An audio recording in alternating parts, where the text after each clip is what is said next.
Hello? Hello? Hello? Hello, friends?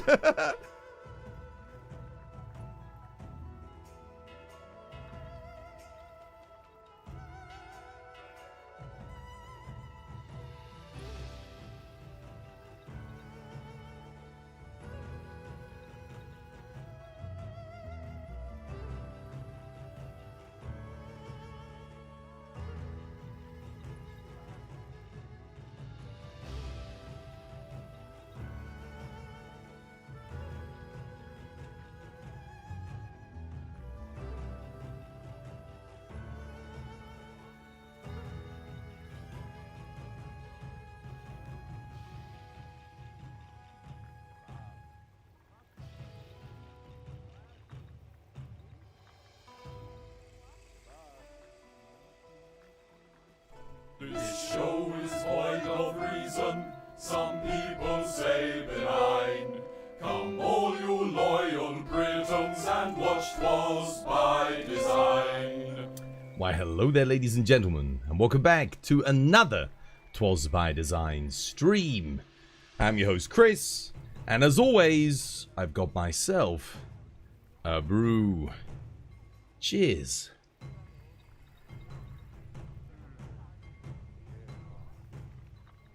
Oh, yeah.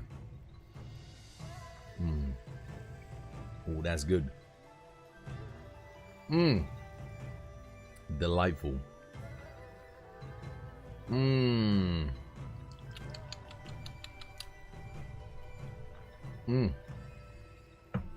you doing, White Walker? How you doing, Yishwan? How you doing, Magic? How you doing, War?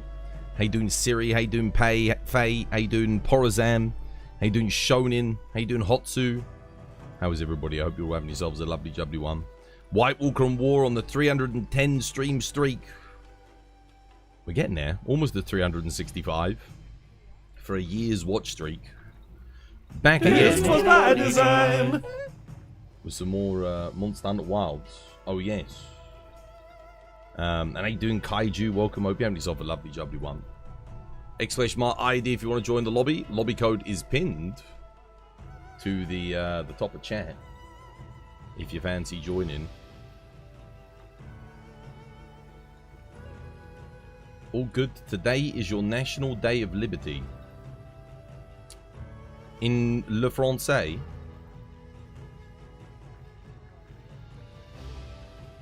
Is it France's Liberty Day? Is that what it is?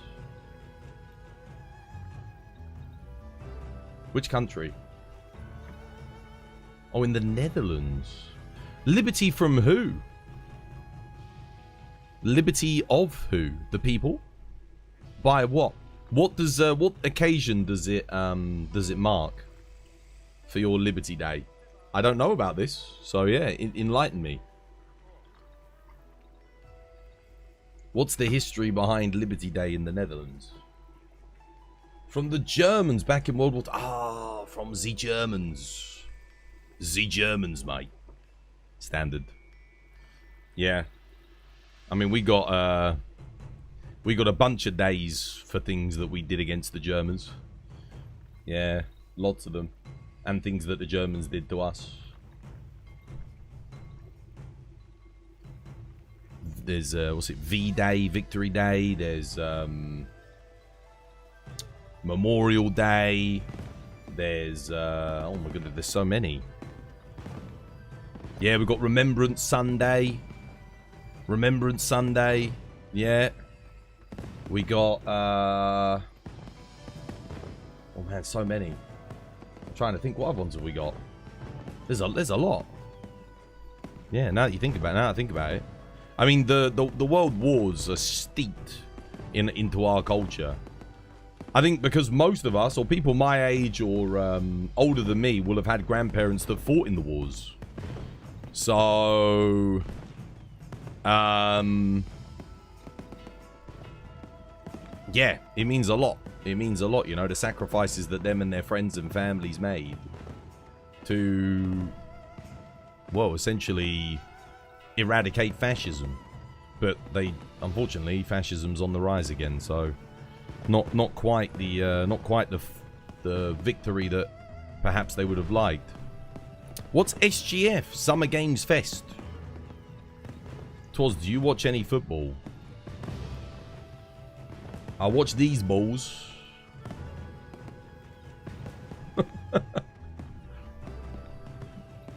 Good to see the real Twas by Design live. The real one? There's a fake one? Where's the fake one? Show me. You can't fake this. You can't fake this. I mean, you can. They do have AI these days that probably can, but it's not easy and it's not cheap.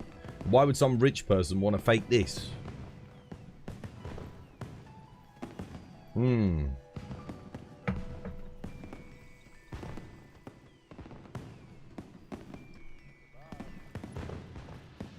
Disgraceful. What? I don't watch football? Dude, I got better things to do than watch grown men kick a spherical shape around a grassy field into a pair of nets. Alright? Like hunt imaginary monsters on a screen. Okay? Some of us have got important work to do.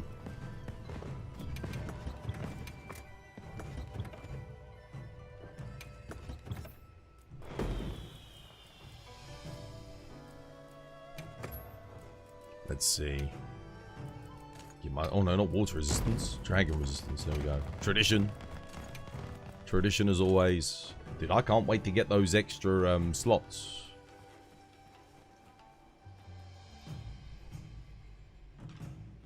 Oh, yeah, it's quiet in here. I've had the lobby up for like an hour as well. It's crazy how dead the lobbies are now at the start of streams. There was a time where I'd come in, there'd be 50 people on here. Now they're all in other lobbies. I'm back with my tea. What did I miss? Nothing.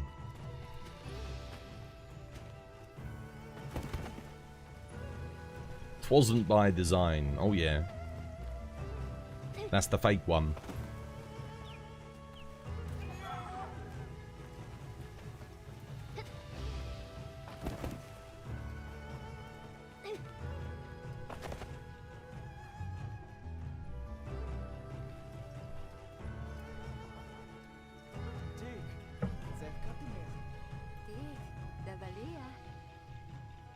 You're having food, so you won't be on right away.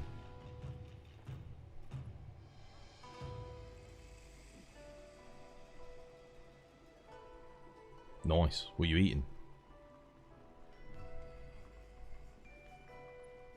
What are you eating? What are you feasting on? Man, I don't know what I'm going to cook today. Might just do a spaghetti bolognese. Oh, wait, no, I've got leftovers. I should probably have leftovers. Yeah. Why is Twas not helping me? Dude, you shouldn't need my help anymore. I've taught you all there is to know. Well, not really. But I've taught you enough. It's like that point where an apprentice goes off to find his own way. You know? You need real life help. Alright, well... Go to the gym. Or buy yourself some gym equipment. Start working out. Alright? Start eating a bit healthier. Don't eat as much. Especially if you're sedentary. Make sure you're going out. Go out, partying, clubbing, or sign up to a dating site. And I don't mean Tinder. Find yourself a proper dating site. And try and connect with someone who has similar interests, but also has their own thing going on. Because you don't want to be too similar. Otherwise you'll clash too much. You need to have your own separate hobbies, so that you can enjoy time apart from one another. One of the problems that people will always find themselves in when they're coupling with somebody is that they're too alike.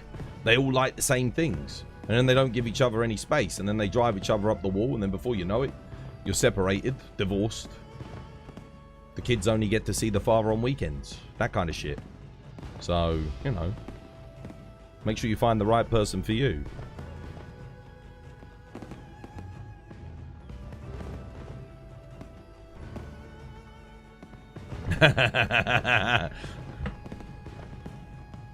You said you wanted real life advice. There you go. There's some real life advice.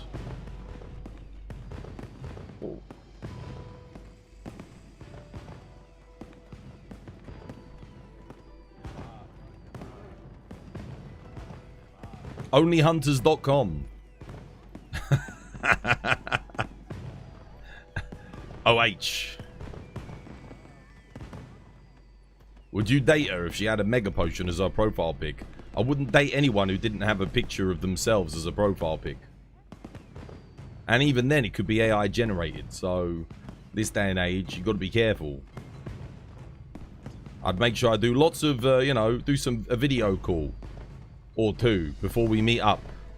Want to make sure I'm not, you know, I'm not ending up with Sloth from the Goonies or something like that, you know. You never know these days.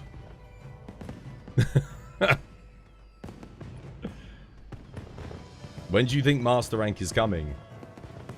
Don't know. Same time your mum's coming. I have no idea. I don't have a clue. I have no idea. Even video calls aren't fully reliable. No, because they can AI generate video calls. Only Grants hits hard with the baked goods. only Grants. Oh dear. Sorry, trainer. You set me up too good for that one. You set me up, brother. I couldn't help myself. I couldn't help myself.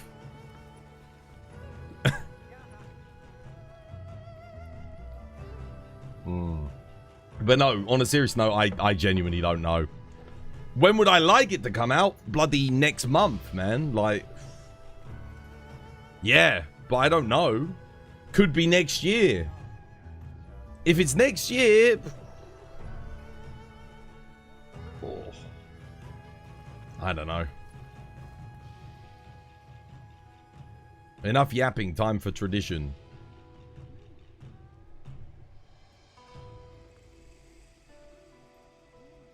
I'm not playing this game by my fucking self. We'll give it a bit more time. Oh, there's one person. Let's get another two and then we can go.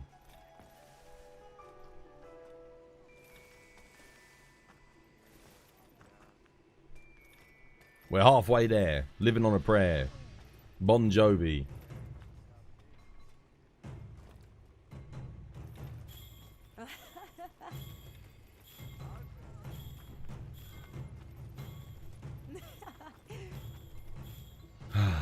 Next month isn't impossible. It's not. When they announced Iceborne, it was only 1 month. We got the announcement. We got 18 Nergi. They promoted it. A month later, it was out. So it is possible. Heard from X, some people got info. It's in towards the end of the year. Yeah, that's kind of what I would imagine. But how deep in towards the end of the year? Because you've got Grand Theft Auto coming out. If they put it at November with GTA, that's bad news for content creators.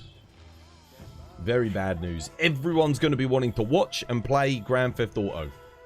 So we as Monster Hunter creators lose all of our casual audience. It's fine in Japan. I don't think in Japan they give a shit about Grand Theft Auto. So again, from their perspective, it's just, it makes sense. But for Western content creators, it's very bad news. GTA 6 gonna go so crazy. Dude, it will do.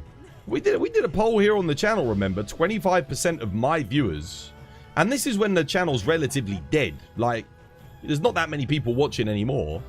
25% of the people that are left are gonna go and watch and play Grand Theft Auto 6. So, right there, that means 25% of my audience is gone when Monster Hunter comes out, which means I'll have 25% less viewers than what I got when Wilds dropped.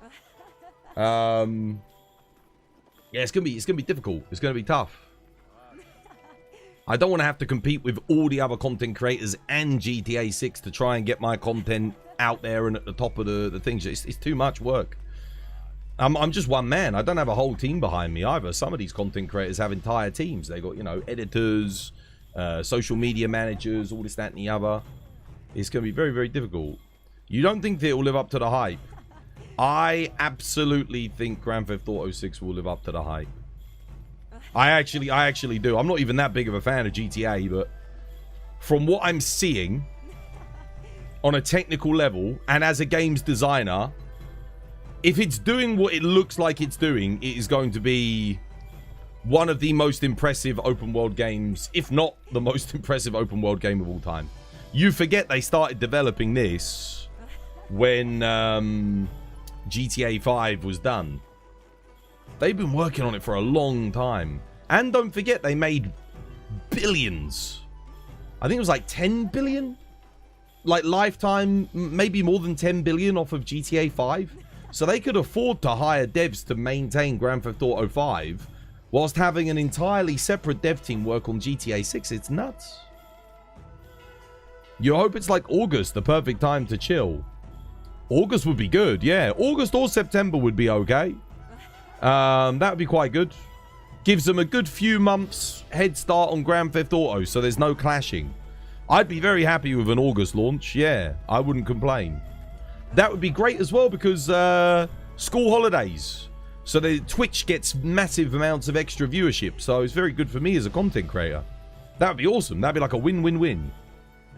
Yeah, doing good, Tiny. How you doing? Hope you're having yourself a lovely, jubbly one. Yeah, that would be great. I don't think Capcom will do that, but it would be awesome. I mean, the thing is, I'm not expecting them to consider content creators with the launch of their game.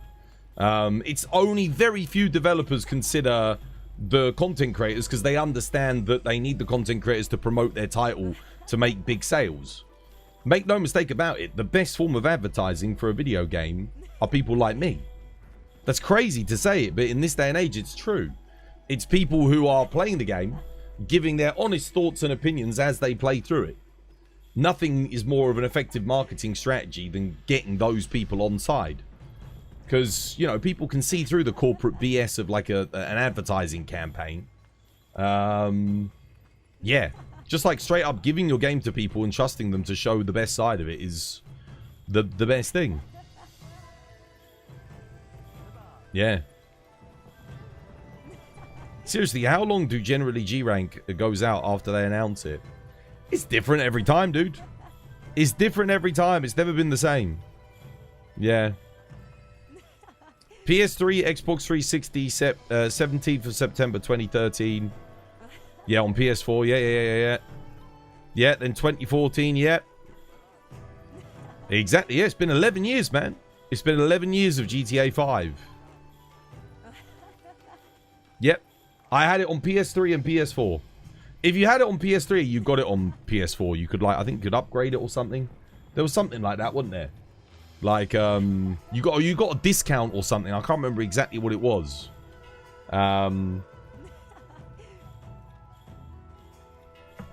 Yeah. 11 years, man.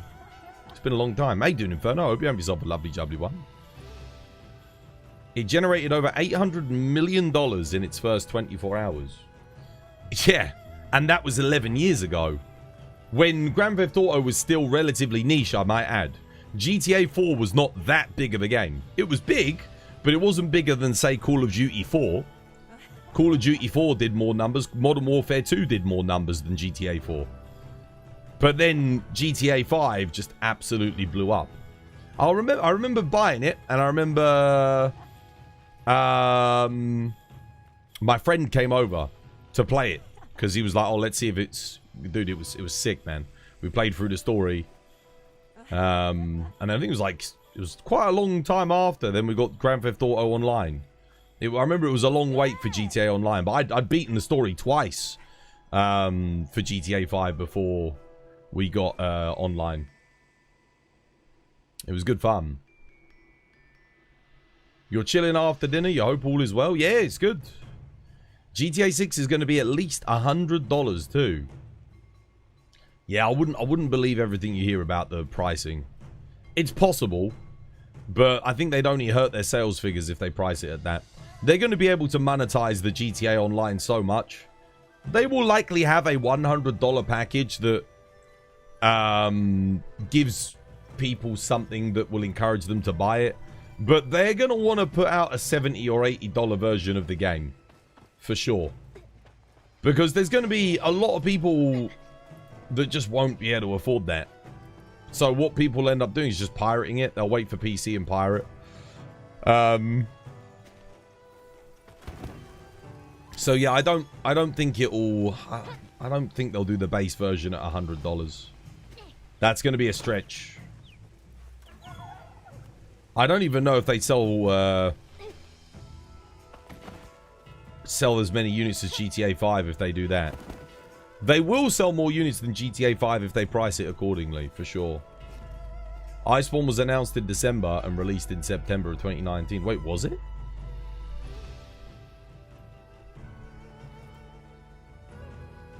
Damn, dude. Maybe I'm misremembering. I mean, I've got it all recorded. My whole series is recorded. It feels like they announced it and then we got it straight away. I feel like we got 18 Ergi. There was an advertisement for Iceborne. Maybe they were putting out updates all the way up until Iceborne, and that's why it didn't feel like it was such a long wait. Because we got 18 Ergi. Iceborne was announced with 18 Ergi. Or it wasn't announced, but like they had like a promotional thing going with it. And then it came out like a month or two later. That was it. There wasn't a whole year of no content in World before Iceborne. I don't think. One question, is it worth it to farm Godzilla? Godzilla? You mean Gogmazius? Gogmazius gives you all the best in slot weapons in the entire game. Pretty much. So if you're not farming him, your build's going to be massively weak compared to everyone else's. So, yeah. You do need to farm Gogmazius.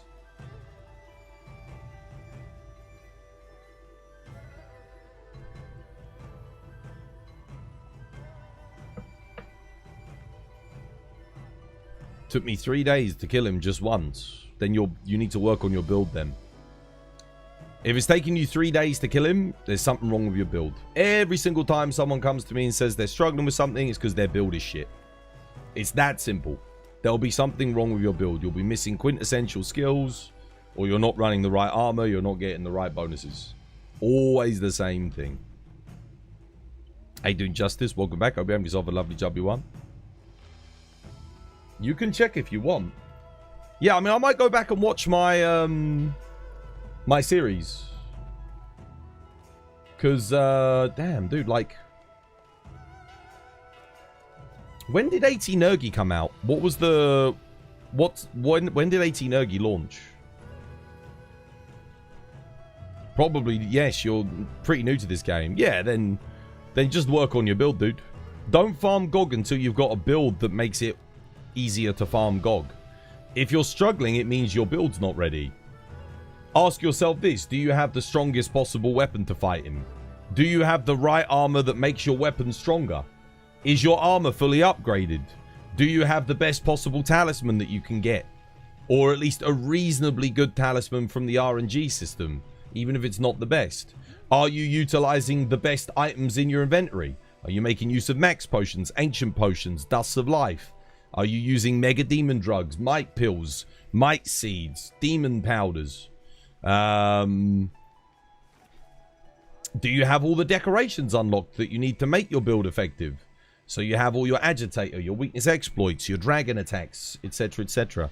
Crit boost, razor sharp, master's touch. Because if you don't, if all of that sounds like gobbledygook and nonsense, then you probably don't have it all. So those are some of the things you should do before GOG. GOG's basically meant to be not the last thing that you do, but he's one of the last things that you do in the game.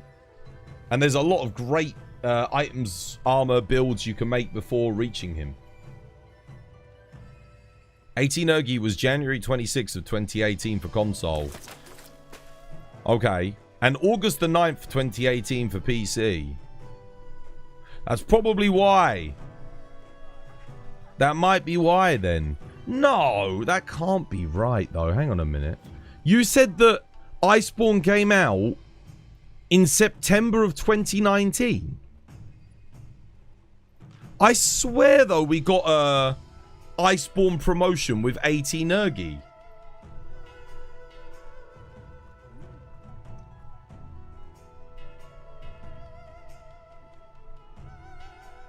We did. So hang on a minute. So then how could Iceborne have been announced in December 2018 if Nergi was in August 2018? There's something's not adding up. I've literally got video footage of me beating AT Nergi and seeing the promotion for Iceborne. So how could Iceborne have been announced in December of 2018? That doesn't make any sense.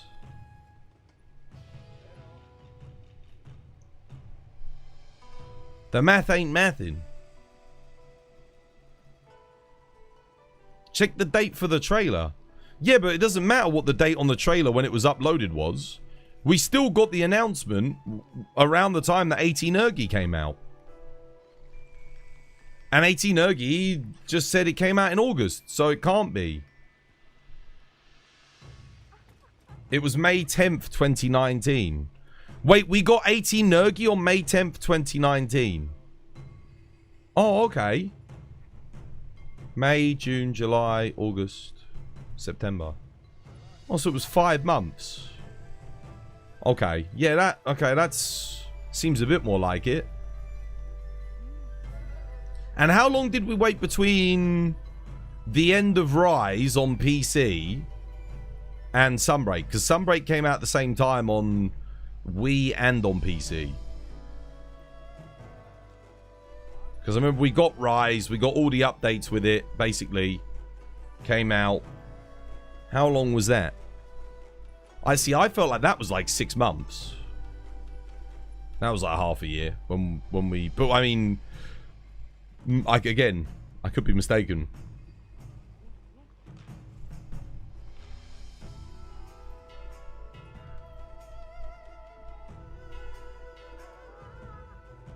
Yeah, they need to put it out before Grand Theft Auto. 100%. Yeah. If they want to succeed in the West. Because you're going to lose a lot of people. People are like swamped with games these days. They can only afford so much, you know. People are financially struggling. The majority of gamers, casual gamers, if you tell them, oh, choose between an expansion to a game that they remember as launching in a dog shit state with bad performance and no content, and Grand Theft Auto 6, basically what is being marketed as the greatest open world game of all time, I can tell you which one they're going to pick. And it isn't fucking Monster Hunter. Rise PC release was January. Sunbreak was June. January, February, March, April, May, June. Again, 6 months. Okay, yeah. Okay, so it's basically 6 months. So if they announce it in June, July, August, September, October, November, December. So December. If they do that, they're fucked. If they do December, absolutely. That's peak Grand Theft Auto 6. When it's like they're going to have all of the marketing, all the advertisement. Literally Monster Hunter, stick it in the bin for every single casual player. No one's going to buy it. All the Monster Hunter fans will buy it. The people that don't like GTA and are Monster Hunter fans. But there's a lot of Monster Hunter fans that like GTA in the West. So I'm sure many of you, if they come out around the same time, many of you guys are probably going to play GTA. You'll buy both. A lot of people can't afford both, dude. I bet you lots of people are financially struggling. Dude, I don't know if you've seen the state of the fucking world right now, but people, they got to pick and choose what games they buy. Some people don't have the luxury of buying both. They'll be like, oh yeah, I'm just going to buy one. And if you give people a choice, it's going to be, a lot of people are going to pick GTA. Yeah, if you had $100 to your name, what one are you picking? What one are you picking? Are you going to pick an expansion for Monster Hunter, or are you going to pick GTA? That's the thing. You're picking GTA. GTA. Yeah, you're choosing GTA. You definitely buy the Wilds expansion. Yeah, I'm sure many of you guys will, because you're fans of Thingy. If you had to pick, it's going to be GTA. Like, I've got to pay £9 per litre of petrol. Exactly. This is my point. People have to make sacrifices on their... when it comes to buying, like, things that aren't essential. I'm sure everyone can save $100, right? Between now and December, November. Well, not everyone, but most people probably can. But then, can everyone save $180? Can everyone save X, you know... A lot of people are going to have to upgrade to the PlayStation 5 Pro as well, because GTA 6 is going to be a very taxing and demanding game, right?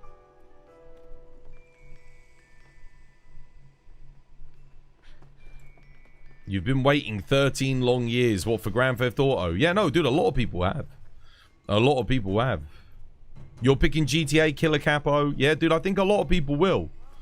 I think a lot of people will. That's why I'm saying Capcom... I don't think Capcom, maybe because they're in Japan, they're in a little bit of a bubble. This is me letting you know, in the West, Grand Theft Auto is a big deal to gamers from all different areas. People that play first-person shooters, people that play action RPGs, people that play rhythm games, people that play Hello Kitty Island Adventure. Like, all of these gamers, there's huge groups from every single genre like Grand Theft Auto, and all of those people are going to be torn between whatever their favorite game is doing and GTA 6 when that launches. Some people won't have to be torn because they've got all the money and the time in the world, but that I wouldn't say, in this day and age, I'd say those people are in a minority.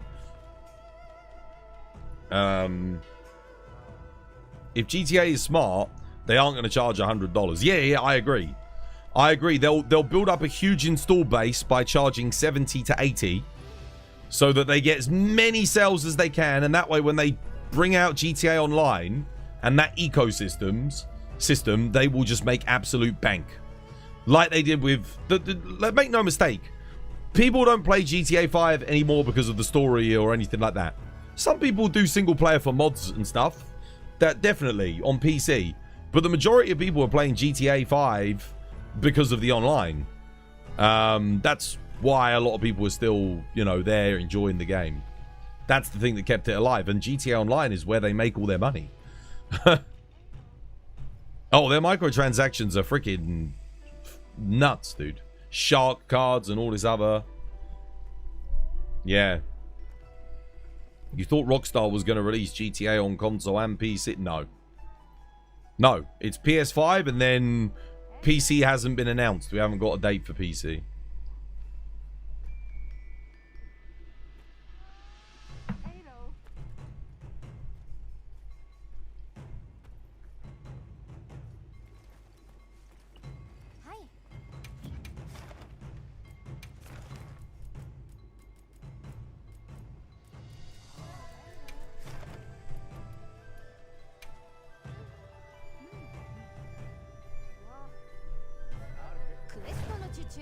No, they won't. The thing is, they won't put it out on PC because they can double dip. They can double dip. Anyone that can afford to buy that game twice will buy that game twice. There'll be millions of people that will buy that on PlayStation and again on PC. Millions.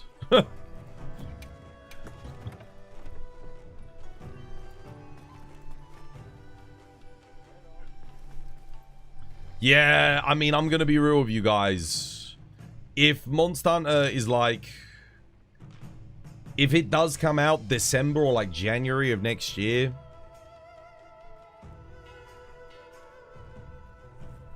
And if Grand Theft Auto comes out then, I'm kind of fucked, man.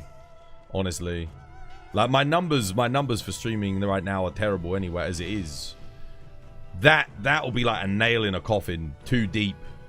I don't even know if I'll be able to recover from that. Because this game is...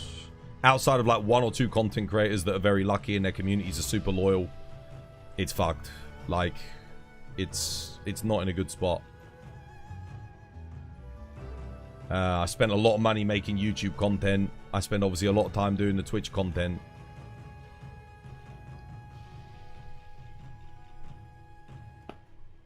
It's not looking good.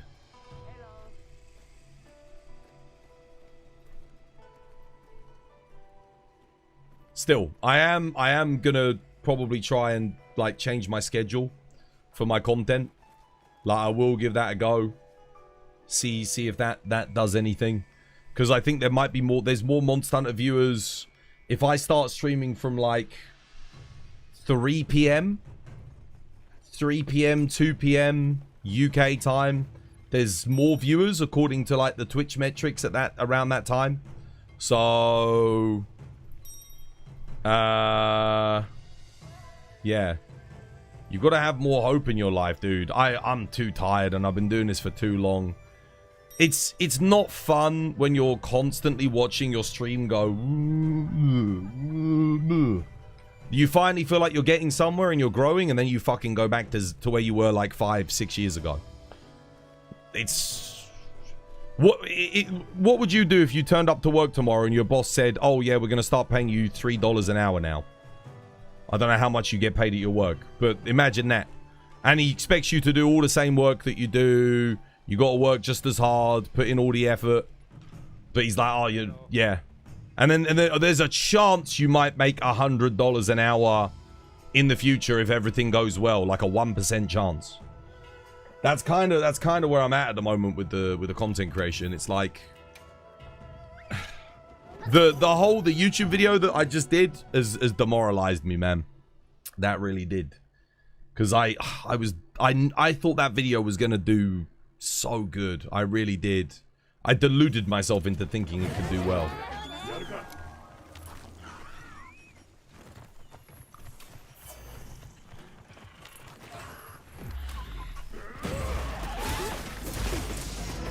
There's only so much a man can take before he's like, fuck this shit.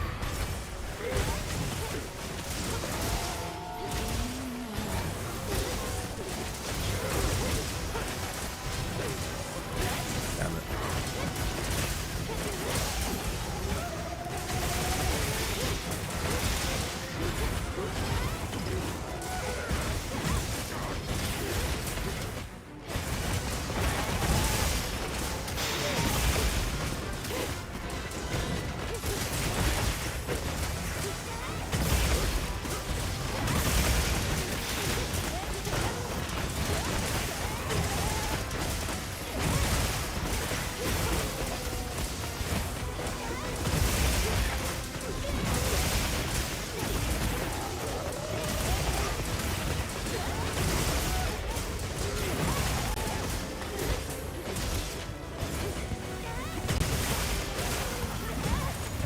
Nice.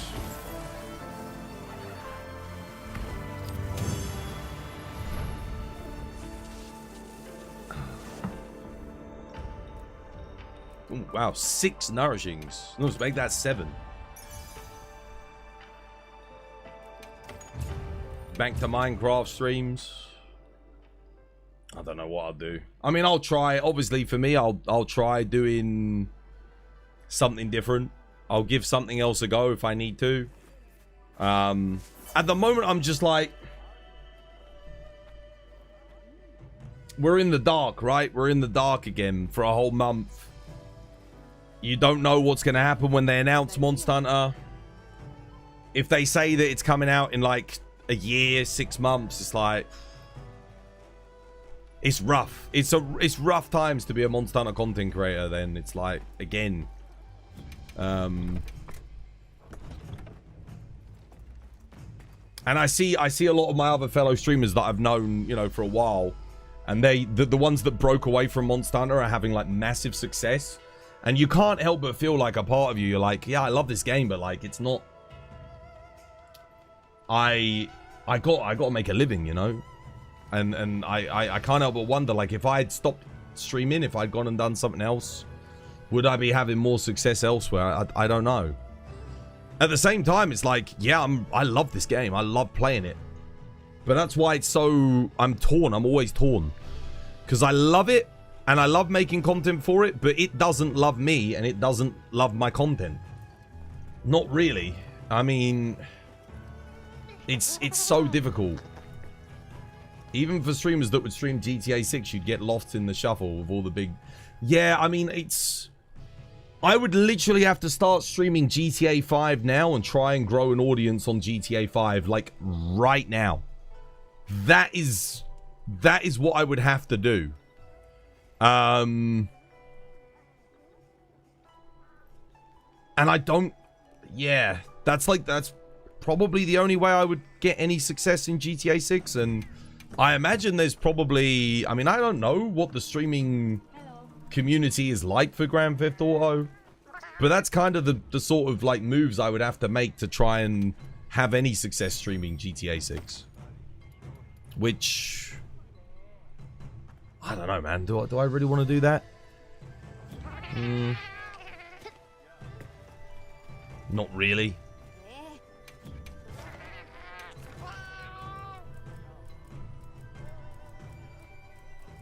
But I do have to think about these things, though. I really do. Because...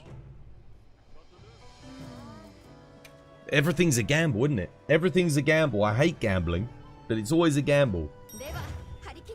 If you divert your content onto something else, there's nothing that guarantees that it's ever going to do well, but... You know, I've seen like 60% of my audience go elsewhere. And I can't get them back, so... You know, where do I, what do I do? You know, where else do I go? It's tough. It's very, very difficult.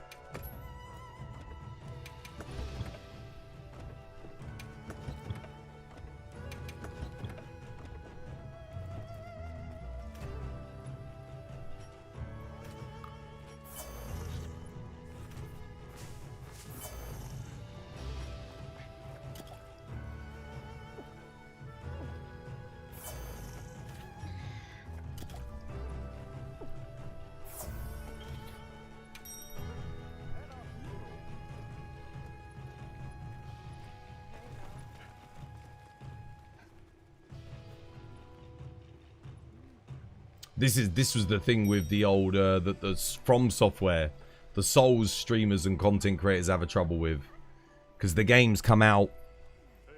You know, it takes a long time for a game to come out, and then there's no guarantee for them that it's necessarily going to be popular or they're going to enjoy it. So it's such a big risk sticking to it. It has a very loyal community in the Souls community, and some people can do very, very well, you know, making YouTube content and that of it. But you have a lot of creators that are so well established, breaking into it's very difficult. And I still feel like even after doing Monster Hunter for all these years, I still don't feel like I've broken into it. I still feel like I'm sort of coasting. Because, I mean, I stream this every fucking day. I make content for this game every day. But then when the big content creators come back and do it, my content gets drowned out anyway. So it's like, damn, dude, like I do all of that just to get outdone by people that's only stream the game for like 1 month to bank in as much money as they possibly can. And it just makes me feel like my content's just shit. Like, it's, you know, if my content was good, then I could compete, but I just can't compete. It's demoralizing, dude.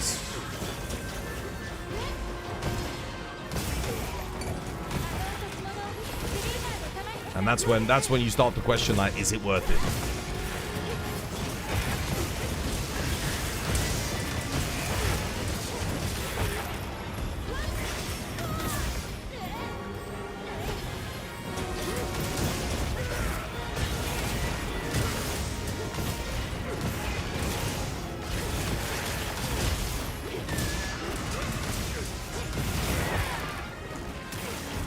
You see Japanese Monster Hunter streamers have big success. Oh, yeah, absolutely. More so than the Western Monster Hunter streamers, definitely.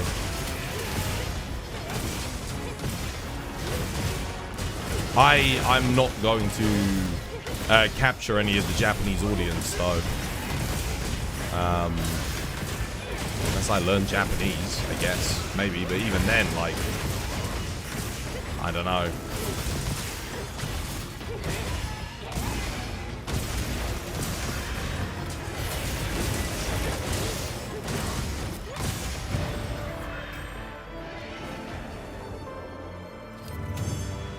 Oh, I already own Minecraft. I've got Minecraft. I bought Minecraft for £3 like 20 years ago. When it was in alpha. I've got an account. I own it. Japanese players are in abundance. Like 80%. Yeah, it's not so much here in the West. I mean, anyone got the Steam Play accounts for Monster Hunter Wilds today? Where are we at? We dropped to like 4,000 last Friday. Where are we at today? How many people were left playing?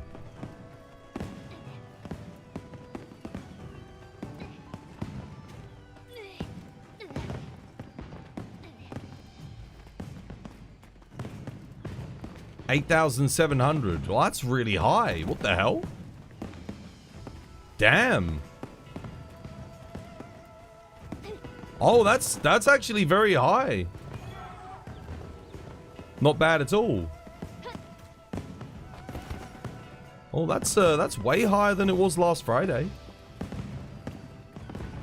Oh, wonder why it's like doubled since last week. Yeah, that's pretty good. What's world at? I don't know. What is world at? Anyone got world numbers?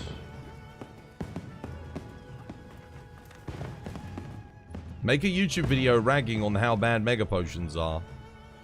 Nah, I can't do any more YouTube content, man, dude. It's too much. 8,516. Oh wow, Wilds is actually higher than World again. Dude, Wilds was way lower than World. That's interesting. Oh, why is Wild's numbers have come back up, man? That's good. I wonder what's caused that. Interesting. Here, Saber Bart, you want to do a gin? I got to do this for my dailies. The festival? Maybe. Yeah, maybe.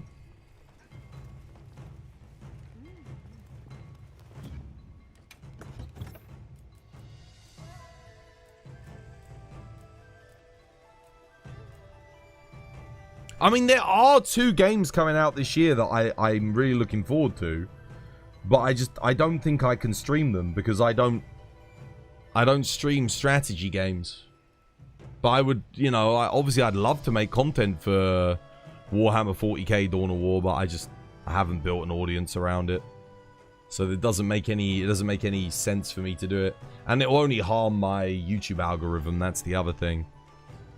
That's the problem. I do feel a bit like I can make third-person action RPG content, which is awesome. And I know we've got Duskbloods, but I'm not buying a Switch 2 to gamble on Duskbloods doing well for my channel because Elden Ring didn't do good. Elden Ring Night Rain didn't do good. Dark Souls 3 didn't do good. It's too much of a risk, man. It's a lot of money to invest. And I don't think I'd ever see that money back again. It's a tough one.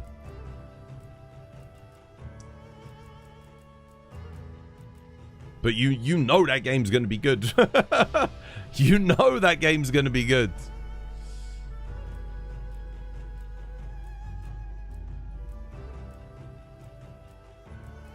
Yeah, I'll play some Sword and Shield. Why not? Always good fun. Nice. I don't need that. I don't have shockproof. Oh, I don't have shockproof. What the hell? That's a bit odd. Why would I make a build without shockproof? Let me just save it quickly. That is bizarre.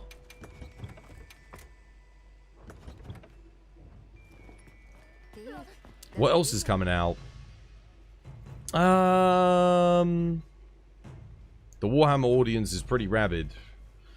Yeah, but I tried Warhammer games, guys. So I streamed Dawn of War back in the day. Like years and years ago. I tried Space Marine 2. Do you guys remember the amount of money and time I invested into Space Marine 2? Do you guys remember? Like, I made the helmet. We did the whole VTuber setup as a Space Marine. I got the voice changer on. We sat there. We did a 24-hour stream for the launch of it. Dude, I averaged like 20 fucking viewers, man. I made like $5. And I spent hundreds of dollars on that stream to try and, like, do good on that. It was a complete failure. That was so bad, dude. I don't know if I want to risk it doing Warhammer content again. Because it's just... Yeah, I've been there. I tried. I think it's just all of these risks that I take to make content and it flops. I'm just like, damn. It works you down, bro. It really does. Like, it really does. To a point where I don't even want to take risks anymore.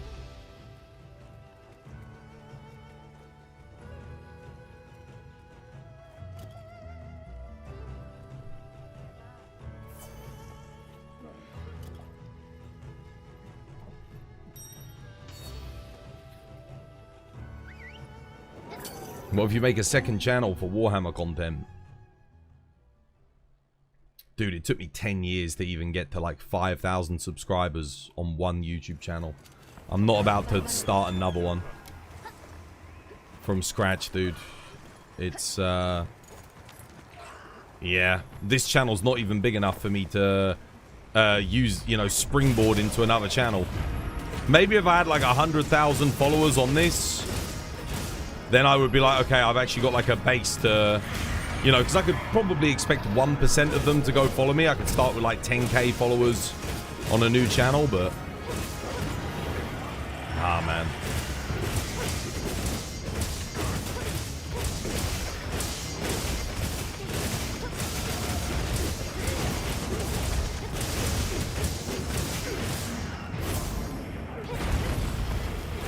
It's also difficult because this game's not as well loved as Monster Hunter World was, which does make it a little bit tricky.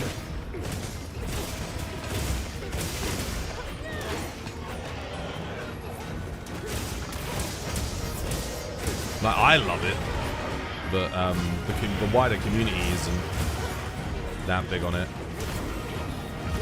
Yeah, he's still going.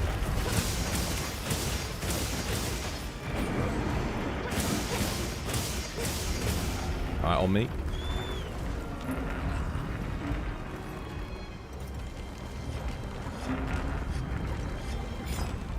That was the reason why I was able to make Monster Hunter World content for so long. Was because that game was absolutely beloved.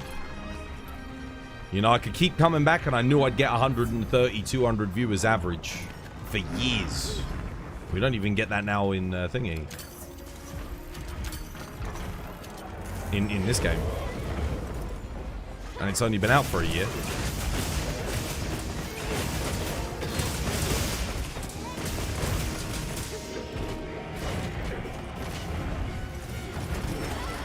That's weird. I did press R1 circle there.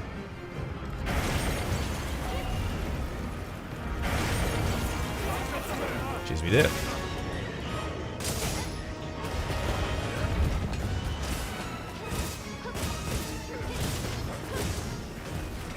Easy game, boring. What world?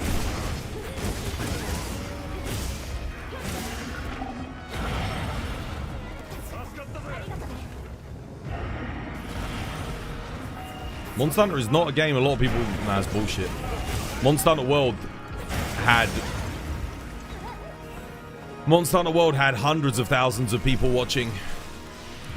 So did Wilds at launch. Like, Wilds did numbers, man. If Wilds had been popular, it would have... Yeah. World had like... dude, World had like... tens of thousands of people watching 8 years after, you know, like 7 years after it came out. That's absolute nonsense.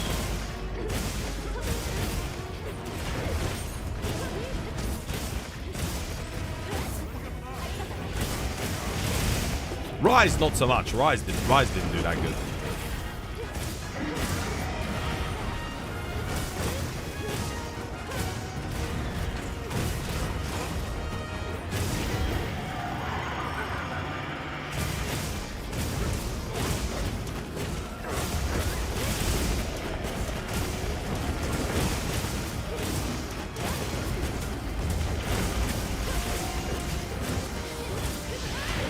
Oh shit, hello. Did I get frozen? No, not yet.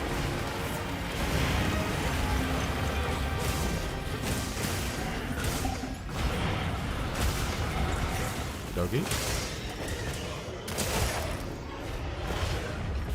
Alright. Head broken.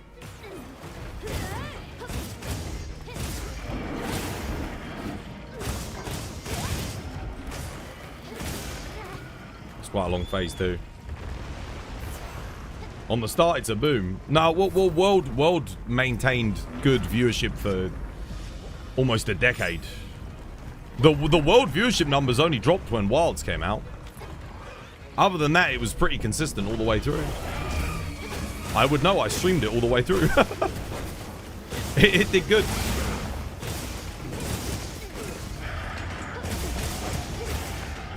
Maybe Wild's G rank can do that again. I don't know. It's a bit of a gamble though. It might be able to.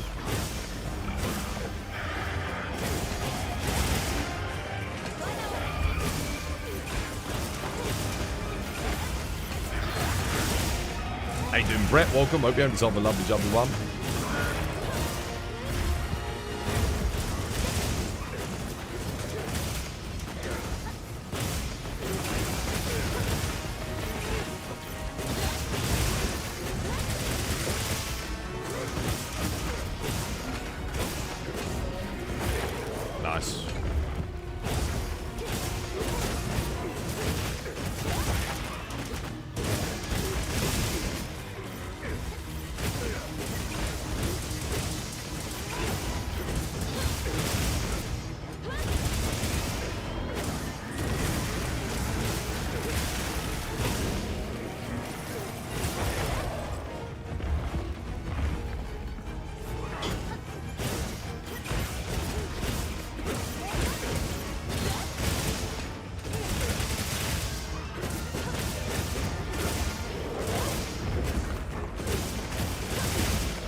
If Wild's G rank slaps, it will do so good. Yeah, if it's as good as Iceborne, I mean the thing is it has to be better than Iceborne. Because you got to win that player base back, right? I think it can do it. I do genuinely believe it's possible, but oh dude, that was such a good area 3. God damn, dude. Well played. That was domination right there. Holy shit. This is 10-star Jim, by the way. Freaking bullied him. Right, traps and flashes, guys. Traps and flashes. That might be one of the best area 3s I've ever had on a Jin. Like, hands down, that was so good.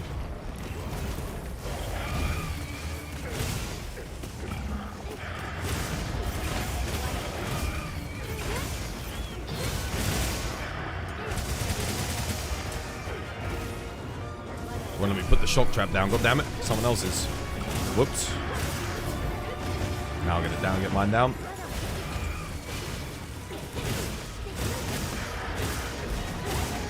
Get ready to flash. That's all 4 traps. Got him. Try and help Bartimaeus open up this tempered wound. We get a knockdown.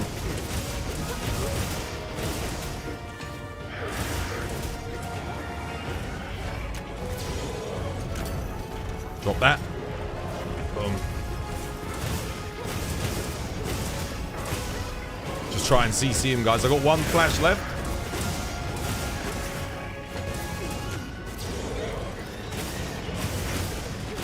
There's the tempered wound.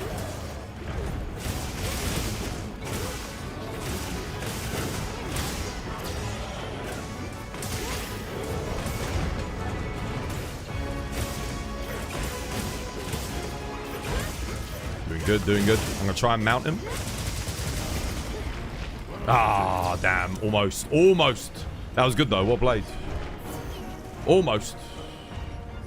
I just needed someone else to flash. I used all my flashes. I did as much CC as I could. Oh, son of a bitch.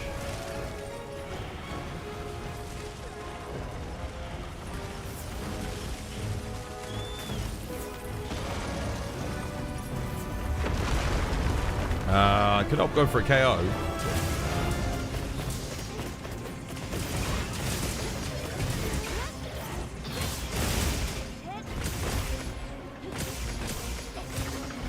Ah.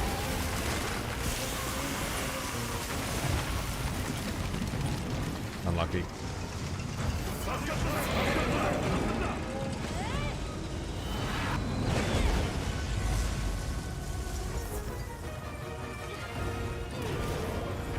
Really good content is nothing if you don't have players playing.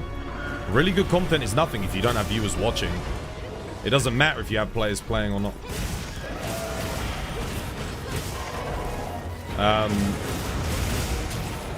You could make fantastic content for games that, you know, have lots of people playing, but no one's watching.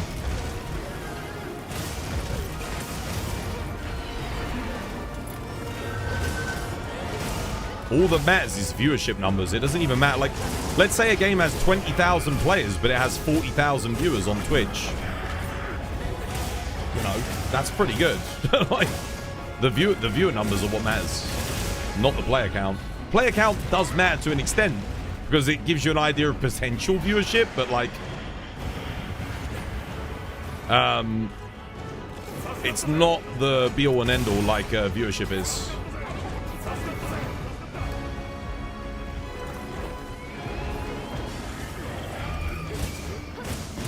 Is that paralysis? What the hell? Oh, light bowgun, yeah. She is light bowgun.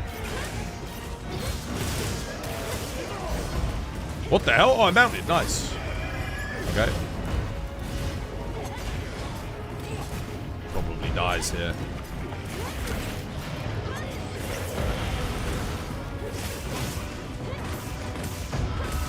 I'm gonna go... I think I'll just stay on the... Honestly, I think I'll just stay on his rear end.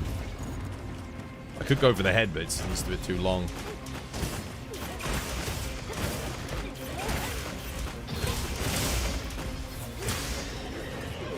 Lock him down. Yeah, nice. Depends what streamer builds an audience from. Twas built a Monster Hunter audience. So when there isn't Monster Hunter, then the viewers don't come. No, exactly. That's it. That's it. I have tried again. You guys forget I've been streaming for 10 years. I tried doing variety content, but I keep tricking myself every time into thinking it's gonna do good, and then it doesn't.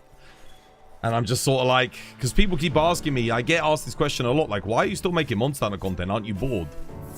And I'm actually not bored of playing Monster Hunter, but what I am bored of is the cycle of like streaming just Monster Hunter, if that makes sense. Playing the game is enjoyable, but making content for it is rough.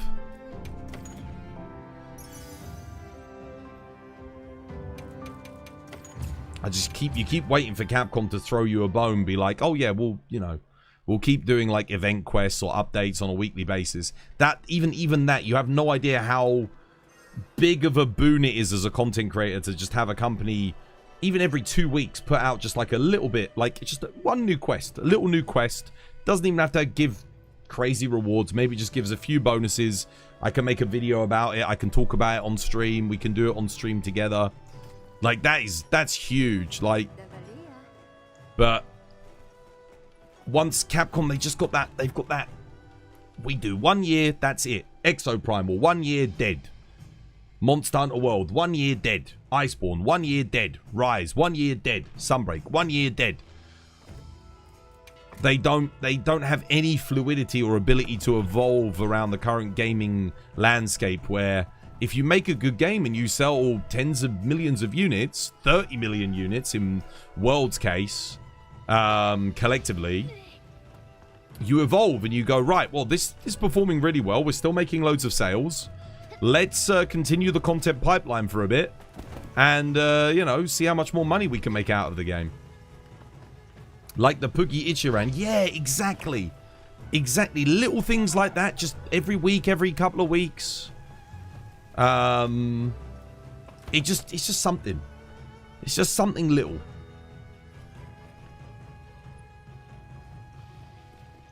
It really helps. The issue with Monster Hunter is like the ways, if you see Path of Exile that resets every 4 months, new stuff, people can sell items and buy it. It makes people stick in the game.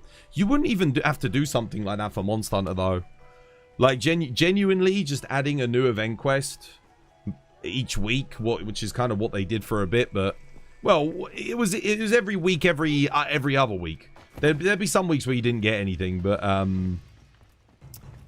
yeah, it really did help. It really did help for us to make content, especially in between like the title updates, because obviously the title updates are where you make, you know, you'll be able to do a big stream. For me, I do 24-hour stream. I'll make some YouTube content, loads of good clips,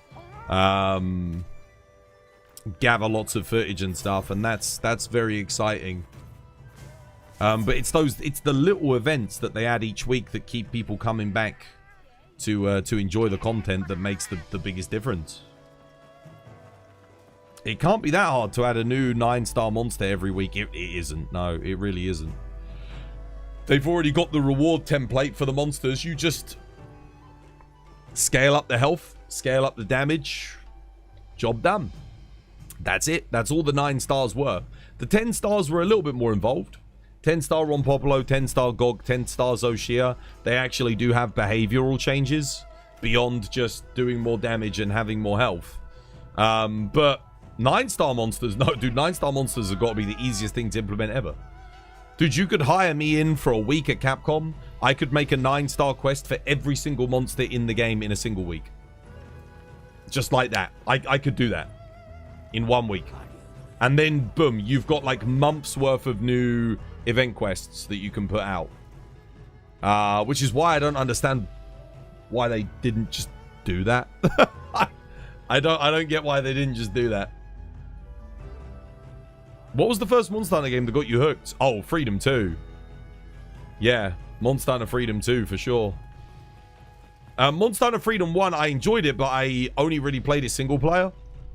And I played it once multiplayer with my friend because I was playing Freedom 2 in single player, and my friend got Freedom 1. I played Freedom 1 with him multiplayer. He went out and bought Freedom 2 the next day. And that was the most fun, dude. Oh, dude, that was it. That was the start of something beautiful. This wasn't 2G either. This was before 2G even existed. This was when Freedom 2 was out. You love both the games, but you feel as a game, the Monster Hunter, they stopped doing money, so they go for the new one. The content is all, and for them to keep doing what they want something back. The thing, I don't think the thing that Capcom hasn't realized is, and I'm hoping that they realize it sooner rather than later, is that when you've got a big game like Monster Hunter World, for example, and you've already put in like a ton of monetization things, if you keep expanding and creating content for that game, players will keep coming back. If players keep coming back and they're getting invested, players are more likely to spend money in your game ecosystem. If players know that you're going to put out a game, support it for 1 year, and then drop it, why the fuck am I going to spend more money in that game? Like, you're going to drop it.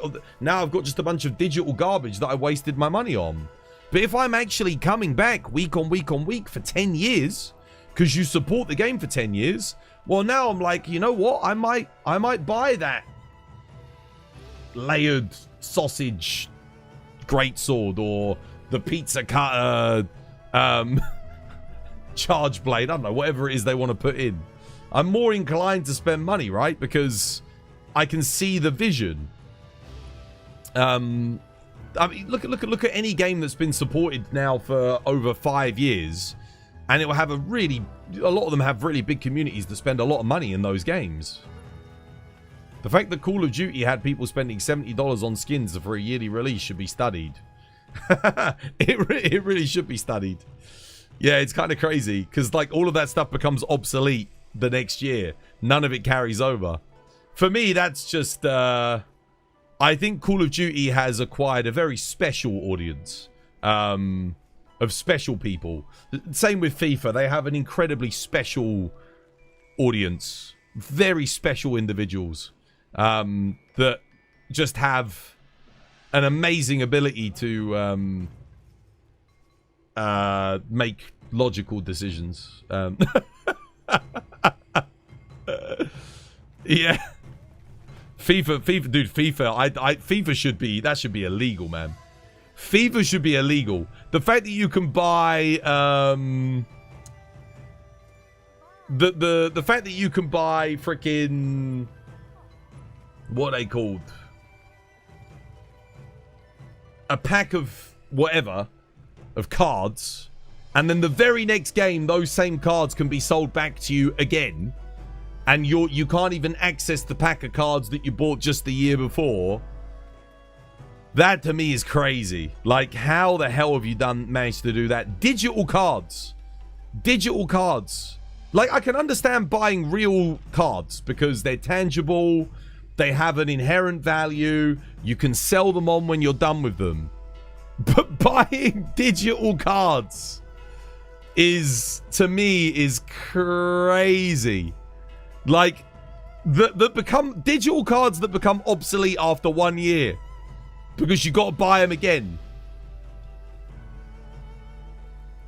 Imagine if in Counter-Strike, right, there was a Counter-Strike launch every year, and you'd buy all of your skins for your weapons, and then the next game would sell that skin again, but you couldn't access it if you'd already bought it in the previous year's version of Counter-Strike. Imagine if Counter-Strike did that. That's what FIFA does with FIFA Ultimate Team. It's insane. It's insanity. It's crazy. So you'd have to get the best players over and over again. Well, FIFA could do it where you just create a new unique card for that player. But if you've already bought that card and you bought it and it could carry over to each game. Yeah, exactly. So you'd have like... So let's say you got Ronaldo in FIFA 2020, right? Well, you'd get to carry him into FIFA 2021, FIFA 2022, FIFA 2023. But every time they put out a new game, there would be a new card for that character that you could unlock to have as part of your collection, but you would still have access to the player card throughout the whole thing.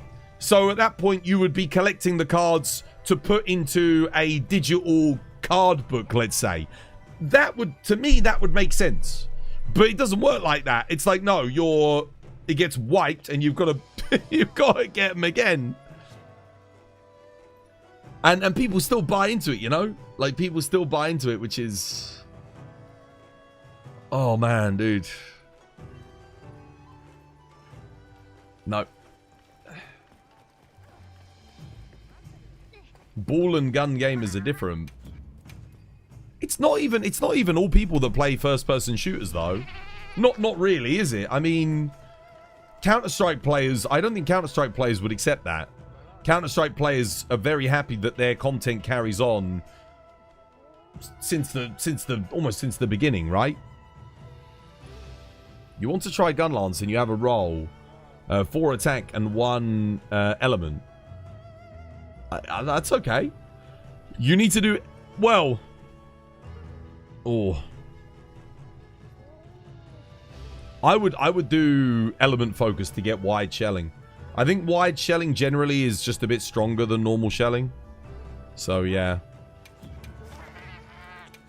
But it's not all first-person shooter players.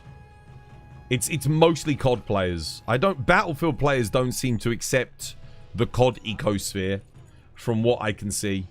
They're not very agreeable towards that, oh, you know, you've got to buy everything mentality. Not so much so.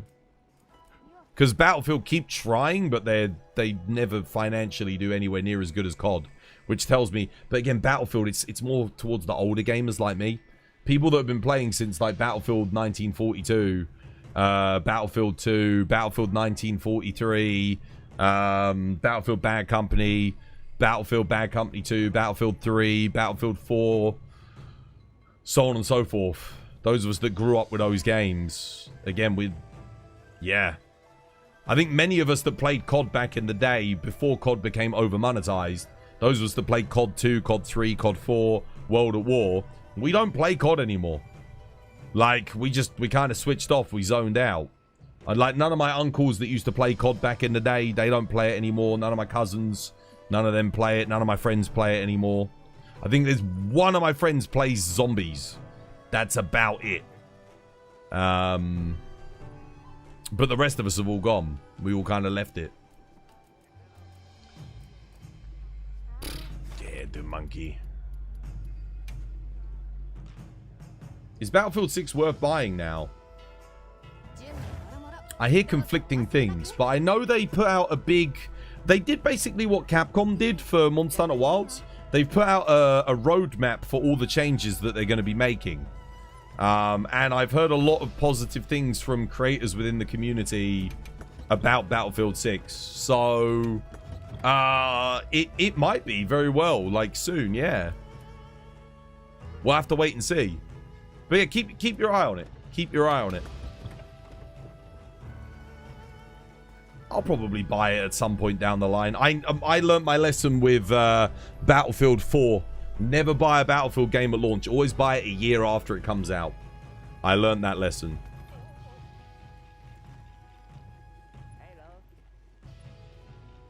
Your DLC wishlist video was so good. Can you do another one? What, 10 more things I'd like to see? I'm holding off on YouTube for a bit, dude. Yeah, I don't really want to invest too much time and energy into it at the moment. I keep streaming to it, but I'm not going to be making loads more YouTube content. Kind of burnt out on YouTube for a bit. Maybe at some point, we'll see. Perhaps when they announce the Master Rank DLC, I'll get like some renewed vigor to make a YouTube video, but at the moment, I'm just like, yeah. Maybe in a month. When they drop the trailer, I might do something then. But at the moment, I'm just sort of like, yeah, I'm just a little bit like, oh. We'll see. Battlefield 6 is great if you like Battlefield 4. The only thing I keep hearing about Battlefield 6 that puts me off of it is that the vehicle combat is awful. Like, all around the board. Like, really poor balance on a lot of the weapons on vehicles. Aerial combat is apparently a nightmare. Certain things are just stupidly OP on vehicles, like, and then other things are just useless.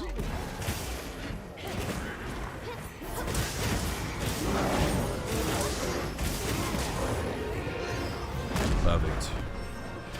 Well played.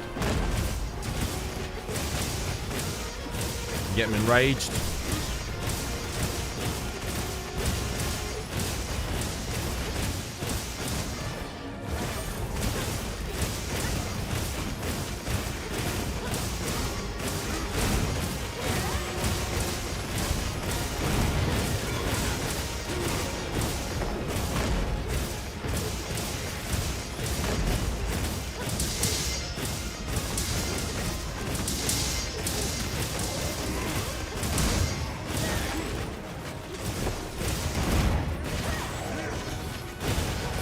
I need the power clash.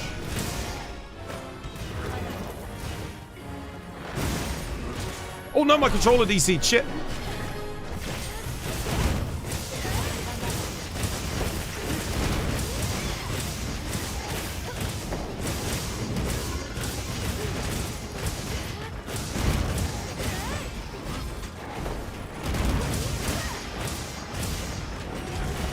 Oh, behind me, okay.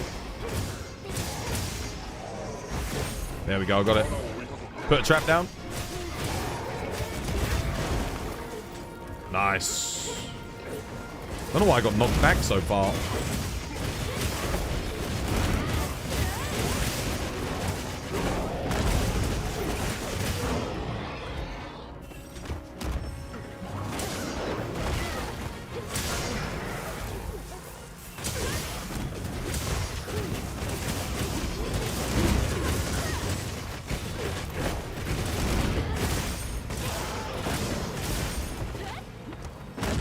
Can't see shit.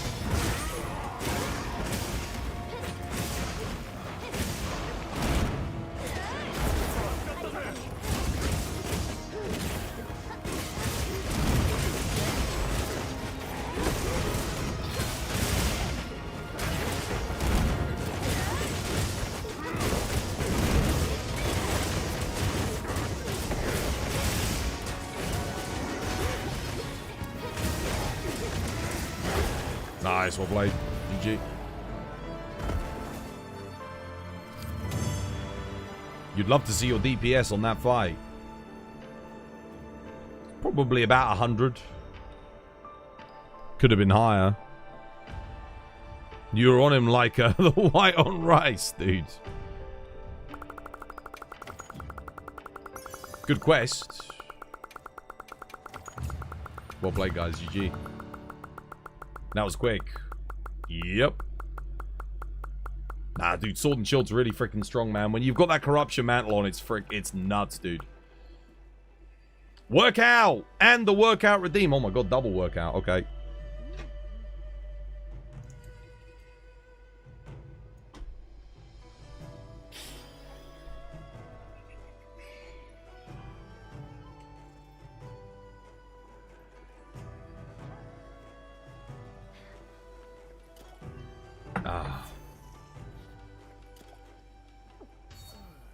Healthy by design. Yeah, boy.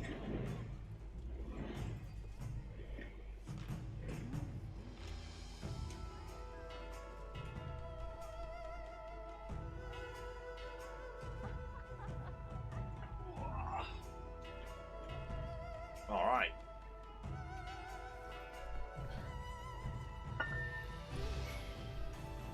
Six, 7.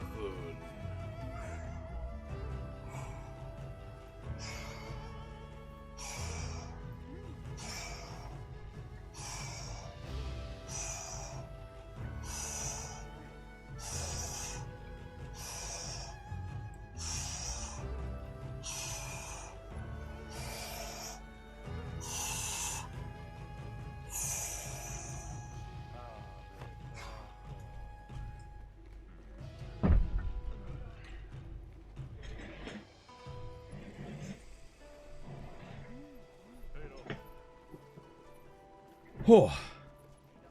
Any tips for 9-star Steve? Get a max raw thunder weapon. Master your weapon's ability to counter or dodge or offset whatever it is. Yeah.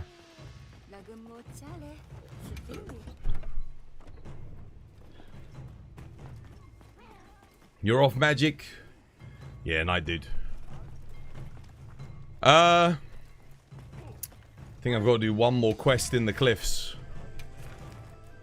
One more.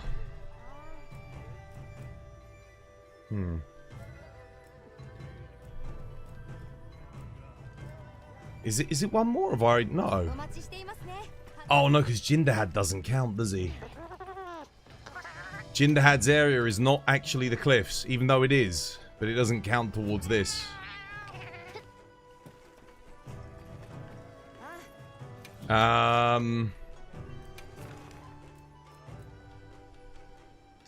Could do this for money, actually.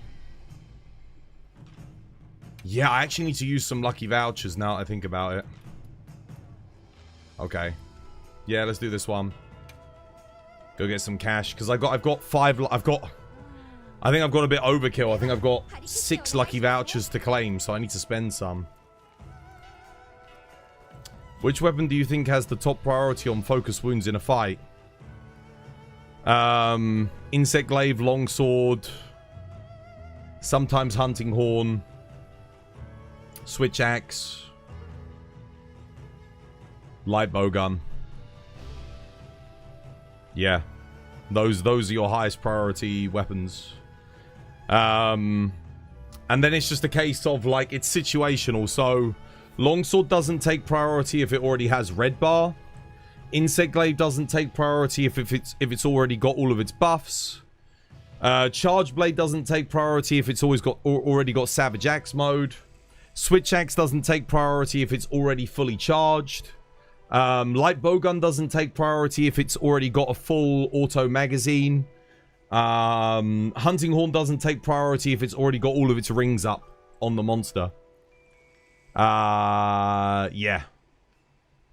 That's it basically. So then it comes down to situational awareness and understanding as a player when you should and shouldn't take the weak spots. You try not to take it, but sometimes Hunting Horn, I need it. If Hunting Horn can't play any rings and there's a weak spot available and the monster's not in the ring, then Hunting Horn should absolutely go for it, yeah. That's a good time to go for it. But again, like I said, it's situational. If you're a longsword and you just got to red bar, you do not take a weak spot because that weak spot could go to somebody else. But then let's say you're a longsword player and you're playing with 3 Gunlance players. You can take the weak spot because Gunlance gains nothing and it's awkward and it's slow, and the Gunlance loses DPS by taking a weak spot. So yeah, again, it's situational. You got to learn. This is the benefit of playing every single weapon, is you know when you're going to be the person that should be taking them versus other people. You think Hunting Horn should take always you unless Light Bowgun is on the quest? No. No. If Longsword is at yellow bar and the monster's being locked down, Longsword should get it. Absolutely. If Insect Glaive is, if the monster's in like a pitfall trap and the monster's again like locked down and there's a weak spot, IG should take it if it doesn't have all of its buff. If Charge Blade doesn't have its Savage Axe mode up, Charge Blade should take it. If Switch Axe doesn't have a full bar and it's not, it's not using its sword mode, then it should take it. Hunting Horn gets 1 extra ring, but Hunting Horn has many ways of playing rings. It takes a long time for Switch Axe to charge. Even Longsword, if you can't counter the monster, it takes a long time for it to charge up. Hunting Horn can instantly put down a ring. If Hunting Horn's already used all of its rings, okay, yeah, maybe, fair enough, and the monster's like locked down, then yeah. It's about equal priority, I'd say. Well, no, is it? I wouldn't even say then it's equal priority on some of the other weapons. Yeah. You think Light Bowgun is the lowest priority? It's not. No. If Light Bowgun's getting low on auto fire, if it's used both of its special ammo and its corruption mantle, then Light Bowgun is extremely high priority. But that means Light Bowgun isn't going to be taking weak spots until like a minute and a half into the quest. So at the start of the quest, Light Bowgun should be very low priority because you've got plenty of other ways to get your bar back. I mean, Light Bowgun does also have exhaust ammo. So you can always technically fire exhaust ammo to get your bar back very, very quickly. Although that does lower Light Bowgun's DPS a lot. So it's not, I wouldn't say it should be necessarily doing that. But it is an option. I think exhaust ammo is better on Light Bowgun if you've already run out of auto fire. So exhaust ammo comes back onto the ammo roster again. Yeah, then maybe fire that. But again, then it depends on team composition. Because let's say the Light Bowgun, you're on a team with a Switch Axe player, a Longsword player, and an Insect Glaive player. If you can use exhaust ammo to get your bar back really quickly, maybe do that and let the Longsword IG or Switch Axe power themselves up with the focus strikes. Because power file Switch Axe takes a while. Longsword, if it can't counter, takes a while. If it can counter, it's very quick. So if you're playing coordinated and you're all positioning on the Longsword, that makes it very easy for Longsword. Insect Glaive, yeah, it can be, it can be awkward depending on the monster. Some monsters getting all 3 essence back is super easy. But some, not so much. Yeah, I mean, if you've got the luxury of owning 2 of the same Light Bowgun with exactly the same Gogma bonuses, and you can switch to the other Light Bowgun, then yeah, go for it. But not your vast majority of players do not have 2 fire, 2 thunder, 2 ice, 2 water, 2 dragon Light Bowguns with exactly the same Gogma upgrades. That's just, yeah, that's just wishful thinking, right? Very few people have that. Because it's a lot of time investment and money investment. Outside of, like, the most dedicated of IG... light bowgun mains. See, I never knew that IG needed it. Yeah. Yeah, IG, it's... If IG does an RSS, it can be one of the highest DPS weapons in the game. Because after an RSS, it can immediately get in a weak spot and regain all of its extract to do another RSS. And RSS is one of the strongest moves in the entire game. So, yeah, dude, it's... Always think about the IG if you have an IG in the team. Do you have any tips as a hunting horn player against 9 to 10 star new Udra?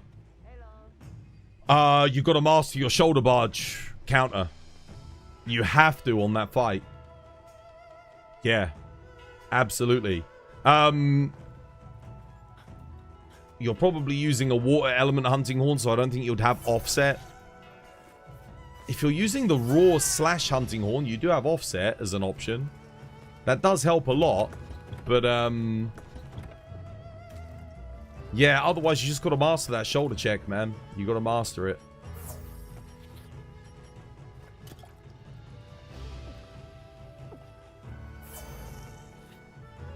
Shoulder barge, your shoulder check, the hilt stab. When you shoulder check, you have to master it.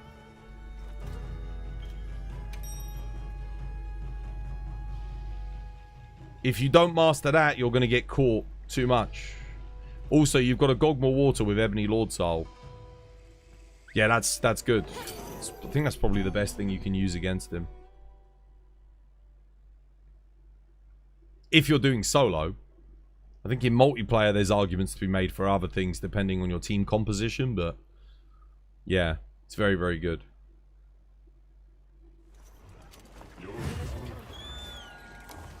Alright, let's go. Good luck. Money, money, money. Money.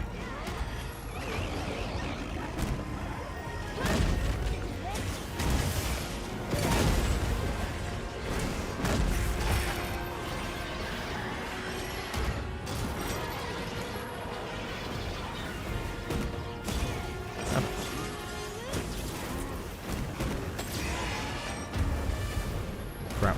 Kind of flashed them all separated a bit. Try and hit that as best I can. Let me get over here on these two.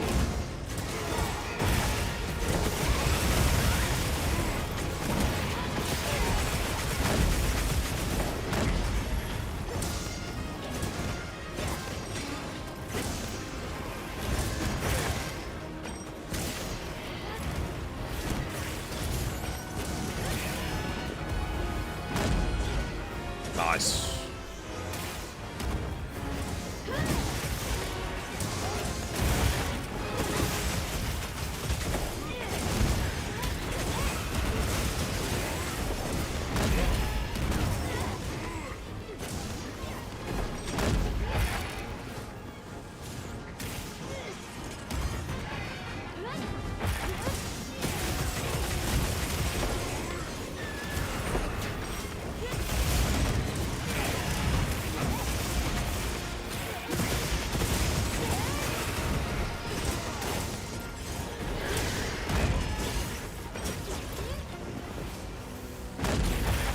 Woo.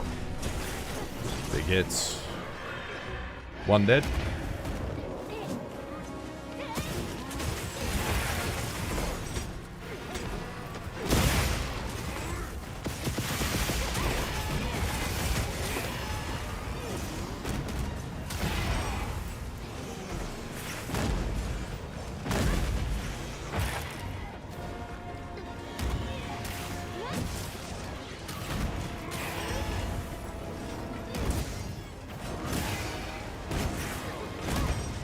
This one's done.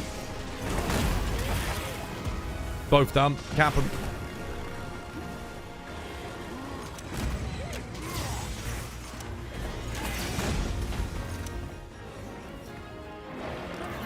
Oh, okay. Dude, wait, did I just... What the hell?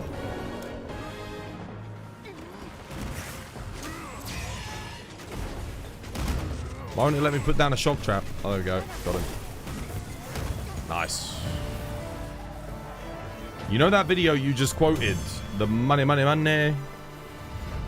It's a high rank video where they remix songs. Wait, what? Nani?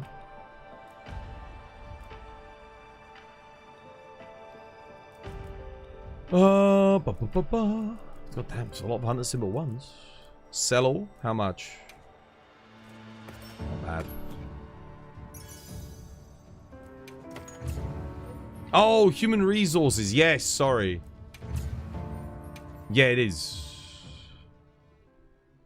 Oh, crap, I'm out of tea.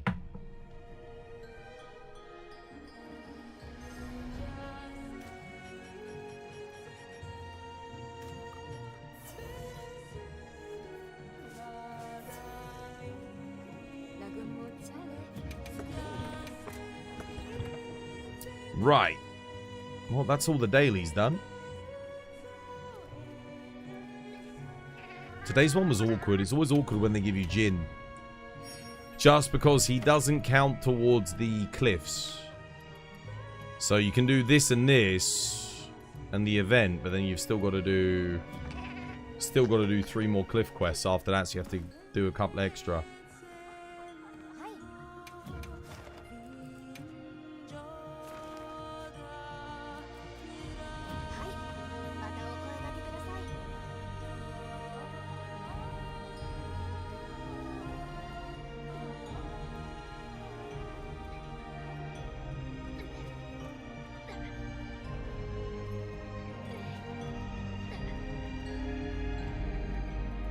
On Jindahad, IG takes wound priority easily. Oh, dude, 100%. Yeah, IG's DPS drops to 0 if you don't let it take wounds on Jindahad. It's really rough. Because you have to go forwards and backwards. And unlike a lot of... So on Zoshia, they had the forethought to make Zoshia's tail give you red as well as the head. On Jindahad, the tail doesn't give you red. So you always have to keep moving back towards the head. That can be really, really slow. I think that would have been a good move if they'd made Jindahad's tail give red for IG. Because then you wouldn't be so reliant on making wounds. You wonder if Rise or Sunbreak monsters will appear in the DLC. I hope so. I feel like Gos Harag would be a very good addition to the Ice Shard Cliffs. So, and he would add a lot of diversity, I think, to the game as well. This would make for a great video for like Monster Hunter Etiquette or something. Yeah, I had the idea. I would have been more encouraged to make more YouTube videos if any of my YouTube videos recently have been doing well. But when you spend so many hours like either making a video, recording for a video, or paying someone else to edit a video, it's just like, if you don't see a return on the invested time and money, it's just like, when you've done it again and again and again and again, it's like, it's expensive, guys. It's either expensive in money or it's expensive in time to make YouTube videos. Like, it's not, either way, they don't come free. Time is money at the end of the day, and if you do that video, it comes back, you get a couple of thousand views. It's like, yeah, unfortunately, that's fine if I'm just, making a quick 5-minute video. It takes me 10 minutes to record it up, 20 minutes to edit it, but unfortunately, that's not the case. I wish it was. I wish it was. That last video took Gaudi like 3 weeks to edit.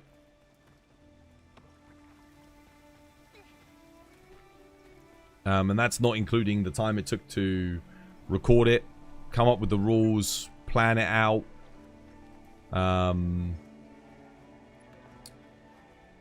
do all the voice recordings and stuff. Thankfully, in terms of like the presentation of the video, it was relatively simple because it's all recorded in chronological order, so it can be presented in chronological order. So that was decent. Took 3 weeks. Yeah, it took Gaudi 3 weeks to edit it. Yep.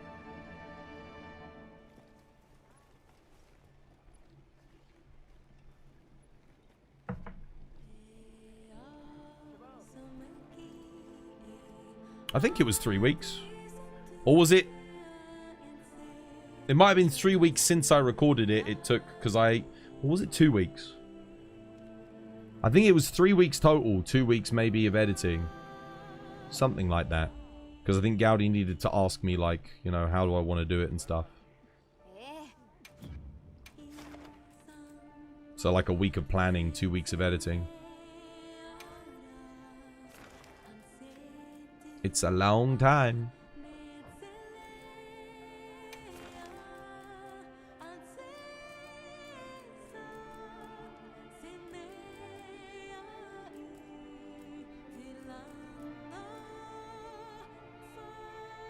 The views on the video are climbing though. Yeah, but it's like this, dude. So what you want to see is this curve like that. If it was like that, I'd be getting excited. But it's like this. That's a dead video. I've been doing this long enough to know when something's going to be a success and when it's flopped. The video's done that. It had its day in the sun. It's one day in the sun. It won't see much more. Might get like 1,000 more views over the next couple of months, but that'll be about it.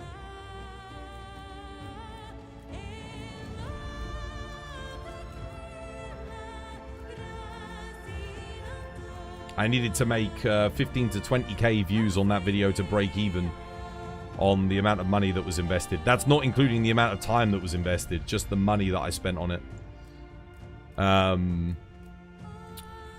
And all of my most successful videos have done like 15 to 20k. And I think this video was better than that. Oh yeah, dude, my VODs for my past streams. When Wilds was popular, my VODs were doing better numbers than that video. And that video took a lot longer to make. And cost a lot more money to make. And it did worse, so... yeah. That's my point. It's like, damn, dude. That's why it needed to do really good numbers. It needed to pull in some big numbers. VODs have longer view time, too, with no editing. Exactly. And they make more money as well, because YouTube just puts their ads in whenever, you know. I don't really have control over ads on VODs and stuff. I guess maybe I do. I could probably turn off monetization on them. But YouTube just puts them in, so... yeah. I have no idea what the ad density is. Most people are browsing their homepage these days, looking at not looking at the subscription box. Yeah, it's true. It's true. And that's the thing. You need your subscribers to come through when you make a video like that. So you need to have that initial boost of subscriber views in order to get it pushed into the homepage, right? So what normally happens is you'll make a video, maybe 1,000 of your subscribers will be like, oh, hell yeah, dude, new Twas video. They'll check it out, hit the like button, maybe leave a comment. And then YouTube will be like, oh, a lot of this guy's subscribers like this. Let's send it out to more people to, you know, promote the content, see if it can get more views. But because only 50 of my subscribers out of my 5,800 YouTube subscribers watched the video in the first like 2 days. And I do have the metrics for that. I took a screenshot of it and put it on Twitter. It was 53 subscribers watched it. Yeah. To be honest, I don't really search up videos. You just see what's on your homepage. Yeah, but like I said, even so, only 53 of my subscribers watched it. YouTube has the thing. So it knows when someone subscribed to me, and it tells me if they watched the video or not. It was 53. It doesn't matter where my subscribers watch it from. If they watch it from the homepage or wherever, it just tells me the number of people who are subscribed to me that watched that content, right? And it was 53 in the first 24 hours. So I think we had like 600 views in 24 hours, something like that. So 10% of them were the subs, I guess. So yeah, maybe a little bit less, like 8% of them. But that's like, damn, dude, that was rough. Because again, you kind of need a decent portion of your subscriber base to watch. Otherwise, it never gets promoted, and that's basically what happened. Like, not very many subscribers watched it. Didn't really get promoted that much on the homepage. So it never really took off. That's just how YouTube works. I'm subscribed to you, but my algorithm currently shows nothing Monster Hunter related. Being that there's nothing going on in the game, pretty much. Yeah. Yeah, I mean, my YouTube homepage is filled with Monster Hunter stuff, so I don't know. There's always new videos coming out every day, and it keeps getting shown to me. So I don't know. I guess it depends on whether or not you're actually watching Monster Hunter content. If you're not watching it, then it's not going to get recommended to you. Whereas I am usually always watching something Monster Hunter related. So even if it's just once or twice a week. But yeah, your algorithm won't recommend things to you if you're not watching it. That's for sure.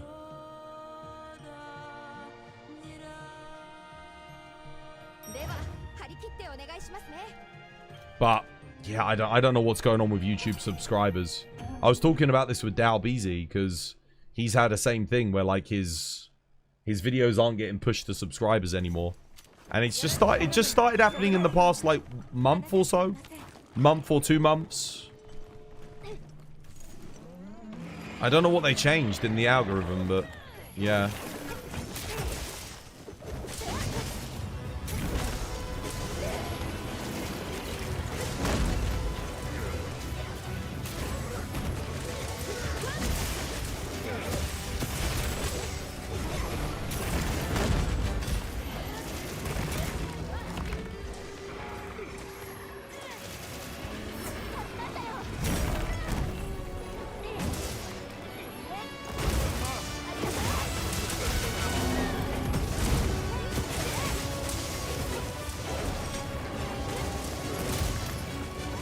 That was weird. Did you see that? I blocked it, but nothing, it didn't hit me.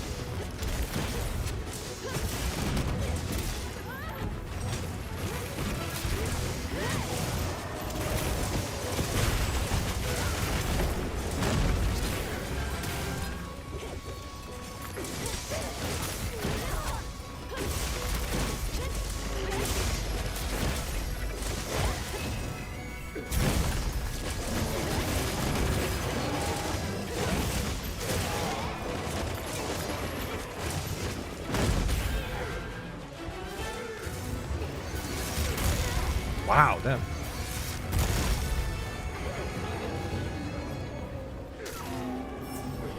He was really going for me there.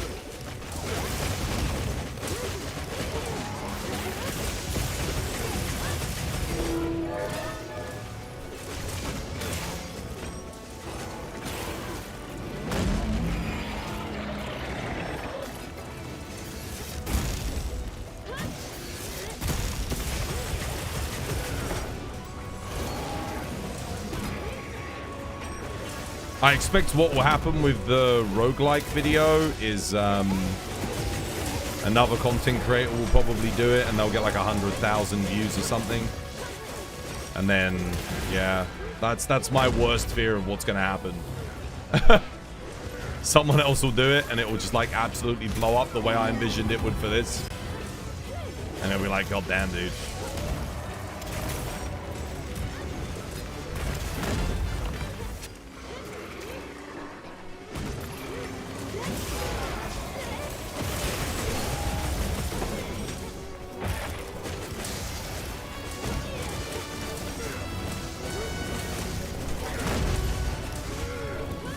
You wish there were more armors with alluring pelt.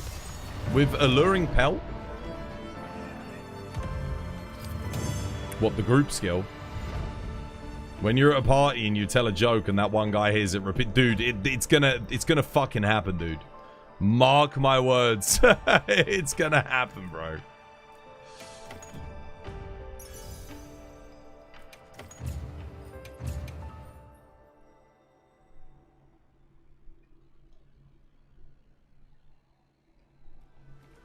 That'll be total BS, but it's bound to happen, dude. I know it's gonna happen.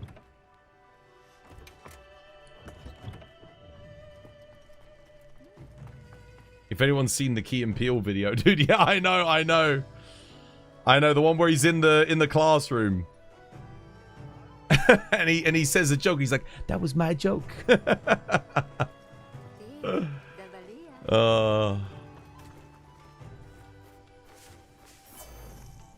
Dude, ideas are free. Ideas are free. People can do it.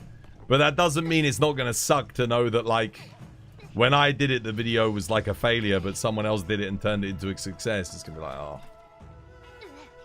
Because then I've got to deal... Then I'll have to deal with the whole thing of, like, people saying, oh, you just copied such and such. Oh, God damn.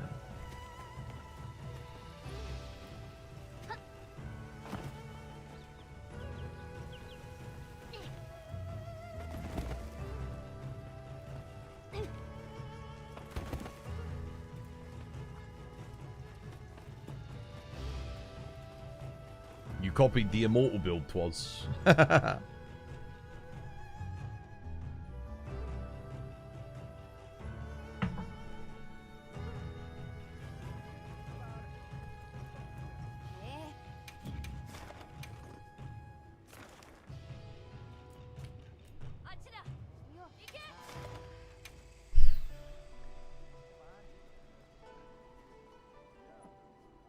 What if they hit you up to do a video of the multiplayer roguelike run?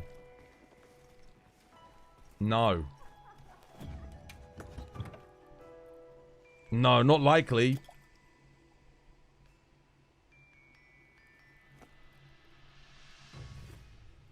You can just point them to the video date that's posted. People don't read, dude. I don't know if you've noticed. The majority of people, you can tell they don't read because they'll come in with like a build in Monster Hunter that has skills on it that don't even benefit their stuff because they didn't read. People don't read dates. People don't read anything like that. For that, it's that's why it keeps happening. They don't read, bro. What do you need to have to stream on TikTok with PC? 5,000 followers on TikTok. And, I don't know, like, is it 100,000 likes? Something like that.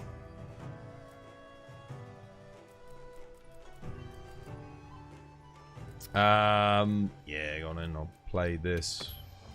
Let me chuck bleed resistance in.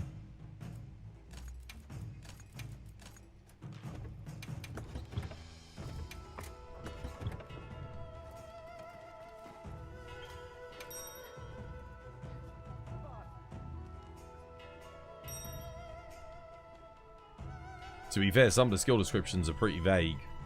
Yeah, but they give you a general idea. Most of them. If you're talking about PC requirements to stream, no. He's talking about what do you need to be able to stream to TikTok. You need to have 5,000 followers and I think it's 100,000 likes. Because otherwise they don't give you a stream key. They'll give you a stream key once you hit those metrics. Otherwise, it's impossible to stream from PC to TikTok.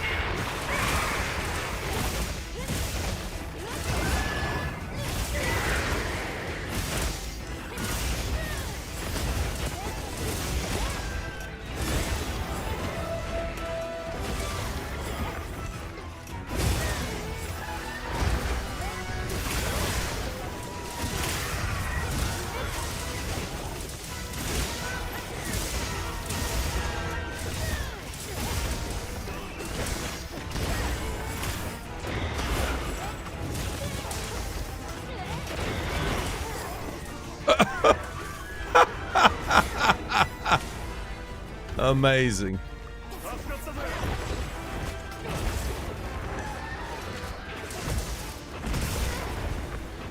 God, I love Switch Axe.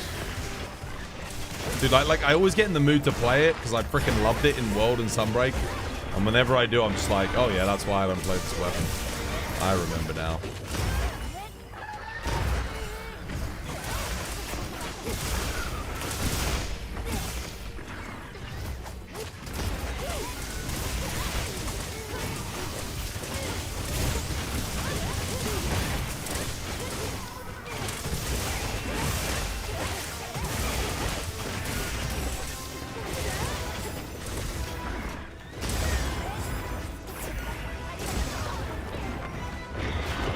Dude, I countered that, man. I countered it.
Get the follow-up hit.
Oh, I can't offset that?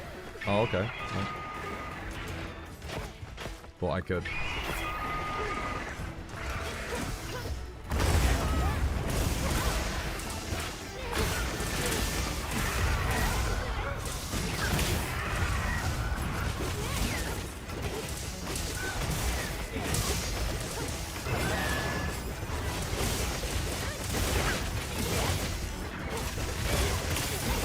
Definitely counted that.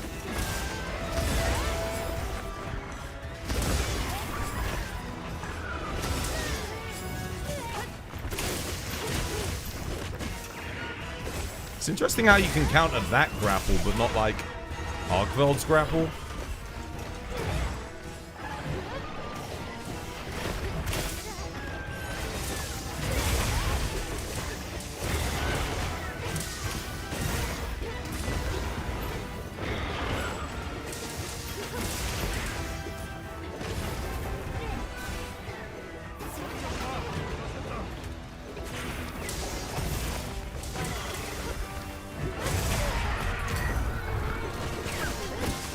Oh my god, I actually hit the follow-up. Nice.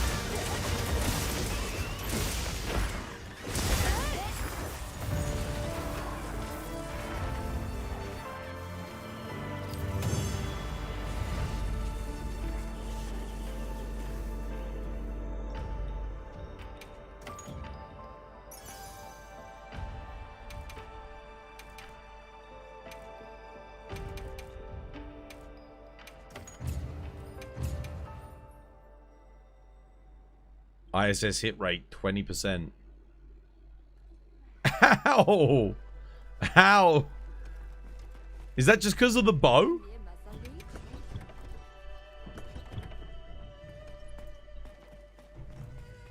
We were all sticking together. Even I had a higher counter rate than that.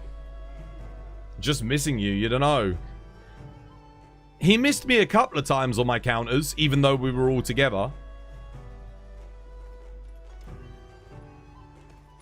That's horrendous, dude. God damn.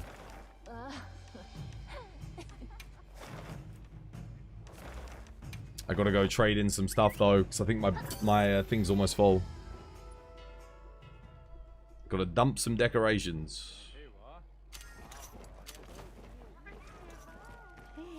Double Steve time. No, bro. I don't want to spend 11 minutes fighting two Steves. I'm good.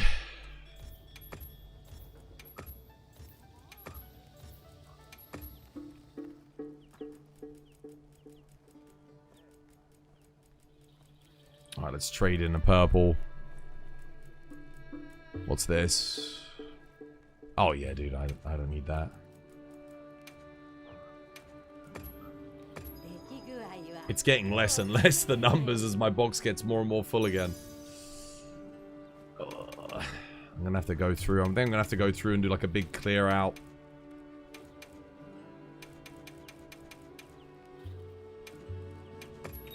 Nothing.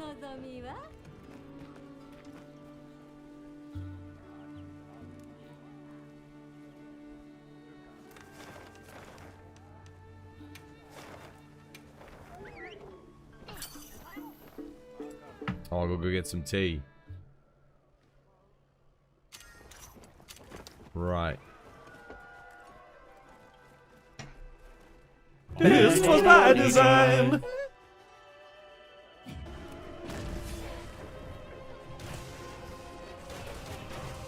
I tried to load in and it unloaded.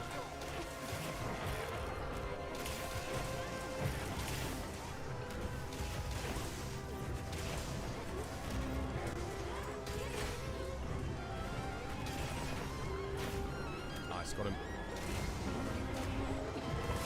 Dude, Bo does a hell of a lot on those focus strikes, though. 1,500 on a focus strike? That's kind of nuts, right?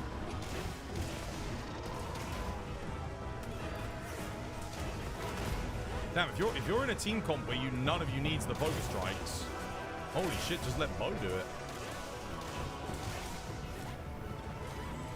Is he done? Please be Outlanders. What the?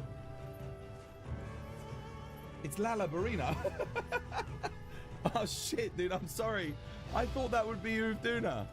Ah, I'm so sorry, brother. I know you wanted Outlanders. Shit, maybe I should have done bottom middle. God damn it. Why was this one heavier then? We get SpaceX. We're gonna go up there. We're gonna find Valstrax. We're gonna hunt him down. There'll be nowhere to hide once Elon gets SpaceX on the job. Let me tell you. But the thing is, it's gonna cost billions and billions of zenny to get up there and hunt Valstrax. I said, Elon, don't worry. You've got my support. He's got my support, ladies and gentlemen.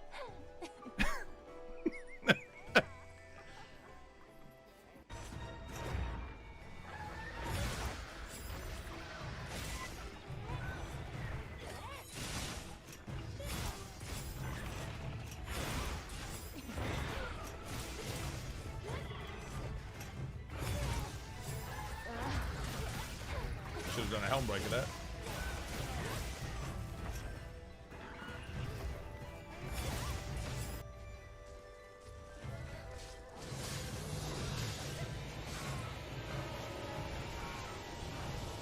Is he gonna blow up? What the hell? What? Why?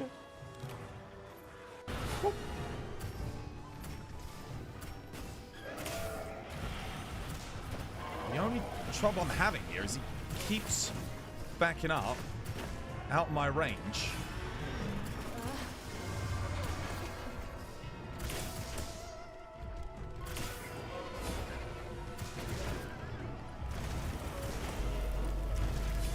Right. This was by design.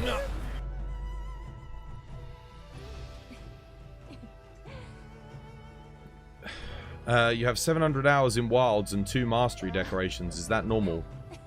How much 7-star untempered monsters have you done?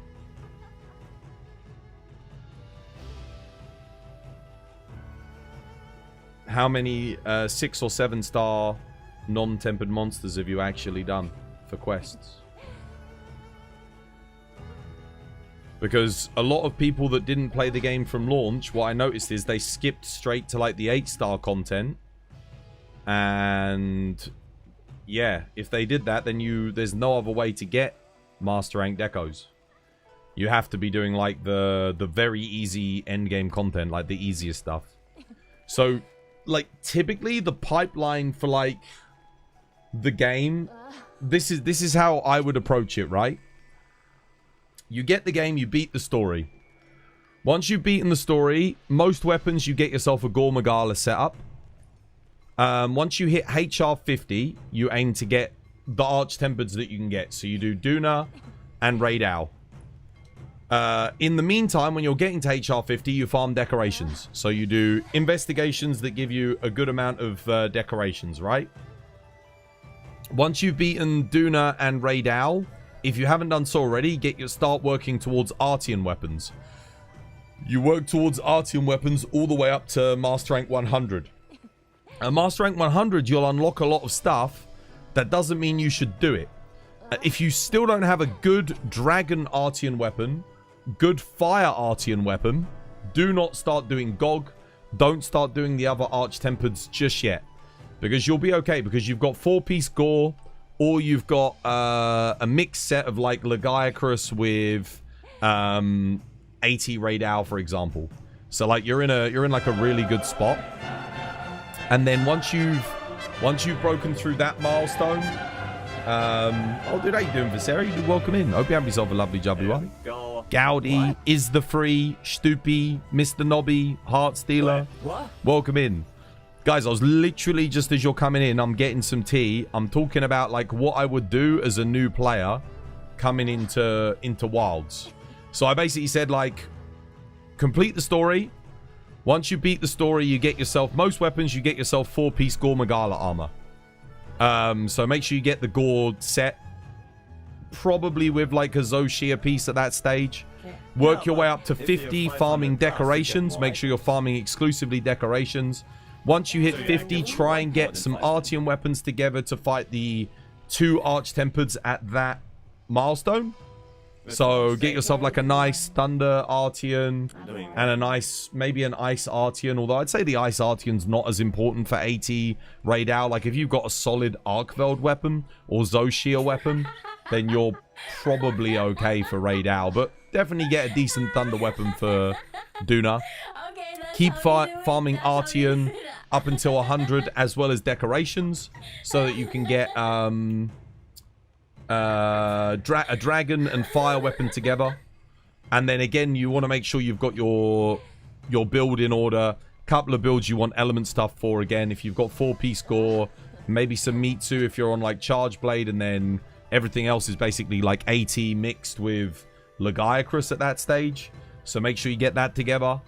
And then beyond that, you keep going past 100 until you get a build ready for GOG. Once you can farm GOG, you start farming GOG. Make sure you've got like a nice surplus of Artian. Beat GOG. Then you've got fire and dragon weapons, which you can use to do 80 Jinderhad and 80 Arkveld. So you can do like both. Hope you're having a good stream. Sorry you've got to run, get some sleep, dude. Have a good rest, man. Have a good sleep, dude. Much love. Rest up. Thank you for the raid, dude. And welcome in, Raiders. But yeah, that is what I would do.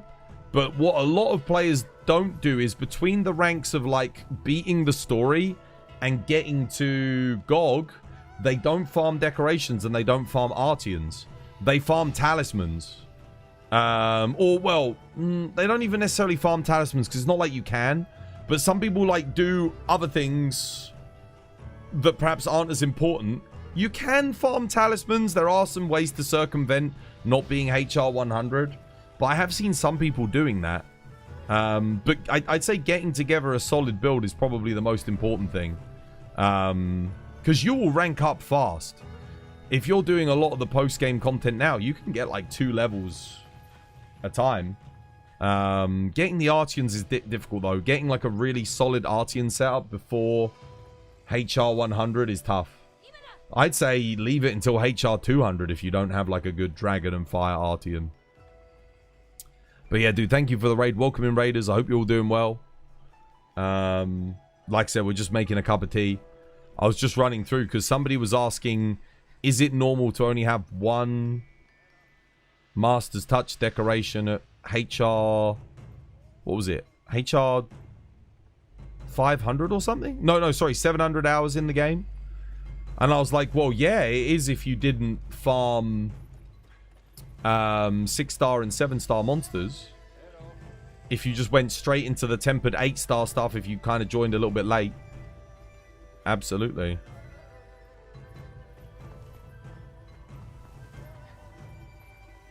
Between HR10 and HR999, they don't get decos. Yeah, if you skip straight to tempered stuff, then you're gonna miss out on the deco farm. I'd say you do the deco farm before you even start with a tempered farm. Not that the early tempered stuff's that much harder than, say, a slightly scaled up non-tempered monster, but the tempered monsters are just less likely to give you decorations. They can do. I mean, you might get a tempered quest with loads of decoration rewards, but that's kind of rare to see because they have the arty and stuff like put into the drop pool. Whereas when you're fighting the non-tempered, they can't have the Artian rewards in the drop pool. They can only have bonus loot and decorations. That's why I always say don't jump straight into tempered fights. And if you spend a good amount of time doing that, then yeah, you should be good. You should end up getting a nice decoration collection together, certainly before HR 100. Getting the Artian weapons though, that is a lot of luck involved. A lot of luck. Because first things first, you've got to get 3 of the right components, usually attack components. Like 90% of the time you want 3 attack components of the same element of your desired thing.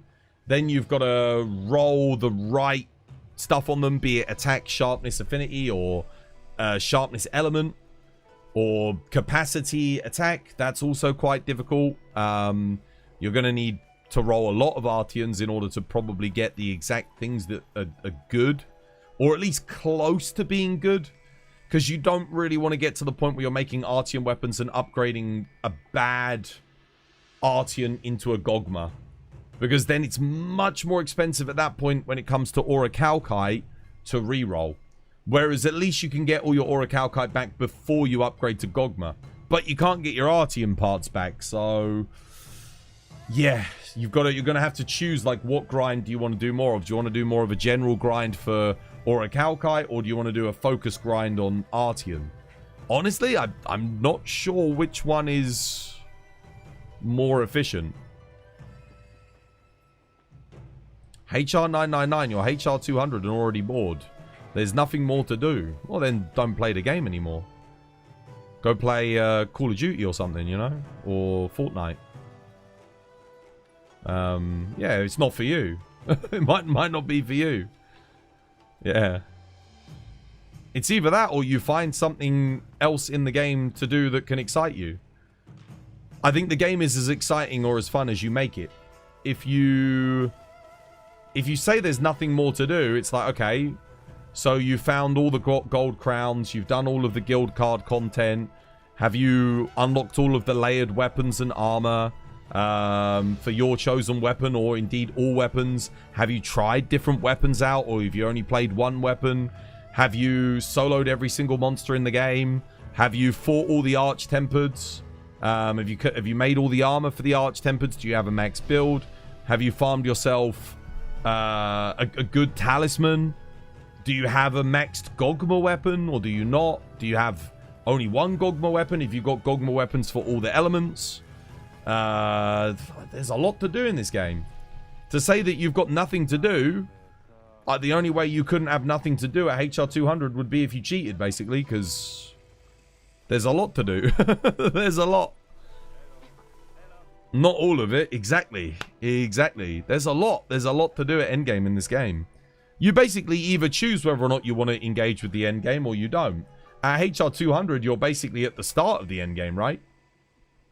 You're pretty much fresh into it. Well, HR100, but I don't think most people are ready to engage in 10-star arch-tempered monsters at HR100. Not really. That's not even including side quests. Yeah, you got the side quests, the optionals, the event quests. You've got all the fishing to do to collect all the fish. You have gold crown fishes as well. Don't forget that. If you want to go into that on the guild card. You've got thankfully we don't have gold crown endemic life anymore. But there is all of the endemic life to collect. You know, if you want to collect all the rare endemic life, that's not even on the guild card, getting all the endemics. There's a lot, dude. There's a lot. Getting A ranks in all of the bowling layouts, that takes a while. I mean, you've already beaten all the monsters and got the best weapons and armor. So you've got Gore Lord Soul with max rolls on your Gogma. You have... When you say the best armor, what is the best armor? What weapon do you play and what's the best armor? What's your build?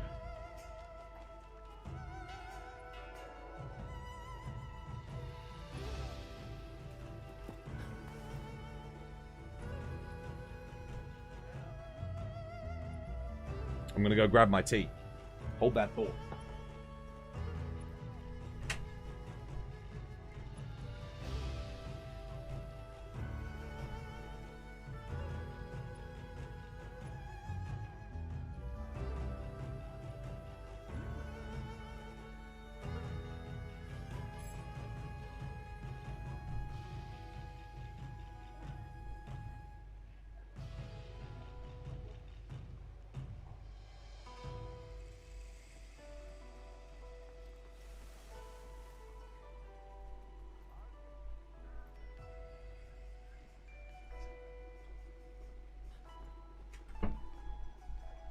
Arkveld Gamma.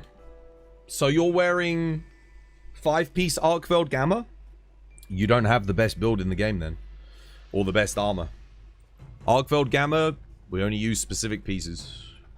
What weapon have you got with your Arkveld Gamma?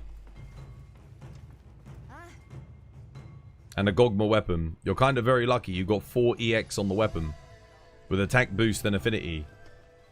Okay. On what weapon? For the Arkveld armor. Like, what weapon are you using?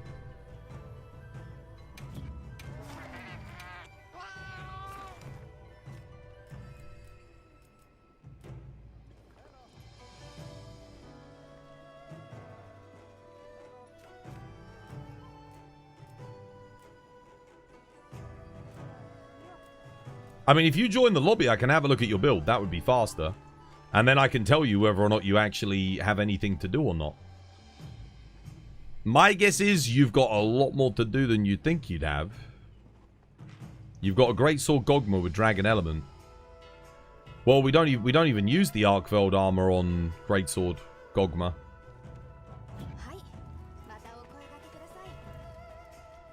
So that means you can't have a max build. Arkveld max build looks...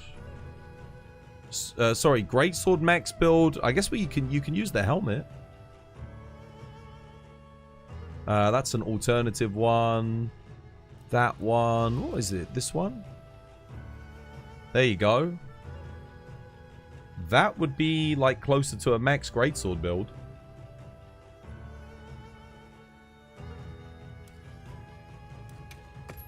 Have you got Soul of a Dark Knight Lord Soul on there? Then you go Bale, Jindahad Udra, Guardian Doshiguma with the Gogma legs for the Doshiguma's might.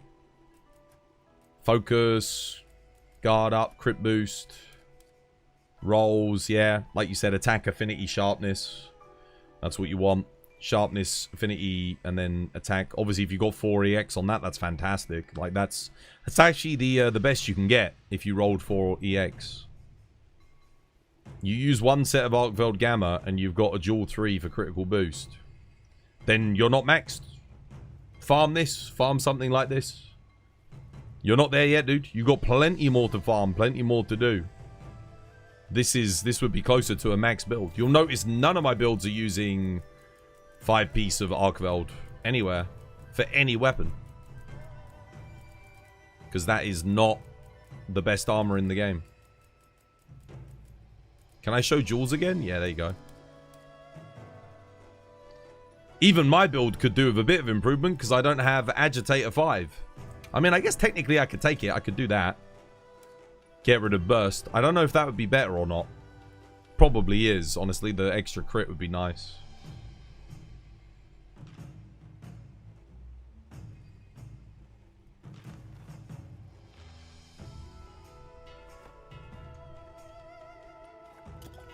You're a greatsword user also.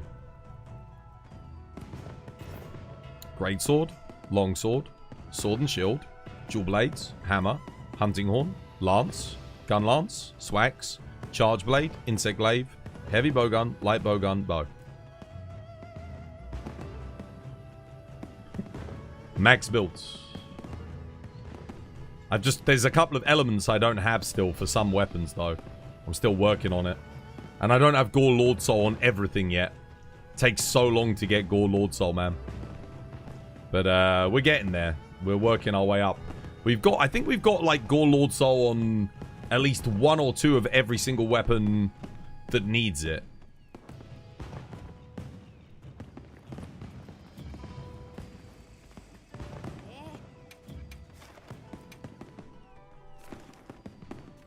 But now there's always more to do in this game. Like I said, you kind of choose your own endpoint. Because there's always going to be something. There's always going to be a goal. I mean, if for you getting Arkveld Gamma and an okay Gogma weapon with just a random roll on it is your endpoint, then that's your endpoint, right? But for me, I would say that's not even close. Like, yeah. Why don't people run Odo Lord Soul on the Hunting Horn? They do. They absolutely do. You run Gore Lord Soul on Echo Wave Slash because the Echo Wave Slash can crit. But otherwise you run Gore Lord Soul. Why don't they run Gore Lord's Favor? Because Lord Soul gives you a 5% damage boost. Lord's Favor only gives your teammates a raw damage boost when you heal them. So, yeah. And you have to run 1 piece of, like, really shit armor. That's a very big problem with Lord's Favor. Lord's Favor on its own as a skill is pretty good, but you've got to run an awful piece of armor. Whereas Lord Soul, it's an amazing skill, and you get to run some of the best armor in the game. So it's basically like it's a trade-off, right? Lord's Favor's not better than Lord Soul either, if you think about it. Like, plus 10 raw is... on most weapons isn't going to really equate to 5%. Closer to 3% increase for most people at endgame.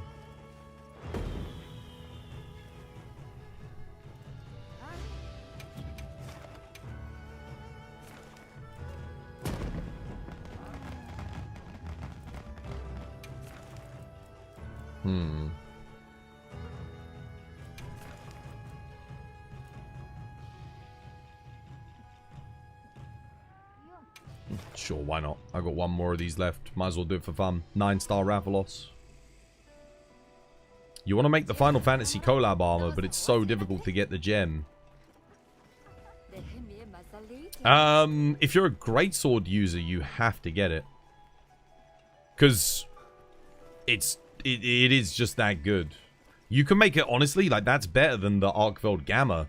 If you're making a greatsword build and you just use the Soul of a Dark Knight set with the... yeah, that's going to be better than running 5-piece Arkveld, I'd reckon. Because Arkveld doesn't really benefit that much from Convert Element and Element Absorption, and, you know, Greatsword doesn't benefit that much from those skills. The Helmet, Gauntlets, and Legs are good for Greatsword, though. Like, decent.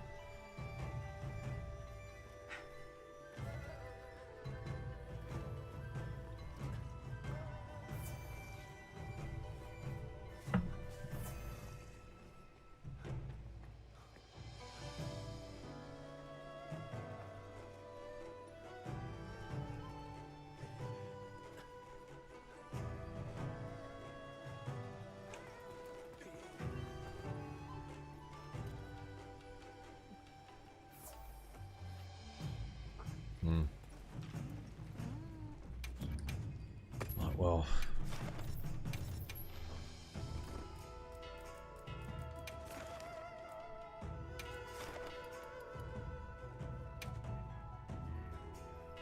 Is Charge Master skill any good? Only on bow. Because bow, when you're dash dodging, you have 100% uptime on Charge Master with like every single shot. And bow actually has decent element scaling now compared to what it used to have. It was pretty bad, but It's, they buffed it quite a bit. It's solid. You actually do want a good balance between raw and element now. So, Charge Master does give you a nice bit of extra damage. But it is also matchup dependent because there are some fights where the element hit zones on... Yeah, I guess you would still run it. Because you go Spread Shot, Charge Master, element of the weapon with like Bandolier combo, and then... oh man, what else do you run on bow? A lot of builds run crit boost. But that's only if you're going for a crit bow. If you're going for like a... just a raw base bow, I don't know. I'm not entirely sure.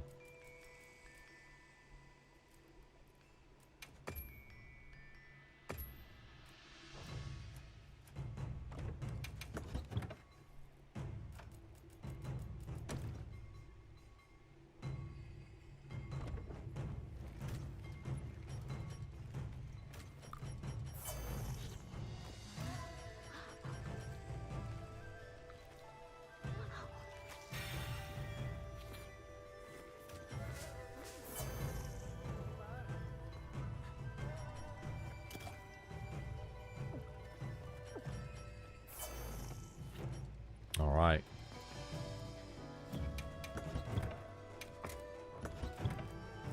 Let's boogie.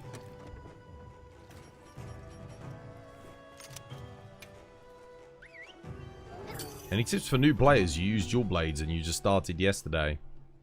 Did you try out like every weapon? If you're in the early game, take some time to try out all the weapons. Dual blades are fantastic. So dual blades, you really want to be focusing on like... Well, you play raw skills, but you want to focus on element matching. So when you're going into the fight... Oh crap, I just... Oops. Forgot I'm meant to be doing this. I need to focus for now.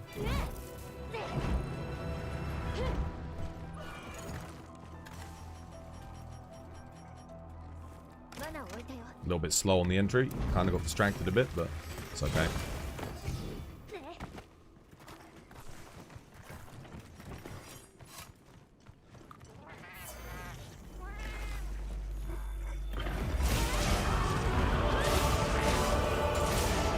Yo, Mr. Brown, dude, thank you for the sub, man. Much appreciated.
We lock in.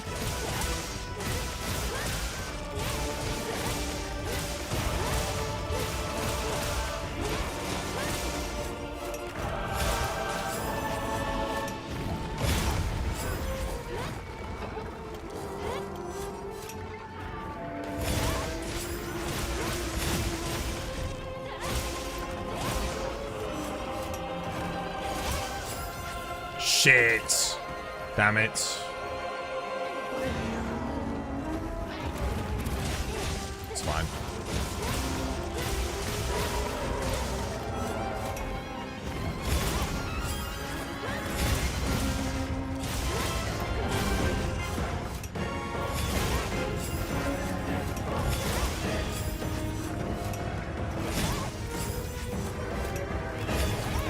I missed?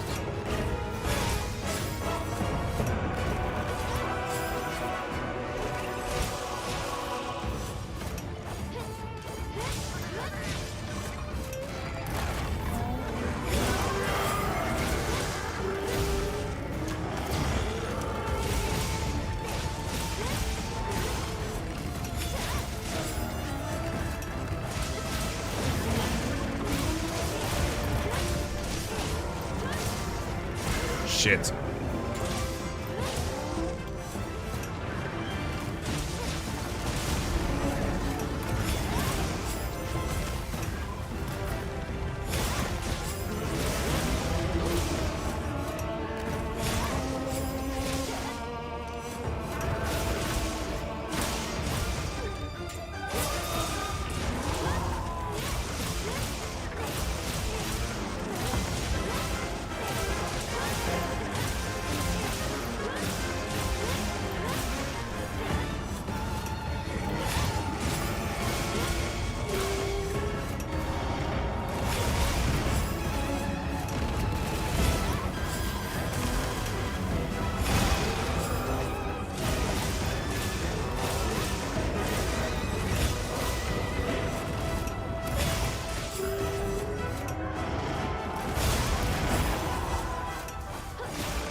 Nice.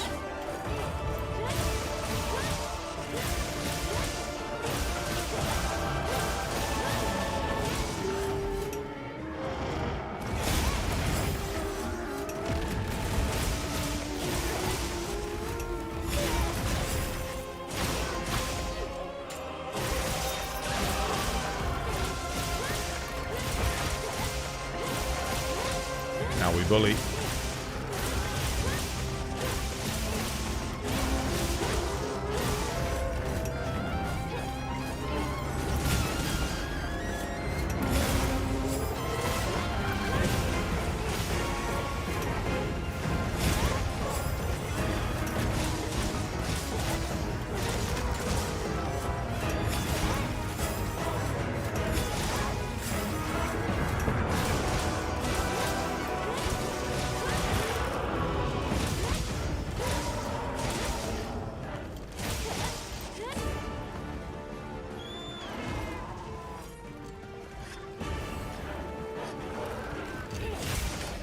There's 2 monsters in that area.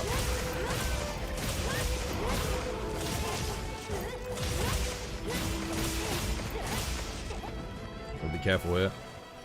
Oh, he's coming back.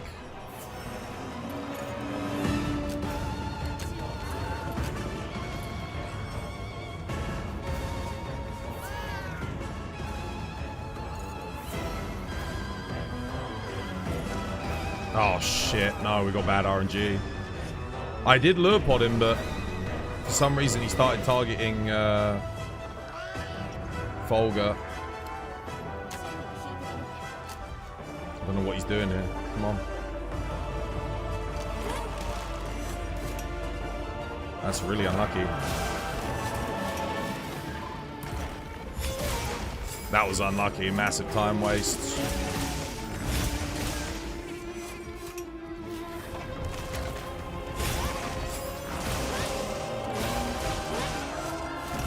Oh shit, what the hell? Oh, cheers, Rich. Thank you. That was like the animation skipped a little bit there.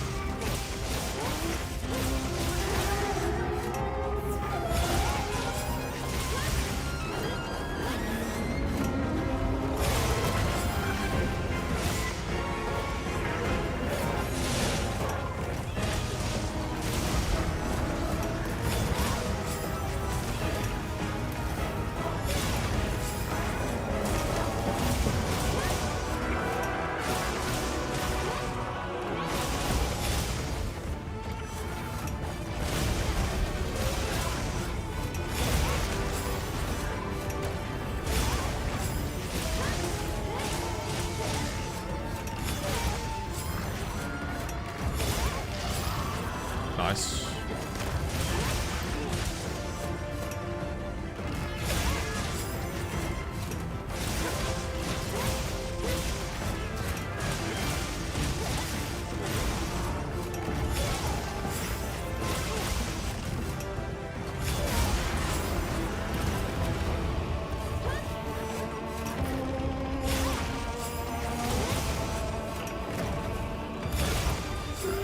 I might be dead here.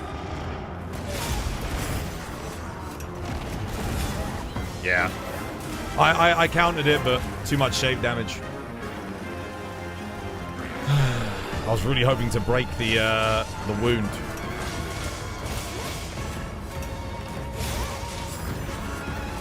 It's alright, we'll get the wounds back, it's not a problem.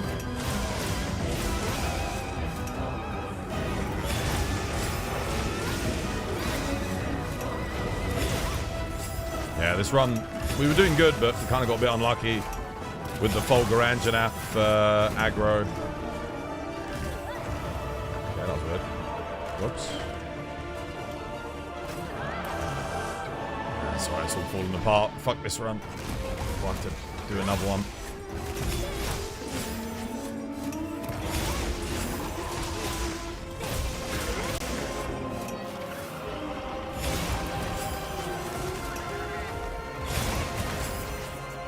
Cheers, Reg. Thank you.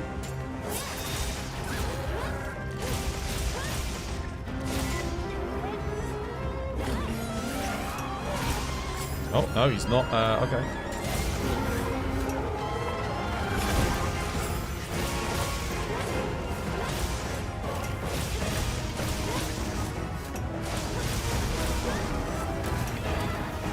Damn, dude. I'm gonna die to the same thing again. Oh, no, I'm not.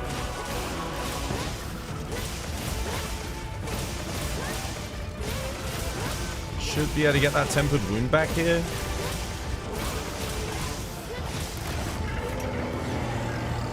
God, dude, I'm playing terribly.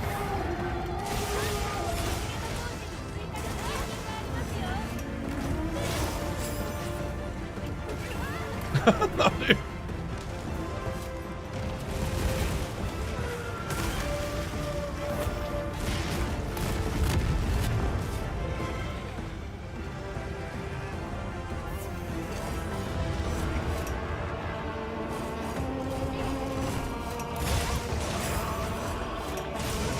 Oh my god, there it... Dude, what the hell? I swear I just hit that. No. Oh, we'll run this one back.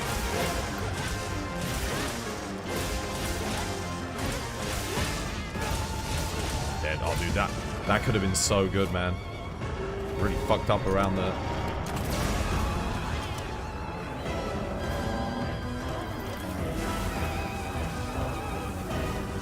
Yeah, we'll go again.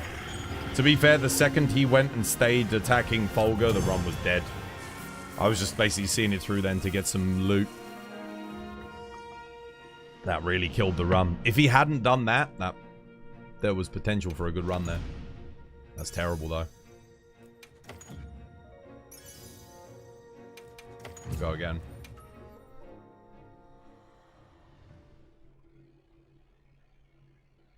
Also, too many ultimates, man. Too many ultimates. I think he went up 6 times. We need to get better RNG than that on the thing. Like, he'd go up, I'd cancel it, knock him down, he'd go straight back up again, do it into another ultimate, like, instantly. Too many. I need to get, like, 3 max. If he does it 3 times, the less, the better, because it's... takes a long time for him to execute that move, and you don't really do that much damage. You do take a lot of shave as well. Why didn't you charge cancel that fight? Just trying to learn. Because it works like shit. When you hold down R1, it's like a chance that the charge blade, the longsword will actually do it. Sometimes it doesn't. So, yeah. Also, if you go to do it and the monster doesn't do a follow-up attack, it's just a waste of time. Like, you've just wasted doing a charge thing when you could get into position to do another EI slash. The best thing to hope for is that you don't need to use it. It's actually better in general. You can cancel into Sheath again. It's too slow. It's too slow on AT Arkfeld. You're not gonna get to the point where you get to Sheath again after it.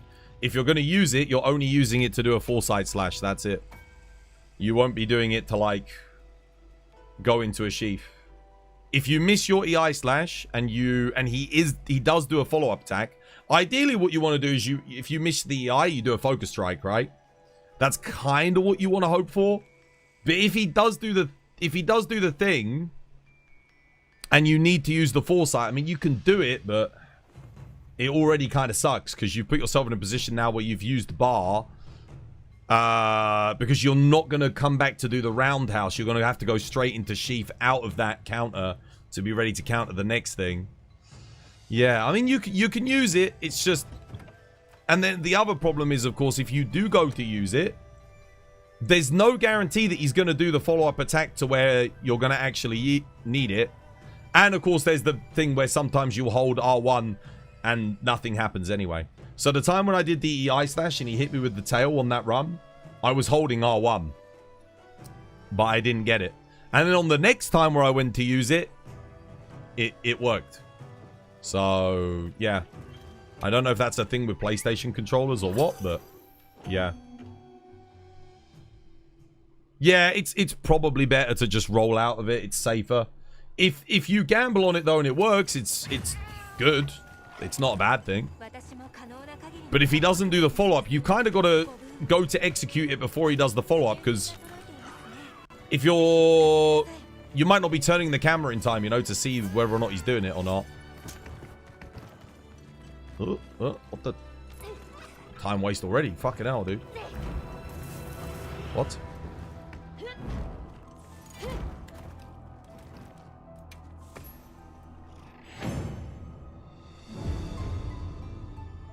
Already wasted like 10 seconds there.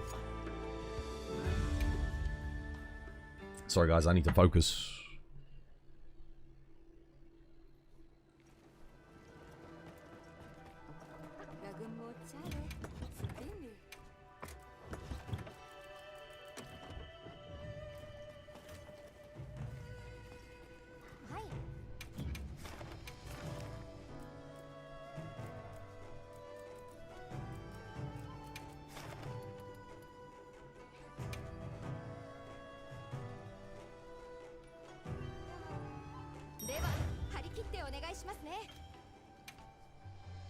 Let's go.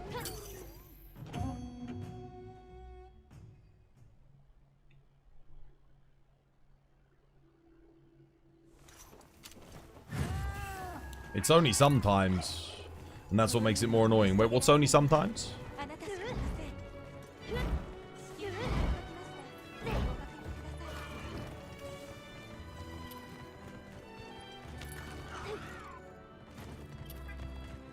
Right. My character just doesn't want to jump down there for some reason today. I don't know what's going on with that.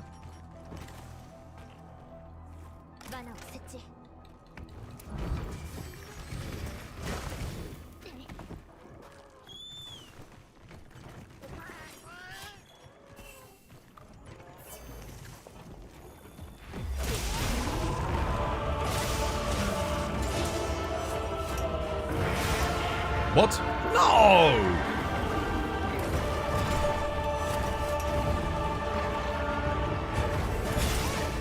That's a terrible start. Oh, also, where's my second hit? My second hit didn't instantiate either.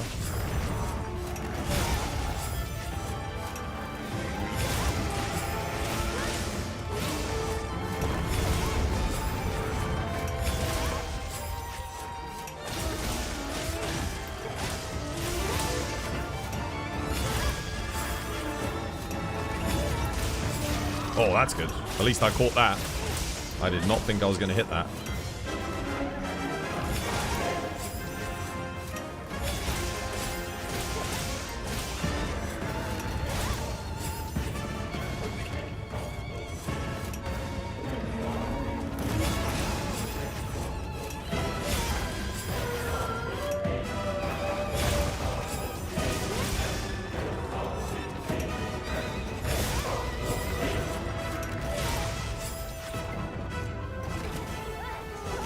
Yeah, see there? Like, missed whip.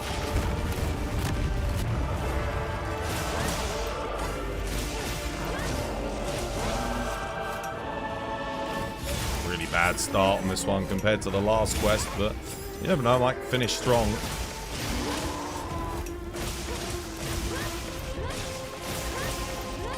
Ah, nah, I already lost my freaking corruption mantle, man, when I got the first knockdown.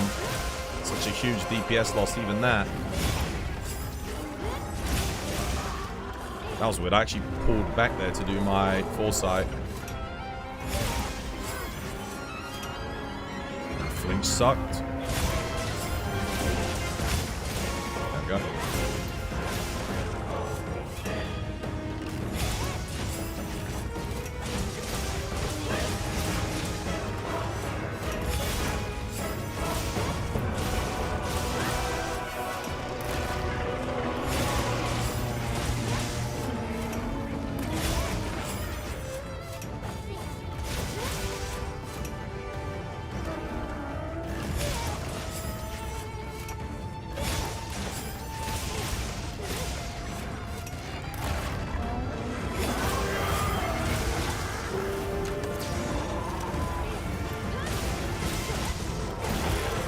Okay, that's good.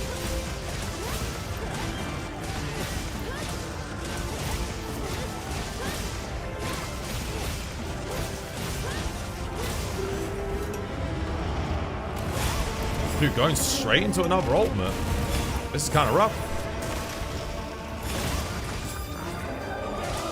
Losing red bar there sucks too. Oh, that's a bummer. Oh, then we get double raw RNG with no red bar. Oh, this is rough. We're having a rough time with it today, chat. Bad RNG.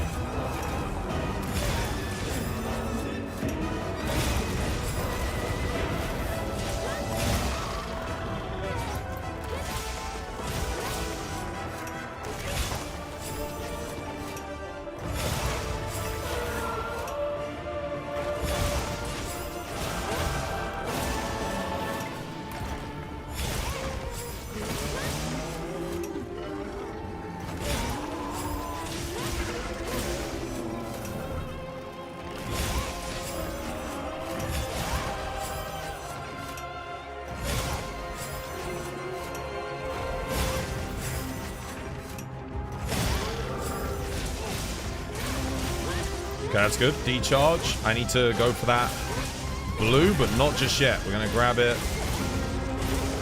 now. Perfect.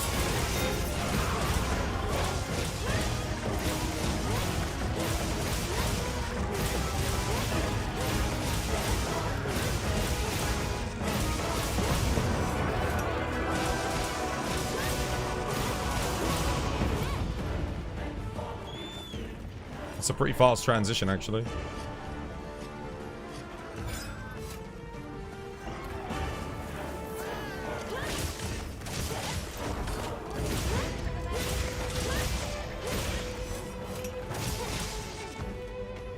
Okay, no monsters there. This is good. Wrong thing. Shit. Time waste. Luring. Buff. Buff.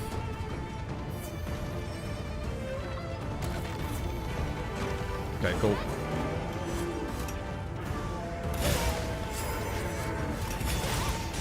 Excellent.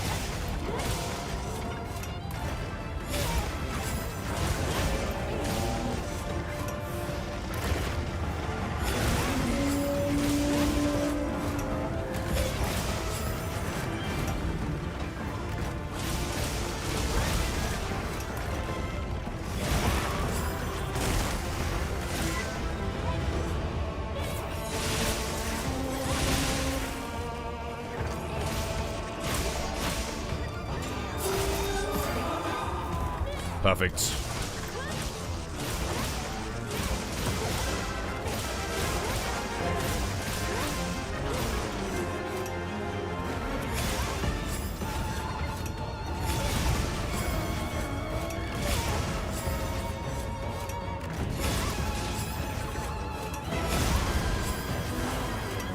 Oh my god, dude. I wish I'd put flash bombs in.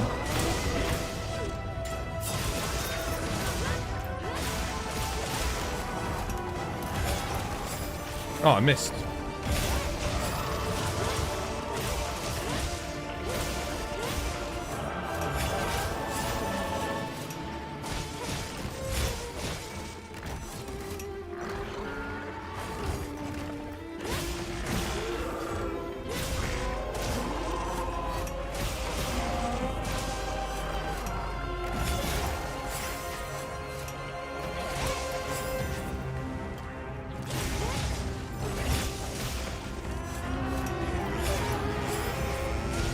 No! Are you kidding me? Missed that focus strike. That was rough. I thought I aimed right at it too.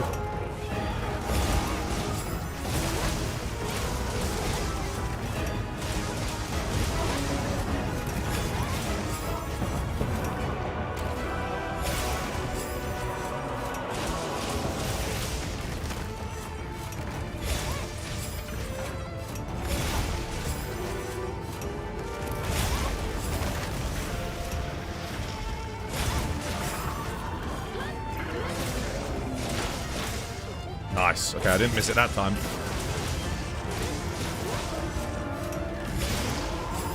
Oh my god, perfect.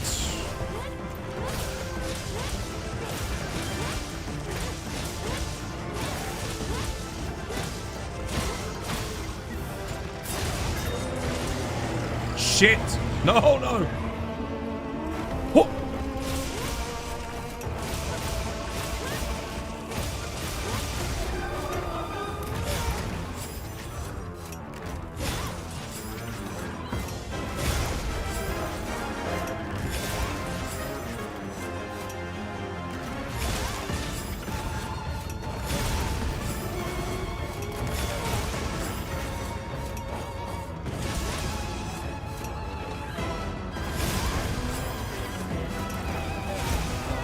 Wow, what? He's dead. I've got him. Oh, no. Fuck. Wait. Flash. Trap. Oh, I don't think it's a new PB. I think I messed up at the end there.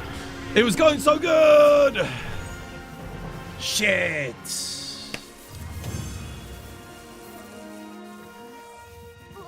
I missed one EI slash. Oh, it's a new PB. It doesn't matter. 949. Oh, baby, let's go. Sick. Dude, I could have saved like 5 seconds there, though, if I hadn't fucked up at the end. Oh, damn it. I wasted like 5 seconds. And I missed the first DI. I missed the first DI slash and the last DI slash. The first DI slash of the quest I missed. And the last one. But then everything in between was good. Everything in between was good. Son of a bitch.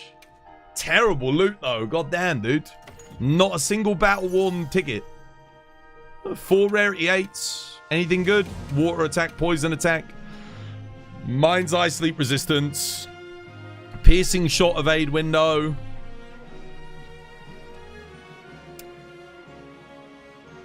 I mean, that is a max roll, but nobody runs Slugger 3 and Foray is horrendous. Still, we'll keep it in case they buff it. Asimus, how you doing, Asimus? Welcome. Hope you have yourself a lovely jubbly one. You hate to say it, but your run would have been just faster without Sir Reginald for Longsword. No, man. The intermittent healing, the shock trap that he did, he was great there, man. He was great. You cannot overestimate the Sir Reginald. When he heals, he keeps me in the fight.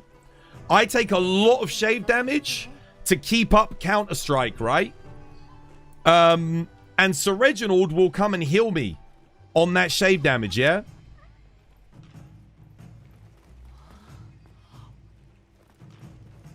Yeah.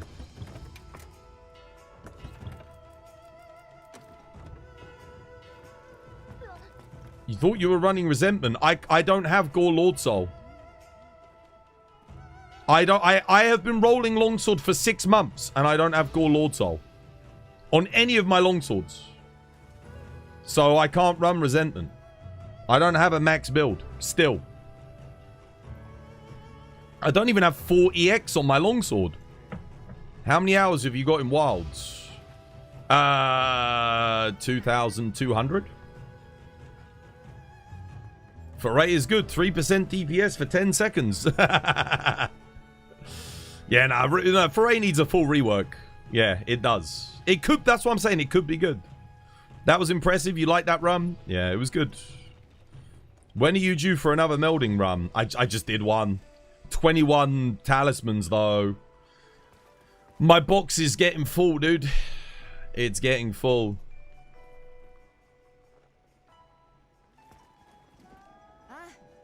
The best part of that run was he only did the ultimate twice and I cancelled both of the ultimates. One of the ultimates I hit the tempered wound just as he went up and we knocked him out the sky. The other one I got the flash on. That's what I'm telling you, man. The PB is basically comes down to the ultimates. Because I can counter the ultimate, but if you're able to stop it, it's so much free damage. It's so good. Fray would work if it lasted for 2 minutes. 90 seconds on after paralysis, 2 minutes after sleep. That's what I reckon. If it lasted for 2 minutes after a sleep proc, 90 seconds after a para, it would be good. If it stayed active for 30 seconds after a blast proc, and it stayed active for the entirety of poison as well, but if poison lasted a bit longer and poison actually did some good damage, then Foray might see some use if it met those parameters, but it doesn't. Not yet, anyway. I'm hoping Capcom will buff it in Master Rank. Or just not even buff it, just change the way that it works, because it's very restrictive at the moment.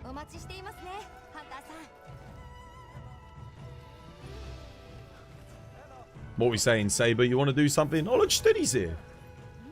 How you doing, Studs? Did you see my new PB? Did you catch the new PB? Never wanted to crash out more than grass growing over the pebble driveway. Whilst your weed whacker isn't working.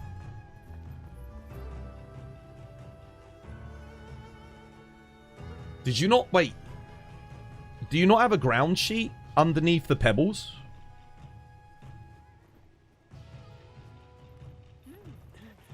Study's AFK. I don't know if he saw... I don't think he saw my PB, Saj. Did you see it, Saber? Or were you in a hunt? Maybe Saber caught it. Nah, dude. Always get a ground sheet, man, with pebbles. Pebble drives. So I've got pebble driveway. Or we did have a pebble driveway. And when we did, ground sheet goes down first. Like a thick ground sheet. You cut it to the shape of the area that you want it. Then you put the pebbles. Well, then you put load bearing so that it doesn't sink when the car goes in. You put the, what they called? They're like big square panels. You put those down and then you put pebbles on top of that. So you end up with like a 3-layer system.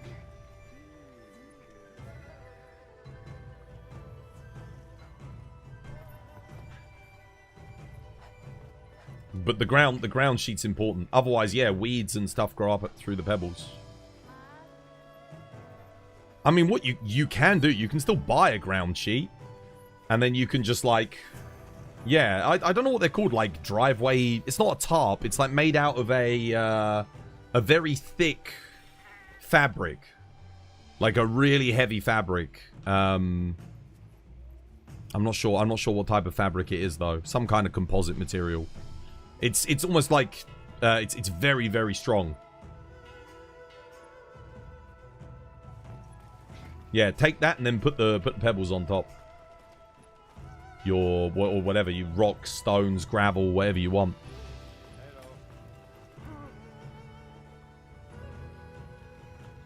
Where did Saber go?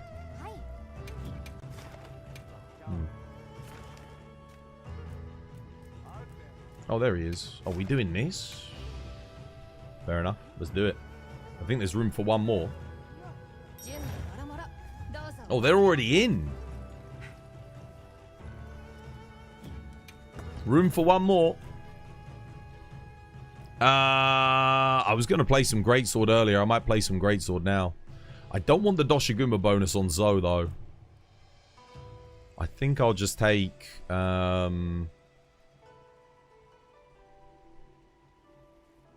I think I'll just take this one. That'll get the job done.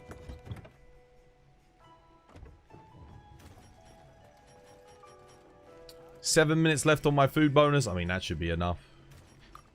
I don't think this will take us more than 7 minutes. Let's go.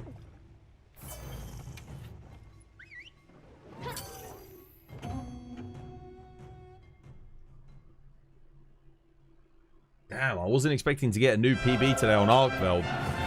Gruber! How you doing, Gruber? Welcome in, dude. I hope you have yourself a lovely jubbly one, dude. Thank you for the raid. How's things, dude? Hope the hunts are good. Hope the hunts are treating you well.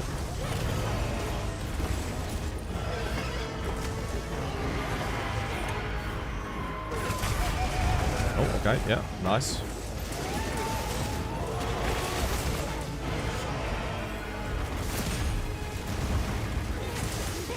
Oh, I forgot to put frickin', you know what I forgot to do? I forgot to put guard up in. I'm fucked.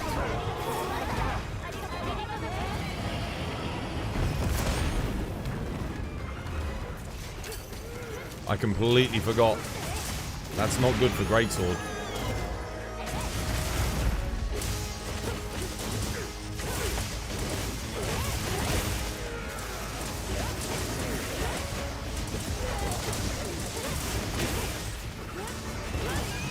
Wait, did someone just drop the boulders on him? Oh, dude, someone dropped the boulders. Yo, guys, reset. Someone literally just dropped the boulder. We're not going to be able to get set up for the second phase. I don't know why someone did that. Guys, you might as well leave.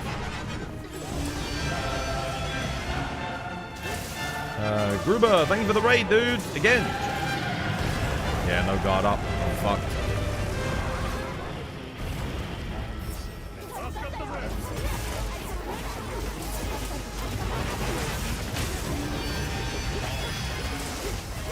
Guys, someone dropped the boulders.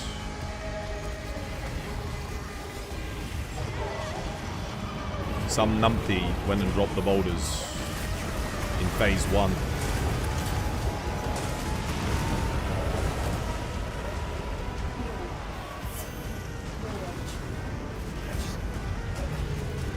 This is going to be a very long... I thought this was going to be a 7-minute quest. This is going to be more like a 10-minute quest. But... Oh, wait, no, they did. What am I talking about? Wait, what the hell? Wait. I thought... Wait, what the shit? Oh, oh well, it doesn't matter anyway. Someone skipped the boulders with a KO. Shit. Oh, that sucks. Maybe IG can get the arm there? That's it. There we go. Okay, nice.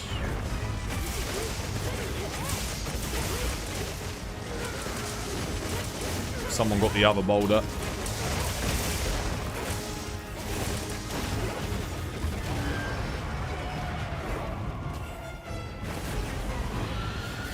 That was weird. The boulder only spawns after. Oh, dude, you know what? I didn't even know that. I actually thought someone dropped it because he got knocked down underneath where the boulder was.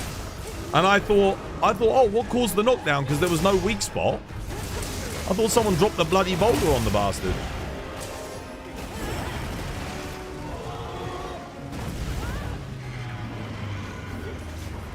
Cheeky dust. I really need guard up though. This is bad.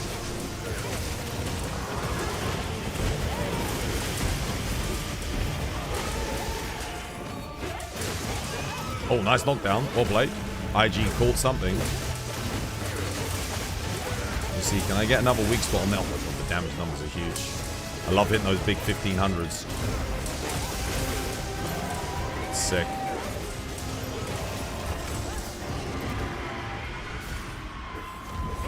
Nope. I'm trying to offset him, but...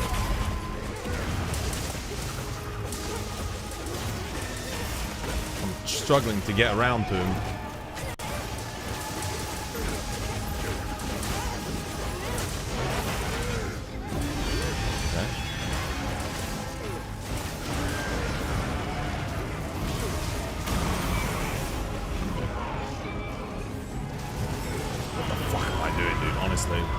And I've got heavy... Why have I got heavy piercing pods? Why? What? Where am I? Oh, there's my thunder pods. Why are they there?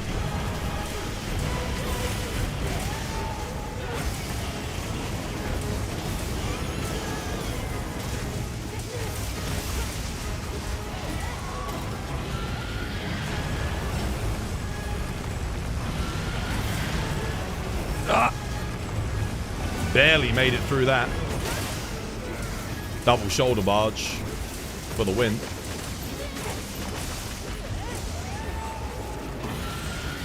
No! I rolled into shoulder barge, but didn't do the shoulder barge. Yeah. Pain in the ass not having guard up on greatsword there. If I have guard up, I can do offensive guard, like block, get offensive guard up, attack, into the second one, shoulder barge, into TCS.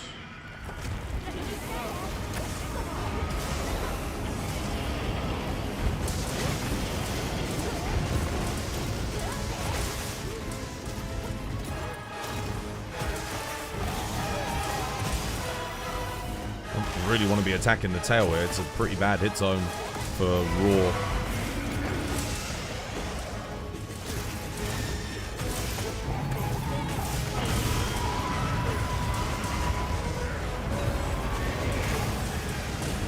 What?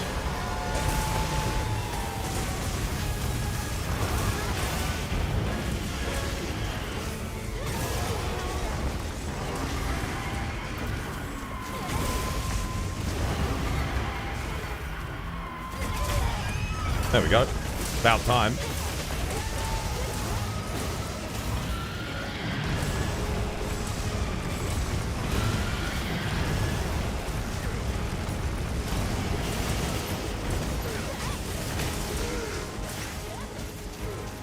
Got my shoulder barges on that one. Only just.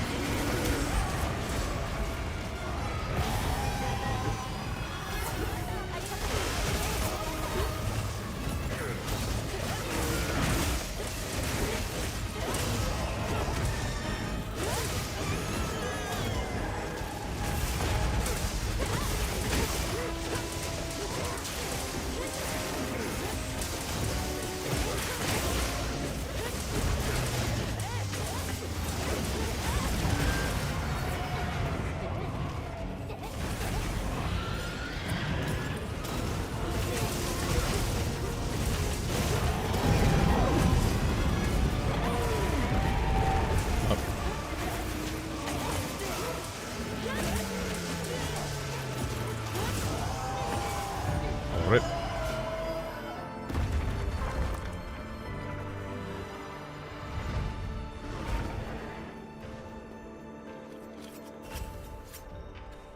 Well, my food bonus did run out.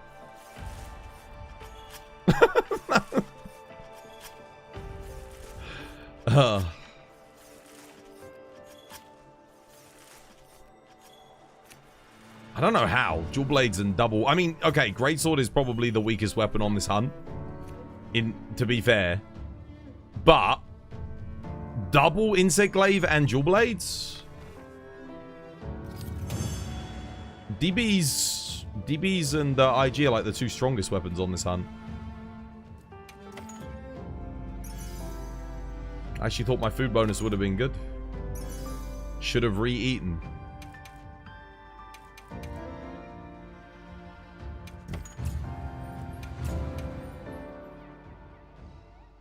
Twas, if for sword and shield I get every crucial skill and I can fit speed eating and wide range 5, is it worth it? How? No, you can't. It's not possible. It's literally impossible to fit wide range 5 and speed eating in. Look at the build.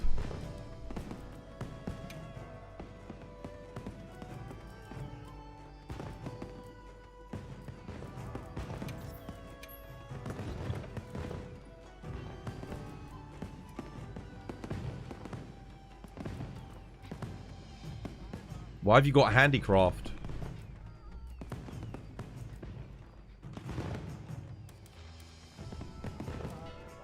You don't have attack 4. Why run attack 3? What? Where's Razor Sharp or Master's Touch? You know, like Master's Touch or Razor Sharp would literally give you... Razor Sharp doubles your effective sharpness. You're getting about a little bit extra on handicraft, but Razor Sharp would... handicraft would give you more than that. You're missing affinity on your sword and shield as well.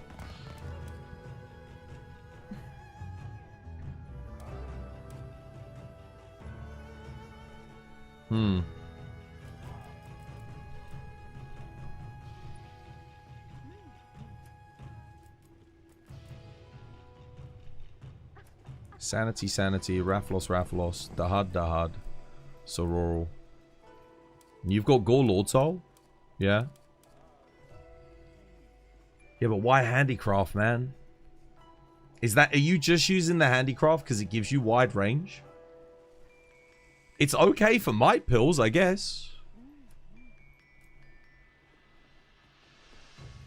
You can like pop a might pill off before doing like a perfect rush.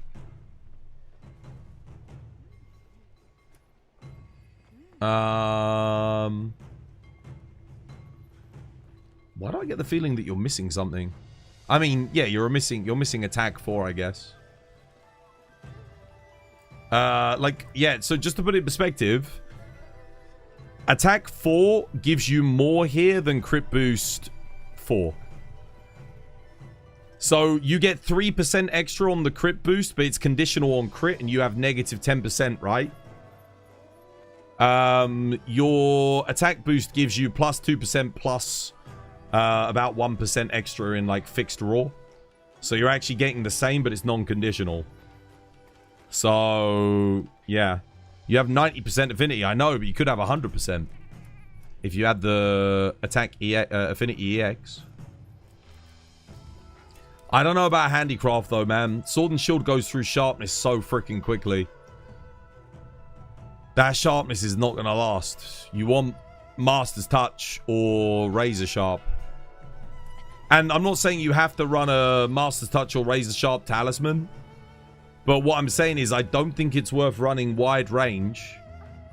For example, let's say you had a Guardian Flayer or a Attack Wex or Attack Burst or Attack... I don't know, something. You could technically gain Flayer on this build, right? Instead. Would that be better than having wide range? Yeah, probably. Also, you have no shockproof. You've got no shockproof in your build. So, if you're playing multiplayer, you're causing a ass load of problems and you only need wide range in multi. So... it's not worth running Gobbler 3 if you're not running Shockproof. Shockproof's very important.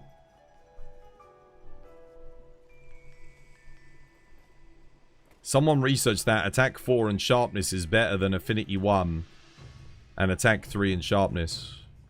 You could have 100% Affinity. 100% Affinity with even a 9... so you're getting a... just to put it in perspective... 90... I can just do the maths. 90% affinity at a... what are you at? 34% damage increase, right? So, what's 90% of 34? It's 3 point... So let's just say minus the 10%, you're minusing 3.4, okay? So, you're doing... you've got a 30.6% effective damage boost from your crit boost, right? 30.6%.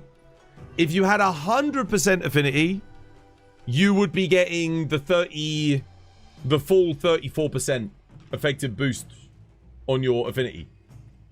Assuming you're staying on a weak spot. So at the moment, you're losing, again, roughly 3.4% damage. That's if you had crit boost 3, by the way. You've got crit boost 4, so you're actually technically losing a bit more than that. Whereas you're gaining raw. How much raw do you gain? You gain plus 9 raw. 9 raw is a gain of out of 264. 9 into 264.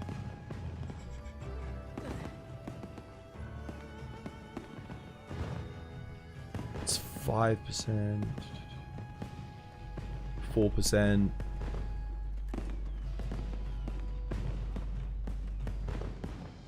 Oh, I guess because you've got a max roll, it actually works out about the same. Or does it? 3.2? 3... What would 1% would be 3. You're probably going to hit 300, so 9. Actually, it's about 3.4% as well. Interesting. It works out about the same. Max damage is slightly better than Affinity 10. I think it's only because you have Attack 3 and Max EX rolls. Yeah, it's basically the same. It's about 3.4% either way, based on your raw roll.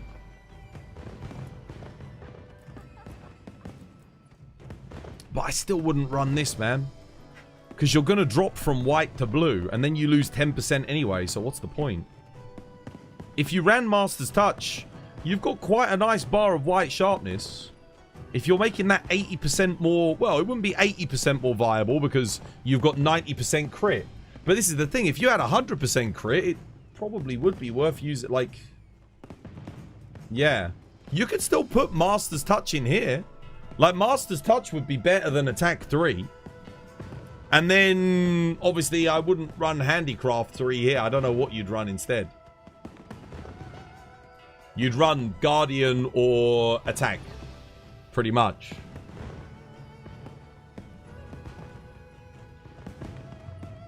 You need Shockproof, yeah, for multiplayer. I mean, you're running a wide range build, so you're running this multiplayer. Obviously, if you're running solo, it's fine, but why the hell would you run wide range solo? Longer white sharpness, dude. You want more white sharpness.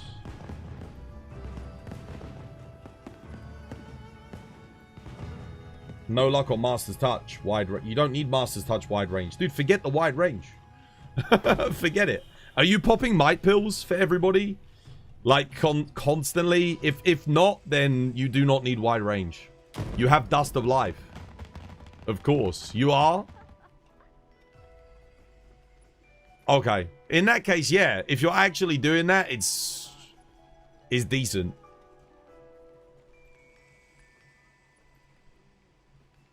Here is your wide range, Dust of Life. Yeah, I mean, if you're only using it for healing, I would switch it. But if he's actually using it for might pills, that's pretty good.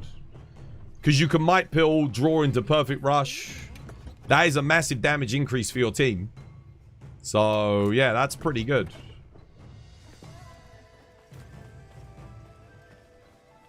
But yeah, damn, dude, freaking...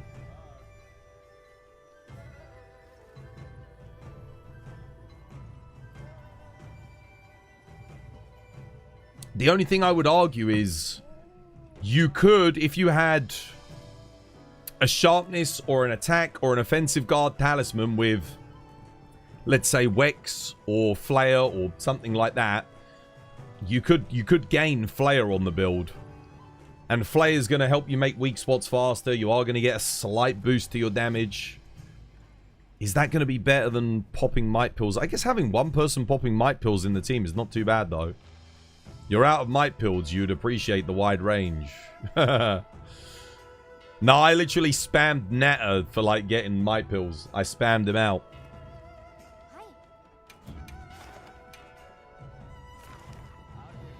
You'd remove crit 4 to get attack 4, so would I. Because it works out about the same, but because you've got 90% crit, you get 100% uptime on the attack 4. Attack 4 is better than crit boost 4. In this scenario. Definitely. Yeah.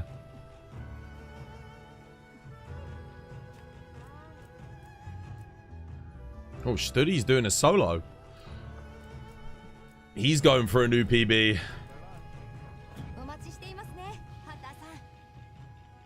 What do you want to do? What shall I post, Saber? You used around 500 in the past 2 weeks for the tournament. After it, you're broke. Just rest at Natter, mate. Natter, mate. Get your Natter farm set up. Spend half an hour just resting. You'll get them all back. No time. Unless you're out of points. Which... I don't know anyone that's run out of points in this game yet.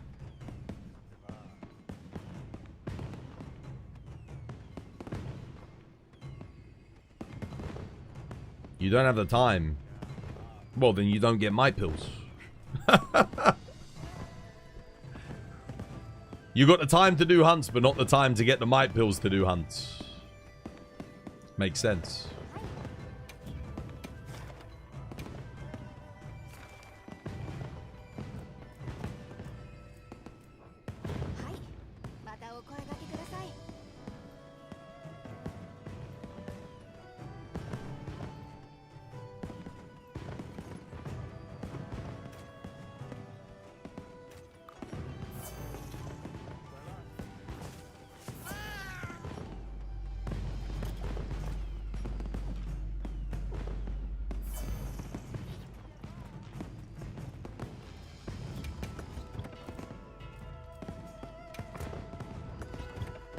You do realize, though, that the second Master Rank comes around, 1 affinity becomes better than 4. Having the 1 affinity 3 attack is better, right? It will be better immediately. Like, hypothetically, when we hit Master Rank, like, it will always be better. Because of the fact that it's an attack boost over... it's a percentage boost over a raw boost. Am I sure? 100%. Percentage boost skills only get stronger when Master Rank comes around. Fixed flat rate skills become worse. That is always the rule in Master Rank. Because your base raw becomes higher at Master Rank on weapons. We'll probably get ways to get more Wex. More Wex? Do you mean more affinity? Like, 9 raw becomes less valuable at Master Rank than it is now. Yeah, and affinity will be more accessible, exactly. Yeah. Oh, yeah, that's true. Yeah, that's true. If they give us more affinity skills, then... But if they don't give us more affinity skills, if what we've got is what we've got, to be honest, do we need more? I guess crit eye becomes something that you start to consider putting in the slots. Especially if we get like a crit eye 4 deco. That would be kind of nuts. But even then, you'd have to ask, like, do I want to put attack in? Because then you're going to... If it's a choice between attack with the percentage boost or crit eye, I'm probably going to choose attack and then stick to, like, using Master's Touch, Wex, Agitator. It all depends. Because, again, remember, attack becomes better. Because 5% attack at Master Rank is worth more than 5% attack here. What do you mean Agitator maximum might Wex is already a lot? That's what I'm saying. I don't think we'll be getting that many more affinity skills at Master Rank. We might get some set bonuses for affinity, like the Lagiacrus and Gormagala, because we've only got the 2. But I don't think we'll be getting more skills. I'm trying to think back to Sunbreak. Did we have any more skills that gave affinity beyond what we've got now? And... like, not set bonuses, like actual skills. We had Crit Eye, Max Might, Agitator, Wex. I guess Foray. If they buff Foray, we've got that as well. Do I go for Attack 4 or Crit Boost 4 on your Raw Sword and Shield? Attack 4. You go for Attack 4. The attack gives you slightly more than 3%. And because you're not critting 100% of the time... because you don't have 100% crit, your crit boost isn't always proccing. So you're actually getting substantially less than what you'd get at attack 4. Ultra Violence, dude, thank you for the raid. Cheers, dude. Much appreciated. How are the hunts? I hope you're having yourself a lovely jubbly one. Honestly, it's all speculation. It's just based on the previous titles, dude. Every single other Monster Hunter game, that's the general rule of thumb. Percentage-based skills always get better at Master Rank. That's the rule, not the exception. Whereas flat rate skills become worse. Anything that gives a flat rate bonus, because the base raw is higher, the overall percentage damage increase becomes less. Therefore, getting your percentage damage-based skills to activate becomes a higher priority. Yeah, dude, how were the hunts violence? Dude, I hope you had yourself a lovely jubbly one. Shout-outs to you, dude. Thank you for the raid, man. I hope all is well. That's every single Monster Hunter game, by the way. Basically, other than like 2nd gen, 3rd gen, where all of your percentage-based damage was tied up in sharpness. So handicraft became like one of the best skills in the game because getting yourself up a sharpness level increased your damage so much more than anything else. But affinity caps at 100. Max Might was worse in Sunbreak than it was in Base Rise just because you could hit 100% without it anyway. Yeah, for certain weapons. For certain weapons and certain builds. But that Max Might is not a percentage-based skill anyway. That's not what I'm talking about. Max Might is an enabler for 25% crit damage increase. Crit boost is the percentage boost skill. So crit boost becomes even better, is what I'm saying. At the moment, like, a lot of the time you'll run crit boost 3 with, you know, attack. Or you might even just go crit boost 3 for the percentage increase, right? But at Master Rank, we will always be going for crit boost 5. Pretty much. Like it's an extra 6%. Crit boost has always been broken. Not always. Not always, but in modern Monster Hunter, yes. It was at its most broken in World because of how easy it was to put in. It was 3 medium slots, and that was it. You had crit boost, you had a full 15% damage increase, 5% from each. That was where it was at its best. It's nerfed slightly in this game because you takes up more slot. It's more slot economy, right? In the first game it existed, it was broken. High rank generations. I don't remember crit boost on in Monster Hunter on the PS2. What armor had crit boost on PS2?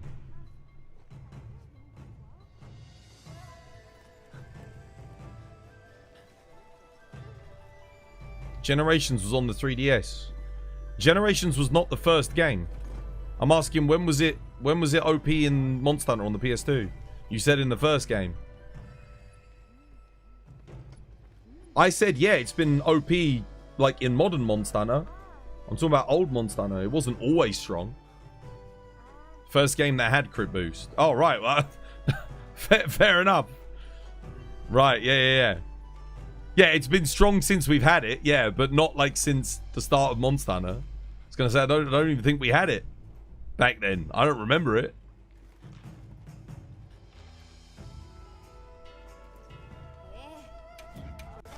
Yeah, that's because Affinity essentially, it superseded Sharpness.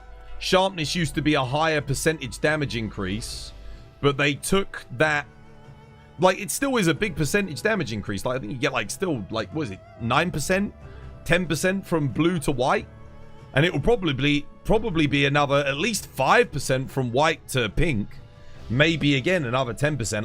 I don't know, because again, but it used to be like blue to white and white to pink was like 30%. But then they took that percentage, they put it into Affinity instead. Wasn't it like 40% in World? What, crit boost? No, crit boost was 15%. Its crit is 25% base. Crit boost takes it to 40%. So you get 5% extra per crit boost decoration in World. There's 3 crit boost decorations. If you go crit boost 3, you're gaining 15%. And then Wex was 50% crit. So, assuming if you just had Wex and crit boost, you're literally getting a 20% damage bonus. Just from those 2 skills. Because 1 in every 2 of your hits is critting, and you're gaining 40% every time it crits. So yeah, it's nuts, dude. It's nuts. Stream was fun. You've been playing some Resident Evil 4. Dude, nice. Sounds good.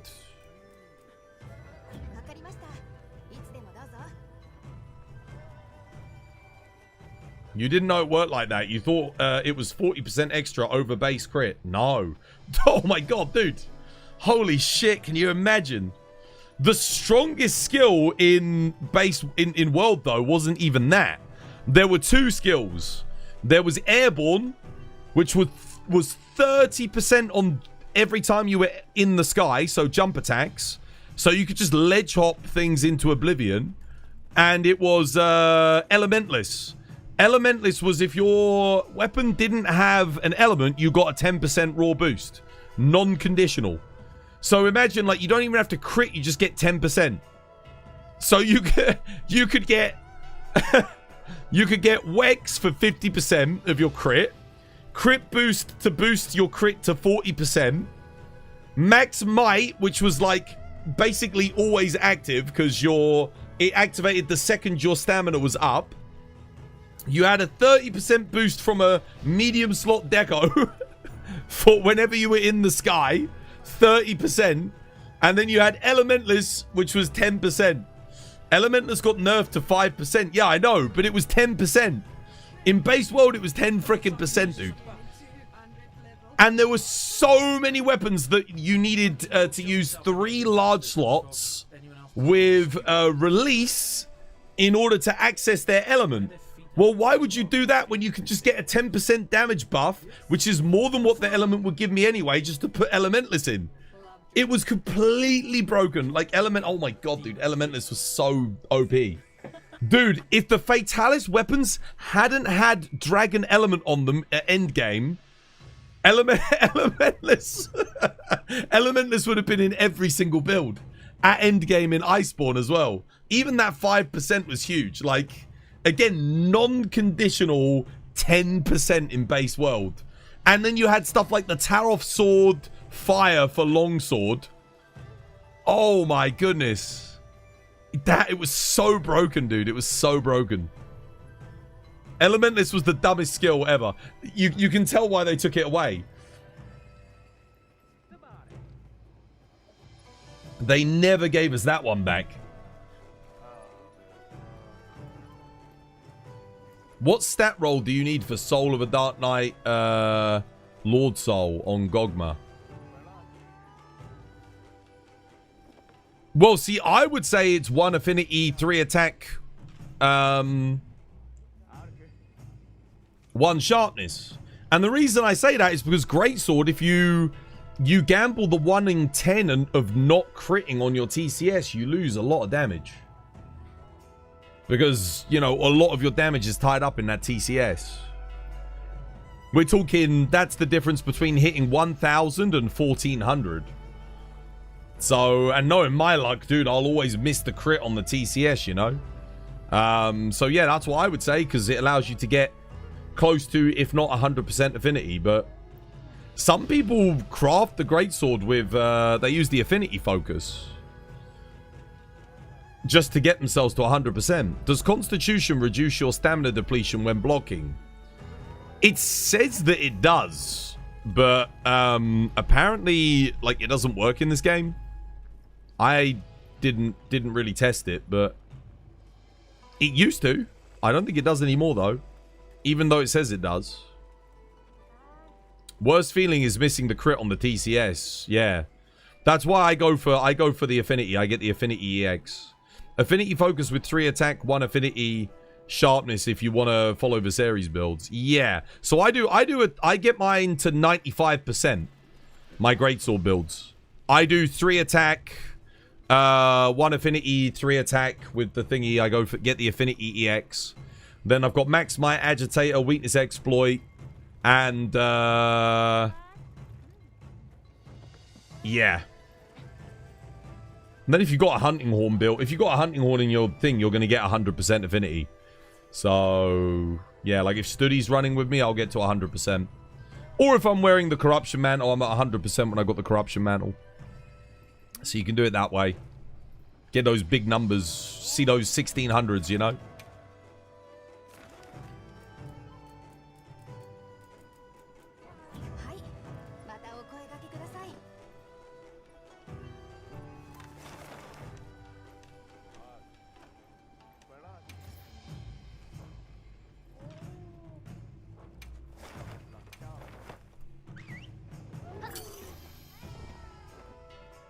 Sometimes I wish skills like Foray or Flare just a single level 2 deco skill.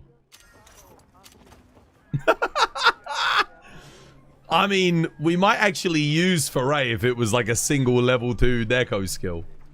I think that might actually make status builds somewhat viable. It would certainly make paralysis builds more viable for greatsword.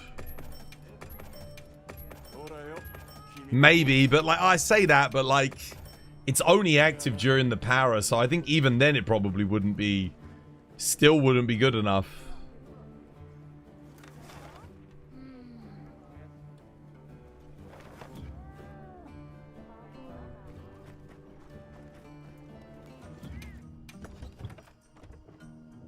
It's funny when you think about it, like, yeah, dude, that might not even that might not be enough. Crazy.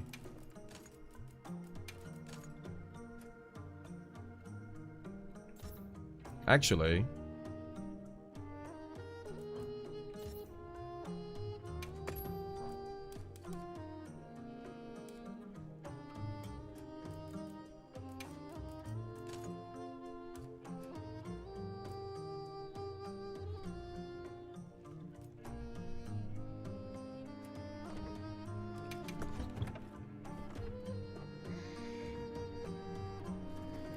it's terrible now. Yeah, I know. I think it's because Foray was added in Rise and Sunbreak, right? Whereas this team, I think it was in Frontier actually as well. It wasn't called Foray, but similar skill. This team had nothing to do with Foray, so I don't think they understood how to balance it. Because it was the portable team that came up with it, and they balanced it pretty well in my opinion, like overall decent.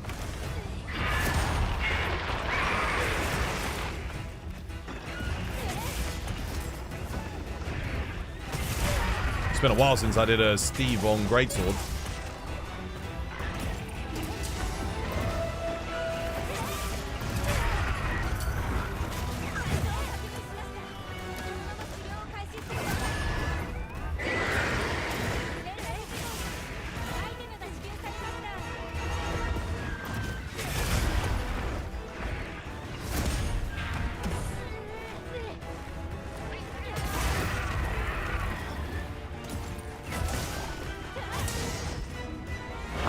They don't give you enough time to like get that off. Sucks, doesn't it?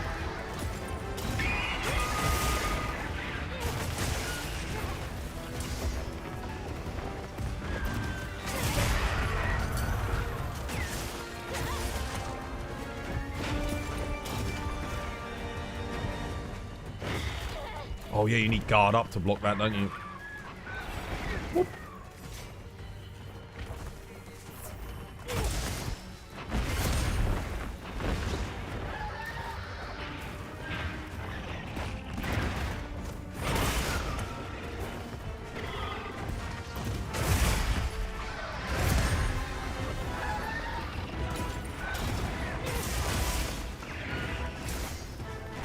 Did I not put Suture in the build? Shit, I didn't put Suture in. How did that focus strike not hit, guys? What the hell? Seriously, how the fuck did that not hit? Fuck. I forgot to put fucking Suture in the build. That sucks. It's alright, we'll reset. I thought I put Suture in. Did I not fucking like, I might have not saved it.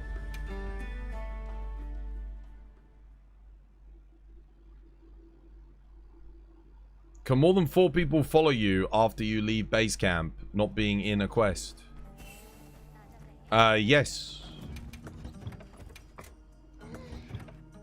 Of course. Do link environment. Oh, I don't have it in here for some reason. The fuck?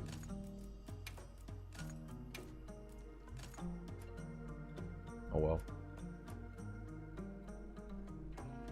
I'll just go for handicraft. Be better.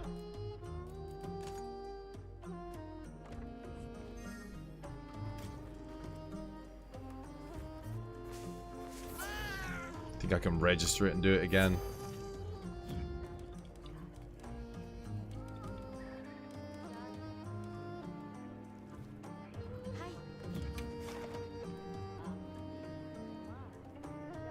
Wilds is the funniest monster hunter where the hitbox is either surprisingly big or surprisingly small.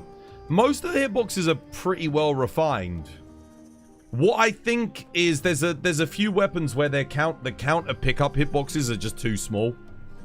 So the counter pickup hitbox should be big, and the monster's hitboxes should be tight, if that makes sense.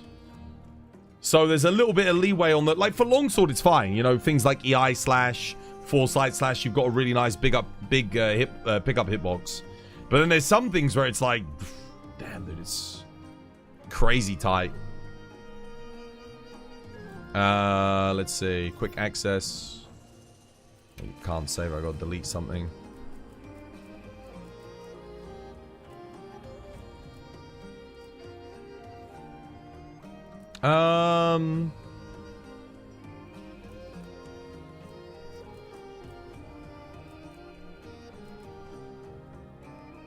It's actually quite a useful quest for people needing Ebony Odo armor.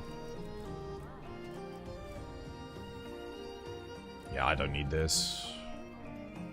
It's not that good. Oh, but it's my only one. That's the only thing. If I need money, it's better than nothing. Damn it. I'm running out of, like, useless quests. Yeah, I can get rid of this. It's fine.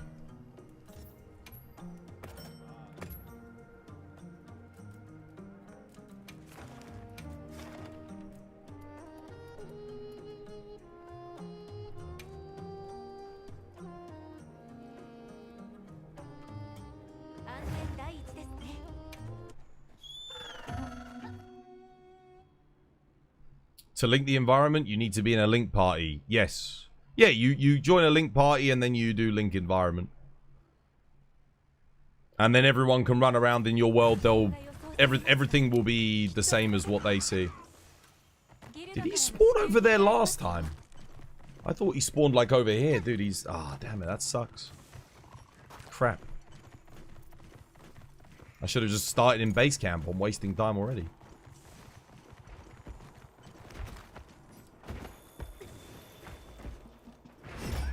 I shouldn't bleed to death this time, which is good.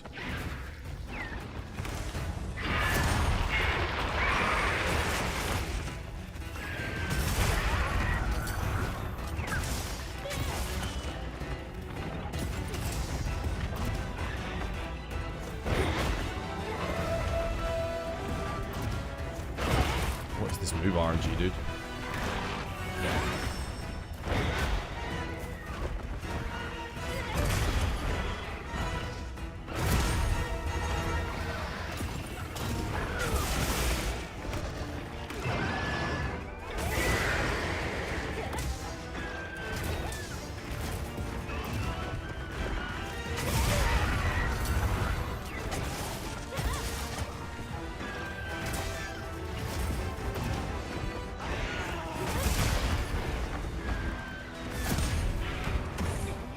Look at the shit, dude. I haven't been hit, by the way. Look at my fucking health, dude.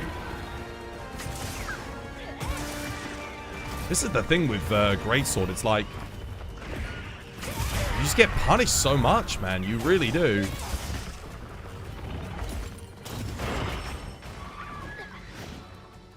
You're using one of the weakest weapons in the game.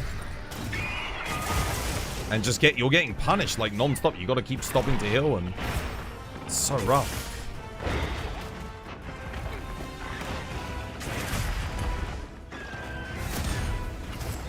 The hell? Shit. Ain't good.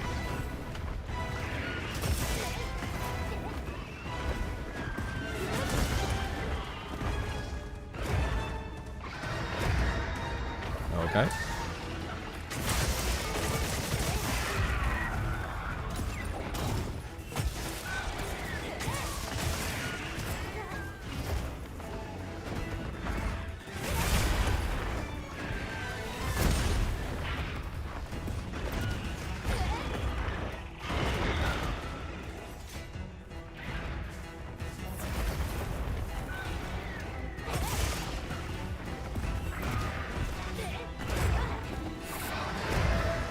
Sucked. I held it as long as I could. Dude.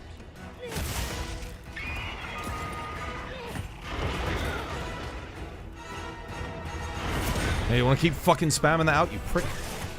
Yeah, okay, you do. Fair enough. Alright. I get it.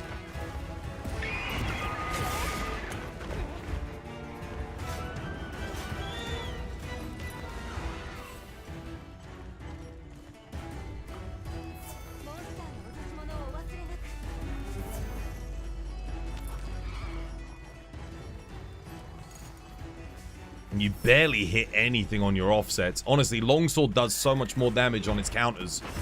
And the EI counters are like way better too. It's rough, dude. It really is rough.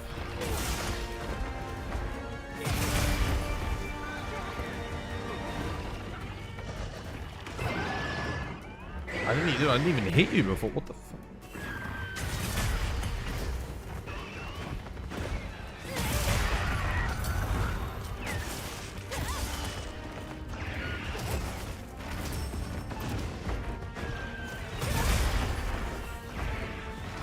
I hit a freaking weak spot. Oh, congratulations. And I can't even do a follow-up because I've got to heal my fucking health. It's all gone.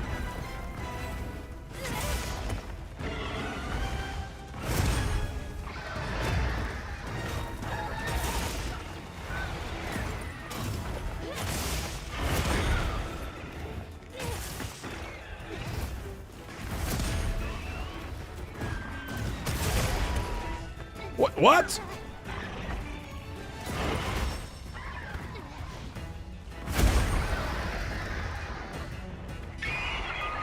Okay, I think I perfect guard that. I pressed triangle, nothing happened. Gotta heal again, because...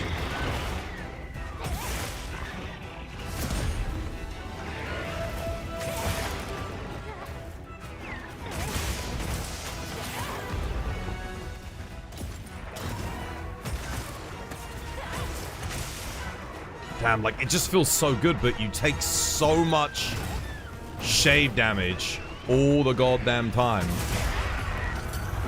If it just was... Oh, dude, it just took a you know... If it just wasn't quite as punishing on the shave... Oh. It would be so good, man. Like, right now, I can't attack him, because I gotta go hit that. Literally.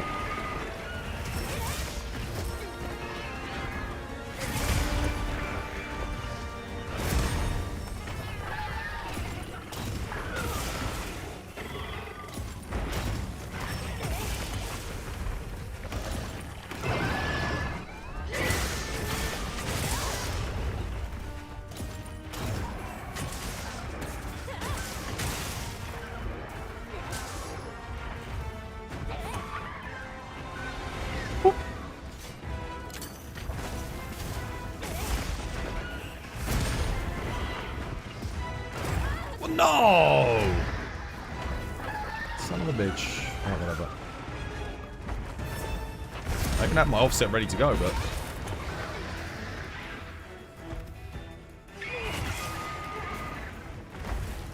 Moving again.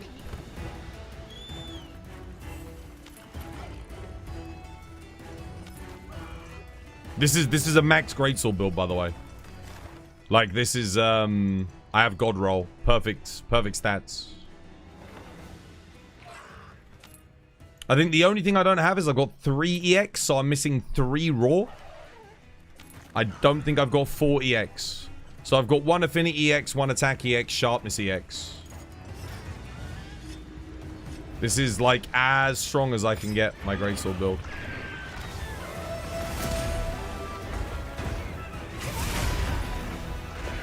Thing is, 432 is like 2/3 of the damage of what longsword can do. Like, greatsword should be hitting more than that on the offset.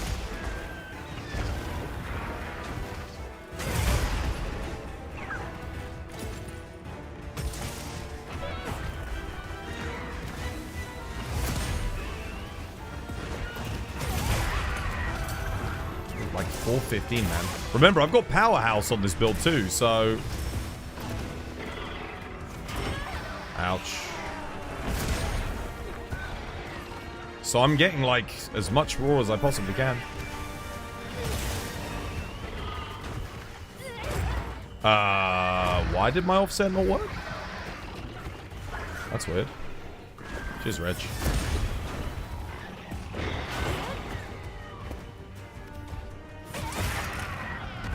Goodbye, tail, I guess.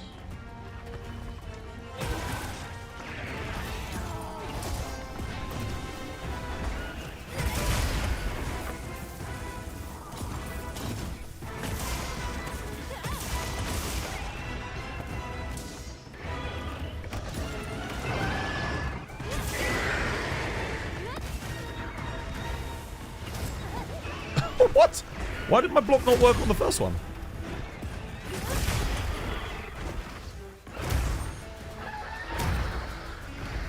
Yeah, I kind of messed that up on the timing. I lost half my health anyway.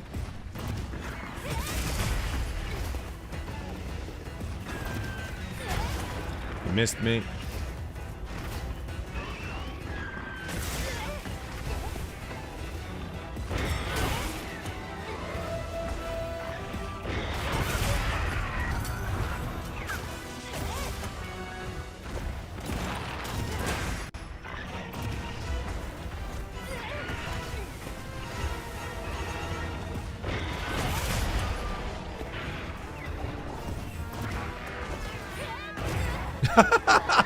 Again, I held it as long as I could.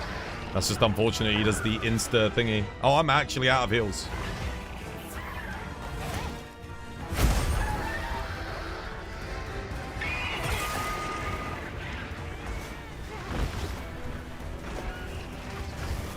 Yeah, I can't. I literally don't have enough health to block anymore or counter anymore.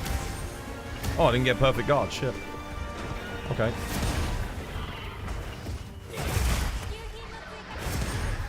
There goes half my health again. Damn, this run's been terrible. It's done anyway. Fucking hell. Where are you going? Where are you going?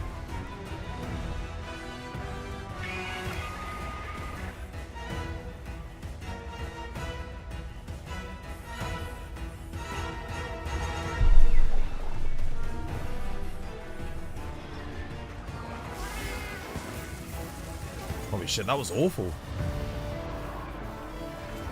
It's fucking horrendous.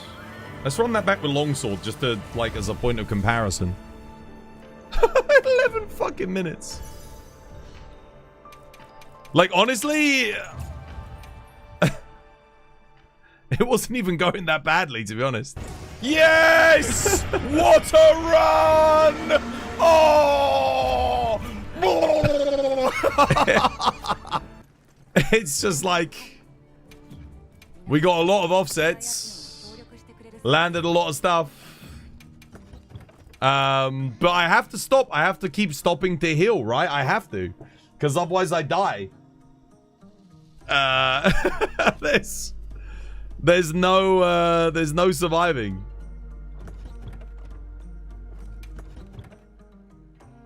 Yeah, it's max. Got the gamma, we got everything, man. Got the thingy bonus, Soul of a Dark Knight, Lord Soul. What have I got? Okay, yeah, I'm missing 1 attack EX. I'm missing 3 raw. Otherwise, this is max. Let's do it again with longsword, just for like a point of comparison. We'll see how we do. Again, I don't have a max longsword build. This isn't a max longsword build. I do have a max thingy build. This is not maxed. It's a good build, but it's not going to be as good as that last one. I'll probably put Master's Touch in though, because we've got a good amount of crit. The Greatsword build is much better. But watch how much more this hits on the counters and stuff. And remember, Greatsword, we can't do offset into offset. We have to do offset into perfect guard into offset. So we're hitting half as often as we are with longsword, for example. We're only hitting half as much. You don't have burst. Dude, burst is +8 raw. It gets very little uptime. I'd have to sacrifice 5% crit to get burst in. The 5% crit is better, trust, than the 8 raw on burst. The temp, by the way, the burst is only going to activate after like X amount of hits. On Seregios, each time you do a thingy, you're going to have to wait because burst is going to stop, and then you're going to have to wait for it to reset again after his big attacks. That's not a GOG longsword? Yeah, it is. I mean, it should be. Yeah, GOG longsword. Oh, wait, why does the longsword have Gogmapocalypse on it? 1 minute. Gogmapocalypse Lord Soul? Okay, it's just a bit of a weird build. I guess this is the best thing I could roll, right? So I don't even have Gore Lord. I don't even have nothing even close to a max roll here, right? Let's see how we do with this shitty longsword. Wait, what? Oh, is it 11 o'clock? Oh, it's 11 o'clock. Damn it. Steam maintenance. Oh.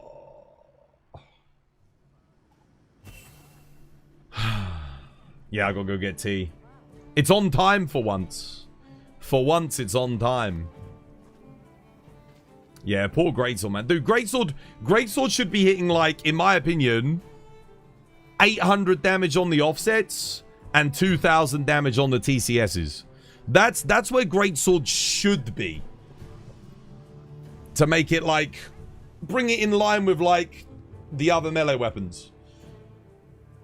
But it's crazy. The thing is, it's not even the 400 damage on an offset is not bad. That's not bad in isolation, but you have to, what people don't understand is you're not doing offset, offset, offset. You're doing offset, perfect guard, offset. So you're hitting half as much because you have to get the perfect guard into reset for the offset. Whereas longsword, for example, or even switch axe now, that being said, switch axe, when you do it, you don't do any damage because you do counter sidestep, which doesn't do any damage. So that's probably like the worst counter in terms of damage. But longsword is EI. It just keeps going. And longsword's hitting like 500 damage. It'll get like a 300, 200 proc. So it's hitting more and it's hitting with double the frequency. And I would argue offsets are harder to use in many circumstances. Not for every weapon, but I would say offsets are harder to get off than a counter for longsword. Because longsword can counter everything. You can't offset everything. So offset should probably be hitting a bit harder just to compensate from the fact that it can't deal with everything anyway. Hammer is weak too? Yeah, but I don't think it's as relatively weak as Greatsword. Because it is hitting a lot faster. And it can almost hit as much. Hammer's max hits like 1400 on certain fights. Greatsword would hit like 1500s, 1600s on those same fights. So, in casual play, not like if you're setting up like a sleep or anything like that. You're a longsword player who wants to try different weapons like charge blade or light bowgun. You tried charge blade, but the combos were complicated. Any suggestions on which guides to follow for a better understanding? No. Watch the stream when I play charge blade, and I'll show you. Greatsword's in a whack spot. That run wasn't even... That is, to be fair, that is probably my slowest run I've ever had on Steve. that was really bad. I think we got unlucky because he moved area 4 times. He shouldn't really move 4 times in 10 minutes. That means he's leaving an area once every 2.5 minutes on average. So that was a bit weird. Yeah, no, my fastest time with on Steve with Greatsword, I think, is about like 7 minutes with Longsword. I don't know why that one took 11 minutes. It did feel like I was taking way more shave damage than usual, though. It felt like I was taking a lot.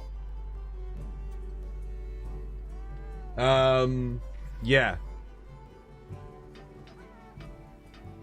Oh, yeah, I think we probably spent about 2.5 minutes just following him around the map. That sucked. The problem with the hammer is not the damage, but the time it needs to reach some of the serious damage. Yeah, and the fact that it can't counter from neutral either. It needs a neutral counter or a neutral, not an offset, but a neutral counter would be nice. Every single offset that it's got, you have to set up. Some of them are easier to set up than others, but for example, like if you do the cable drag into the upswing, you have a very small window to operate with that. Whereas the best offset that it has is the one where you wait with the charge, but like you said, you have to set up with like 2 to 3 hits prior. Lost time on the initial fire. Oh yeah, that's true. I wasted about a minute, like him being in a different spawn. Maybe not a minute, 40 seconds. That sucked because he wasn't where I thought he was going to be. So yeah, minus like 3 minutes for like time wasted.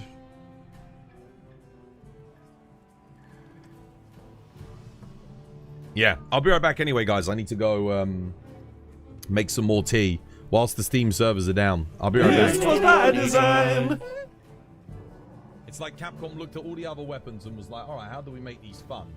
And then they looked at Switch Axe in Sunbreak, Frontier, World, even in GU. And they're like, right, now how can we make this an annoying piece of dog shit? How can we make this weapon so that every single Switch Axe main for the past 12 years loses the will to live?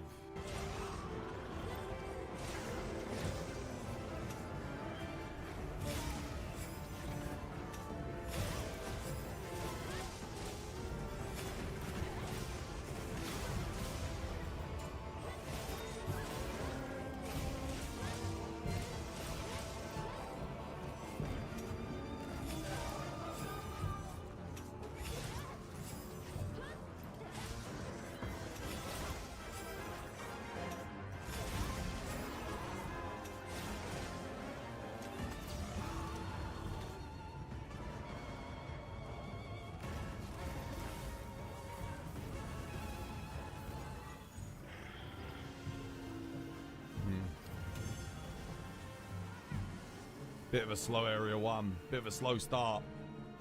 9:53. I think that's a new PB. Dude, that did not feel that far. Hope you have yourself a lovely juggler one. Send it!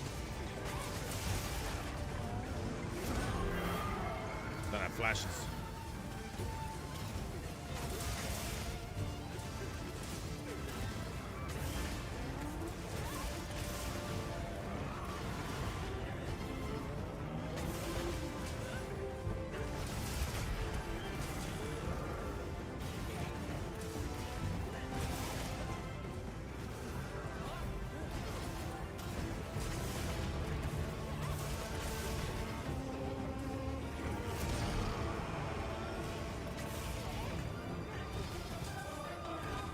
No, not quite.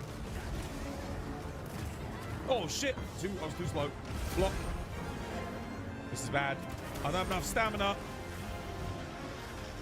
Dodge! Oh, what an iframe! Oh, into a power clash. Holy shit. Materials today. God damn! Dude, that looks just like me! What the hell? He's even got the grey in the hair?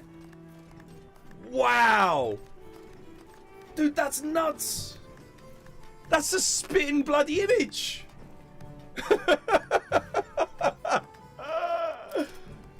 That's amazing.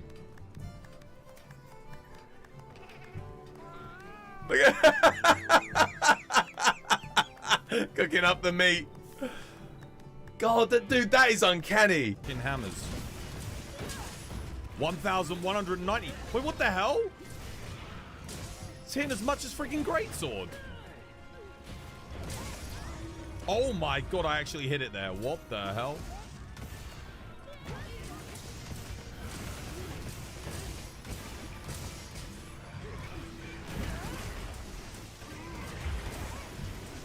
Dude, they buffed the shit out of Hammer.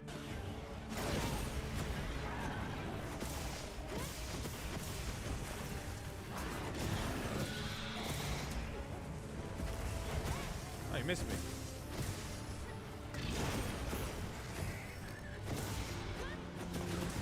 Wait, I have a... Am I using a blast weapon?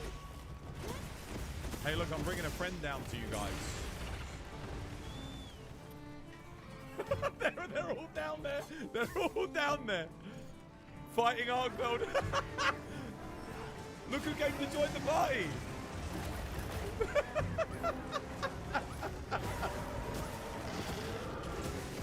Strategy. Oh, shit. Oh, God.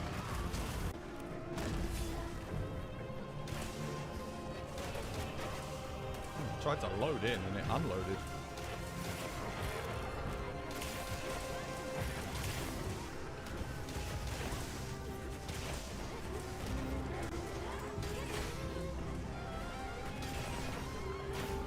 Nice, got him. Dude, Bo does a hell of a lot on those focus strikes though. 1,500 on a focus strike? That's kind of nuts, right?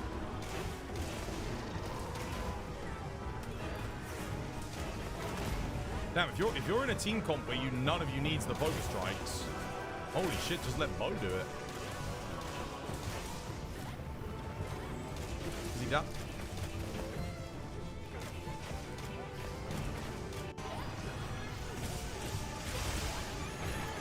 Oh, hell yeah, dude, well played. My position's a bit off here, but I'll see if I can help get a KO maybe. Is that a KO?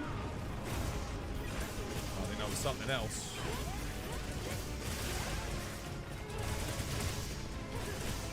Leave the arm. Okay.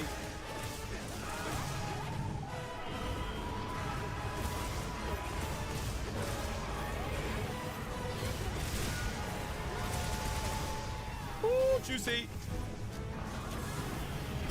Ass and I both in sync. Dude, that perfect rush from Ass and I was so freaking satisfying. Oh shit, watch out. Alright. This was my design. Back again. Back again with my dog shit longsword. Wait, there's another Steve here? Damn. Oh man, I might just go fight that, like, straight up. Oh, I gotta go rejoin the lobby. I mean, I could just go fight it anyway. I need to get my tea brewed, though. What about SAED? You don't use SAED on anything except for... I think New Udra, Gravios, Zhuwu, and Gog. Otherwise, it's AD 182 spam. That's it. That's all you use. Hammer's base KO build-up should be as if it had KO level 2 to 3 built in.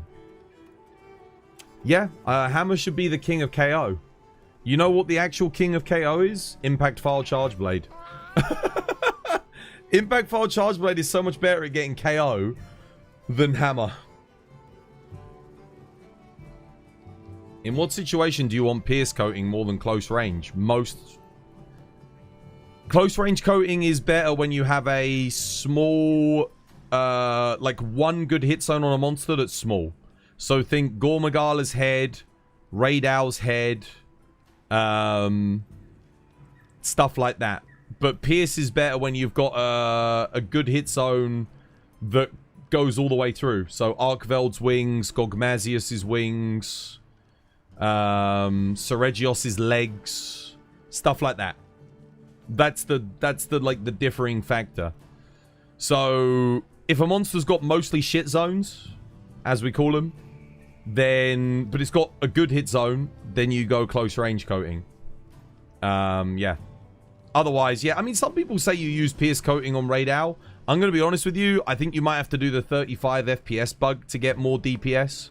Because I swear my times using close range coating on bow for raid hour way faster than my times using pierce coating. Like, there's a big difference. Tuna's head, yeah, Tuna's head, pierce, absolutely. Jinderhad, I don't know. I think you want close range coating on Jinderhad, but well, no, I think you go pierce because his head is very hard to like. If you like, for example, if you never missed a shot and you were able to stay on the head of Jin the whole time, I think close range coating is better. But I think you bring pierce because when you're not at the head, pierce is like still decent.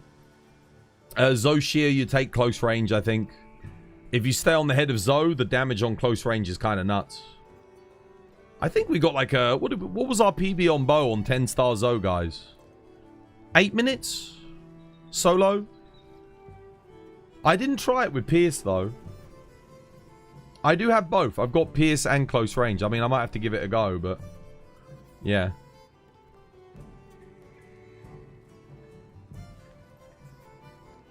Jack, dude, thank you for the rose on TikTok. Cheers, man.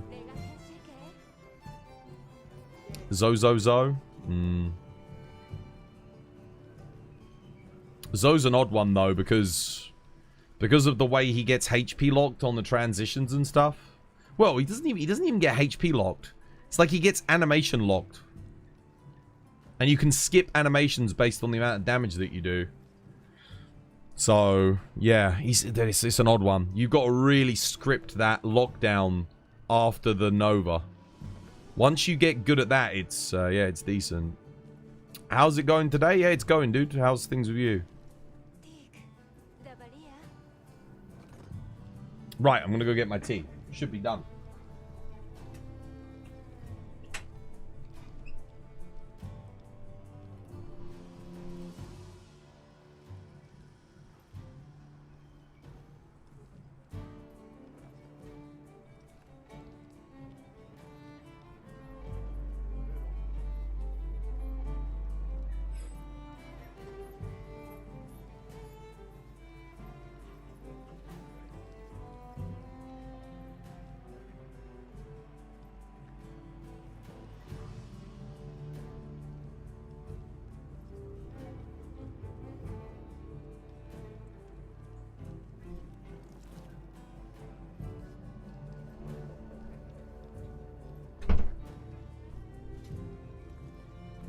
Alright, we got tea. We're all coping for the expansion. It's guaranteed after GTA 6. At least since GTA 6 is this month. GTA 6 isn't this month. What are you talking about? What you talking about, Willis? I'm going to take out this longsword for a spin. Do you have a Gog Soul on your longsword? Yeah, it's not very good. But we're gonna use it anyway here. What the fuck? Bro!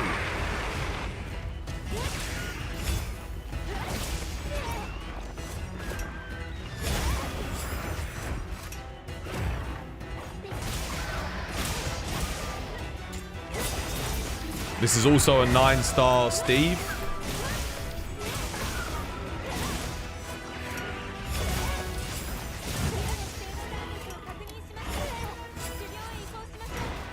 I honestly hate fighting him on uneven terrain. It's so annoying. Because his AI tells him he can hit me, but he can't.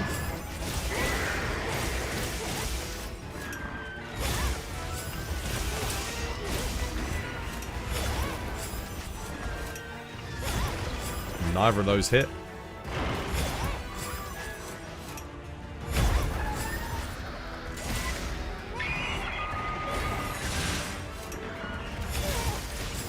Nothing connected there. Look at the damage on the counter though. Look at it. See? That's more than what Greatsword hits, but we're hitting it like twice as often.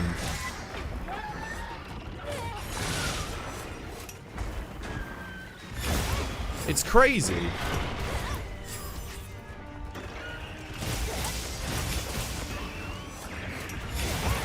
Like Greatsword, it really should be hitting double the amount on those offsets. It really should. Capcom have got the motion value so wrong on longsword, on Greatsword, sorry.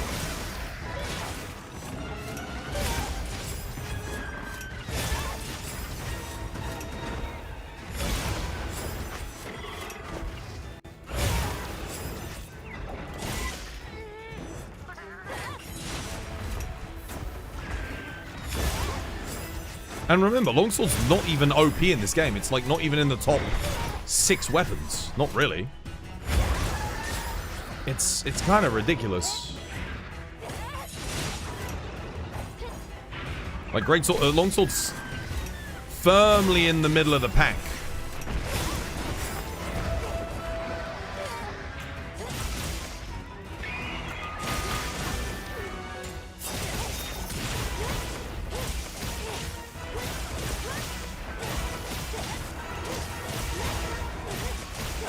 I have no laggy or gore boost here.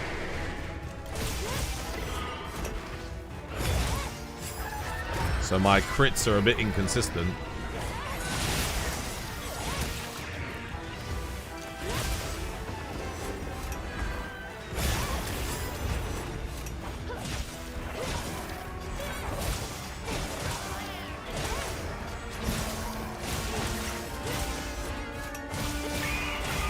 Hell no, don't move to another area, you bastard.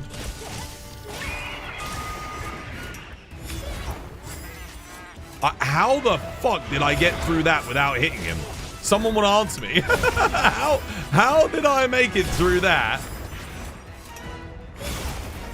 without hitting him? That is crazy work. I went straight through him without connecting. Bro, oh my god.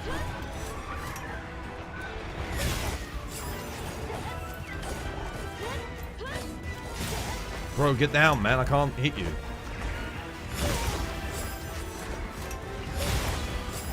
Look, every single EI on my bootleg build is hitting more than greatsword on my max greatsword build.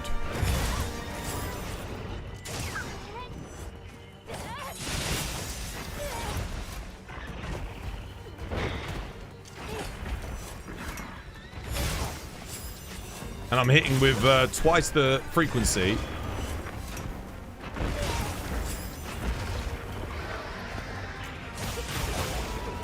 It's crazy, man. Dude, it's crazy.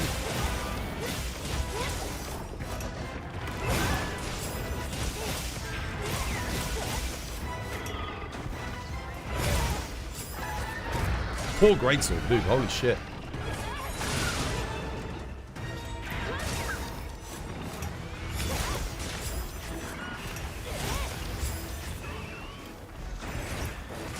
Son of a bitch. I think that's the first hit I've taken all quest.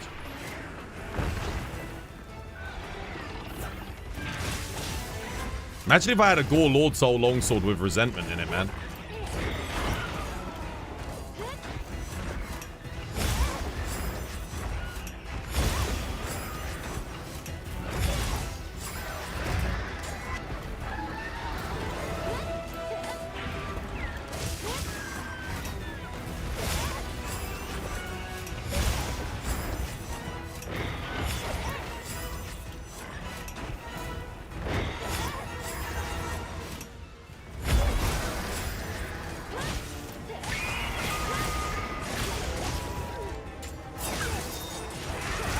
And he's done. He's dead.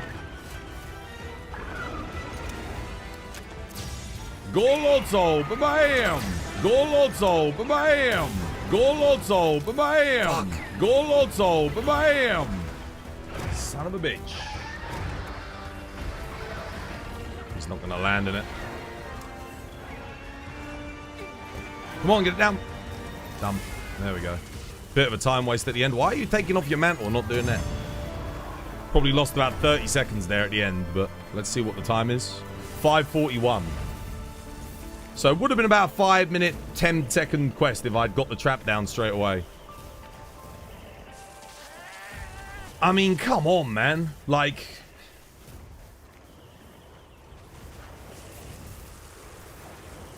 I mean, it makes sense, though. I'm hitting about 10% more than what I'm hitting with greatsword on my counters, and I'm hitting twice as often. Greatsword, like, you can't convince me. Greatsword needs double the damage. Its damage literally needs to be increased by 100%. It's got to be 100%. You started learning other weapons and actually started killing things quickly. Yeah. Greatsword plays good, but between the fact that you take a mountain of shade damage on offsets and perfect guards, you're dealing damage at... You're dealing less damage at half the rate. It's crazy, man. I still think you practice the charge counter, you'd save off 30 seconds off your hand. I know how to do the charge counter. I don't trust it. There's a difference between not knowing how to do something and not trusting it. If I don't trust the move because it's inconsistent, I don't use it. Like, what's a good example? I'm trying to think of a really good example. Oh, dude, freaking Metsu Shorogeki in Sunbreak for Sword and Shield. I know how to use it. Great move, very high DPS. I don't trust it. It's about as consistent and reliable as I won't say what. It's like, it's horrendous.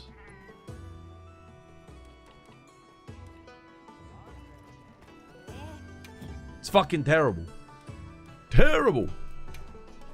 Let's see if I can get back in the lobby now anyway.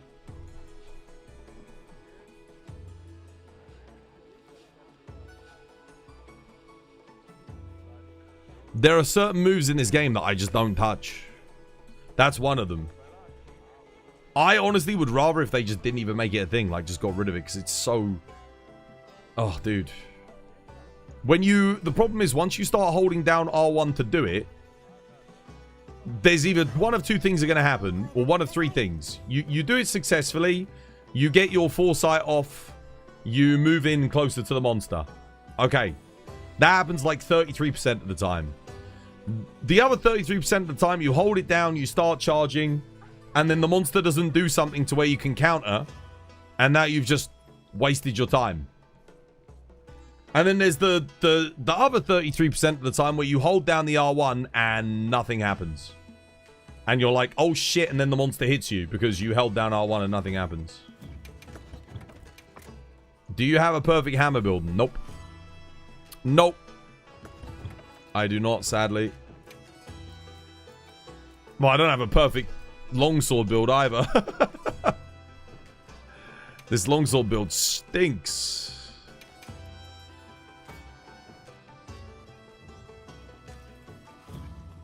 Lobby's back up, by the way. Servers are back up.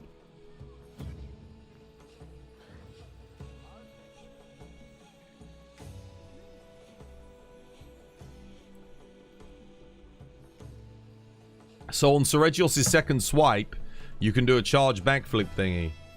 No, you do a Helmbreaker. The second swipe is a Helmbreaker armor. It is a Helmbreaker opening. It's not better. Doing a Helmbreaker is always better there. You always want to land a Helmbreaker on the second swipe. You don't do a foresight slash on the second thing. Absolutely not. You do EI slash into Helmbreaker. That's what you want to be doing.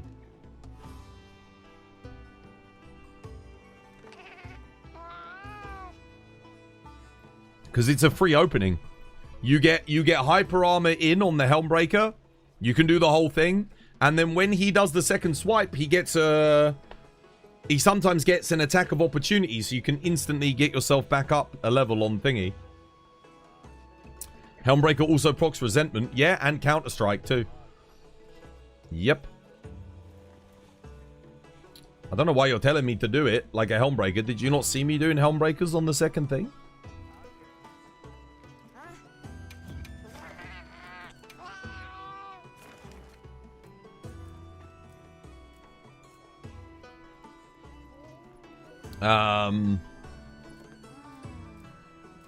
Yeah, we'll just have to wait till Master Rank. I mean, they're not, They're not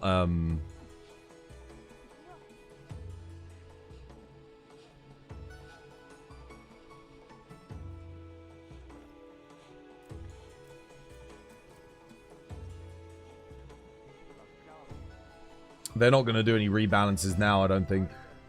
It would be crazy if they, like, announced a patch to rebalance, like, some weapons. What weapons would I like to see buffed? Greatsword hammer.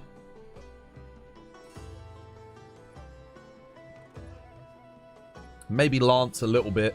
Not much, but just a little bit. I definitely think Grand Retribution Thrust on Lance needs a buff.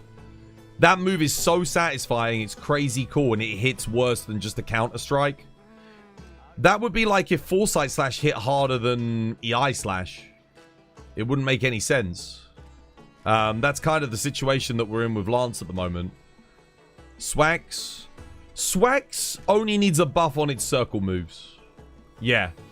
Not like the whole thing. In general, Swax is pretty decent damage, but the circle moves need a buff. Yeah, for sure. Thoughts on Insect Glaive? It's very strong. It's very strong, but it feels like it's missing something in this game. It doesn't feel like it has all the tools it needs to work with a lot of the fights in this game. It needs something. It needs something a little bit more. Because the problem with having only offsets as your defensive option is that only works on a select set of moves. Otherwise, you're basically just dodge rolling through things, which feels very antiquated in the current state of Monster Hunter. It kind of feels like you need to have a perfect guard, a counter, or some kind of hyper armor attack outside of offset in Monster Hunter at the moment. Your weapon needs to have one of those. When you only have offsets like Hammer and IG, you find yourself in scenarios. Well, even Hammer has like the hook claw where it can drag itself forward and like you get iframes on it. So that's nice. But Insect Glaive doesn't even have that. It's got its aerial dodge for iframes. That's pretty much it. But if you're in the air, you're kind of already losing out on DPS. So you want to be on the ground. You're making a gold weapon. You're looking for a specific active skill. Is there a way to reroll weapons actives? Or do you have to just make more weapons till you get it? Yeah, you can reroll it. Come here. Reinforce. And then you can select it. You go reset skills. And it will let you reroll. That is how you do it.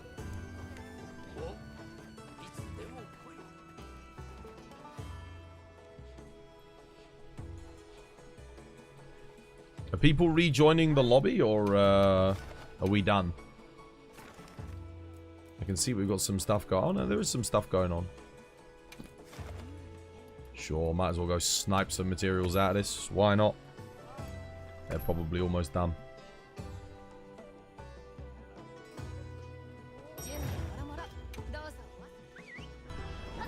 I have been invited to Leech. Yes. I need to change weapons now. I've got a freaking thunder weapon. I just realized I've got a thunder weapon on. I don't want thunder longsword. We need something better than that. Yeah, right next to the camp anyway, right? What the hell just happened? That was weird.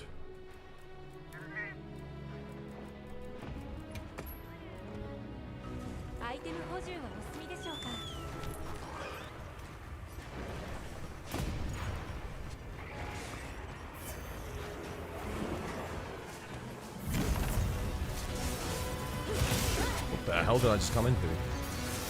Kitchen. Come in immediately.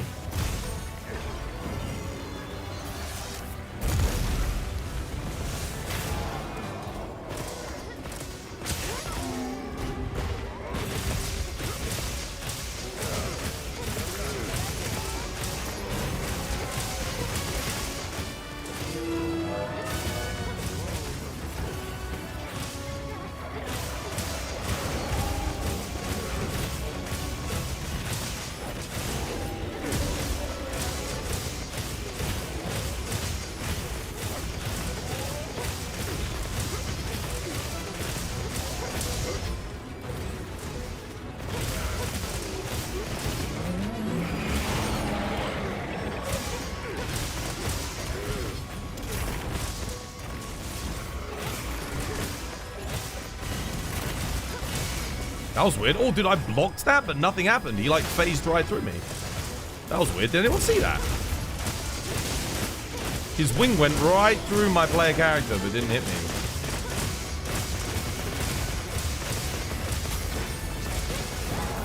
Oh, dude. The multi-hitbox. So annoying. Oh, I might be dead here. I'm trying to heal. I just realized no one used the dust there.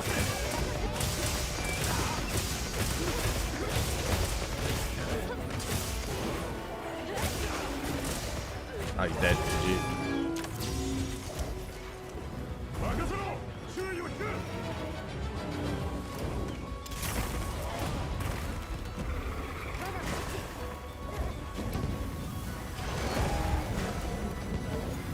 There we go. GG.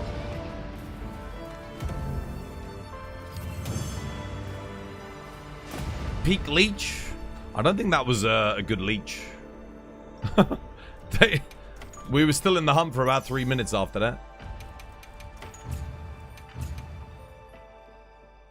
Oh, crap, dude. I got to claim my lucky vouchers. Dude, I need to do some Rompopolo. Guys, you want to do some Rompopolo real quick? I just realized I got to get my lucky vouchers in. Wait, how many lucky vouchers? Do I still have one left? I might have to do one, then do the login bonus. Otherwise, I'm burning vouchers. Let me see. Let me see. Oh, I've still got one left. Yeah, no, I'm going to do... Look, I need to do some Rompopolo. Let's do some. Oh, wait, shit. I need to open the quest up. Is Bartimaeus still here? Do we still have light bowgunners? Yishuan? Have we got team? I can use my lucky vouchers real quick. I've got to use them before I claim my next daily. Do we even have a team? You think they're both gone? Oh, they both disappeared.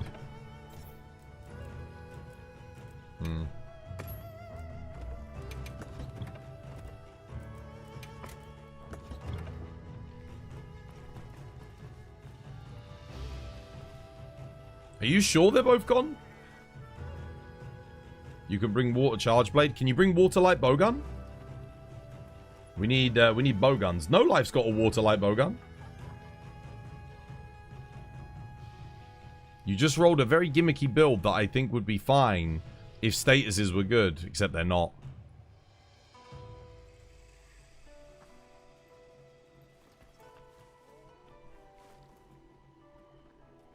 Mind if I join on water hammer? We need light bowgun. If you've got a light bowgun, get yourself in.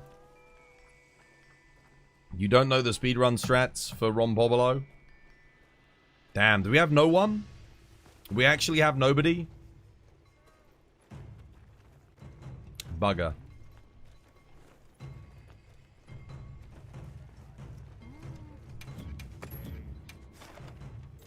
We could try duoing it, Saber, see how we do.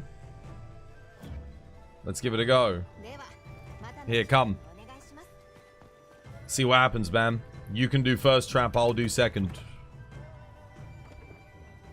7 minutes? Nah, it'll probably take us like 3 or 4 if we're duoing. You need to learn it? Well, you're about to learn it right now. If we do a run through and you pay attention, you'll learn something. You'll get an idea of how to do the strats, basically. It's not going to end well. No, we'll be okay. We'll be fine. You've got a bow. Bow is not light bowgun, guys. Light bowgun to run through it quick. I got to be quick because we're about to transition over. I got to blitz through these lucky vouchers quickly. And then claim the lucky vouchers that I've got to get the next set.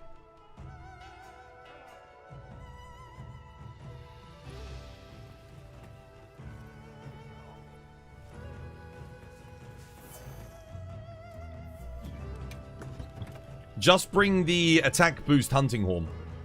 Just bring the attack boost one. Don't worry about the element one. I think attack boost large gives us a little bit more on the light bowgun overall. And then I'll still use might pills and everything. I'll do the lure at the start. See how it goes. He's going to have like half HP, so should still be able to do quite good here. Between the two of us. We're going to have to freestyle it a little bit, I think, but let's see how it goes.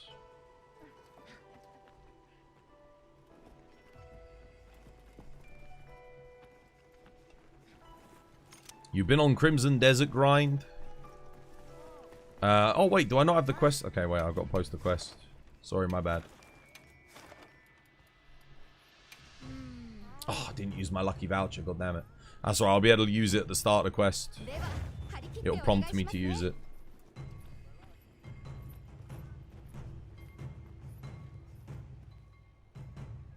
You know the strats. I don't want to force myself onto a weapon.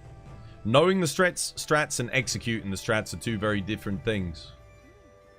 Yeah. Like, because people struggle to count to 3. A lot of the time. It's very difficult for them. So people say they can do it, but then they can't count to 3, so they can't actually do it. As I have found out many, many times.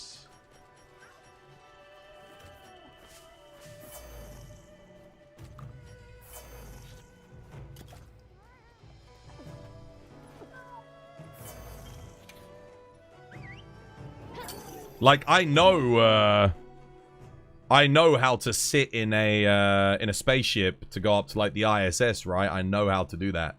But executing on it is a very different thing. Let's use my lucky voucher. Lucky voucher used. Alright, let's just send it. Good luck, good luck.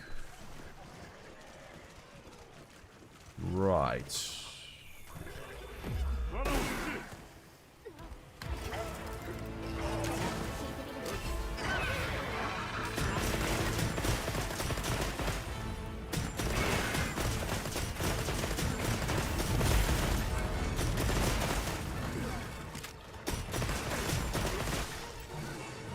Oh shit, I shouldn't have put that on early. What am I doing? Oh, whatever, it's fine. Right, I'll dust us. Cheeky dust.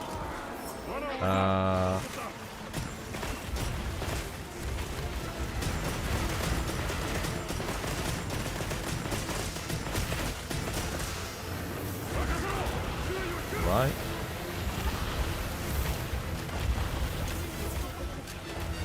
Trying to lure him.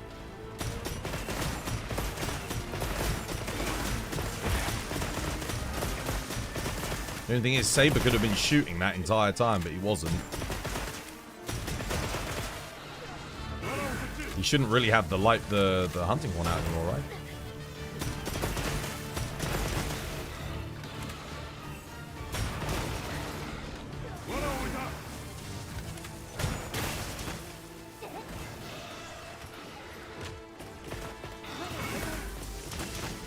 Oh, I'm on the wrong loadout.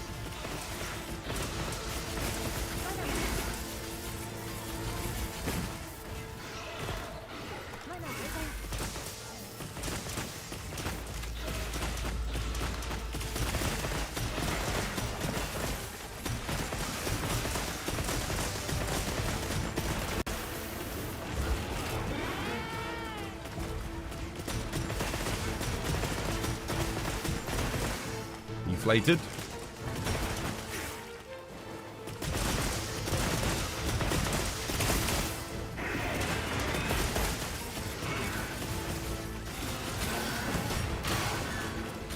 Nice. Still maxed out. Let's go.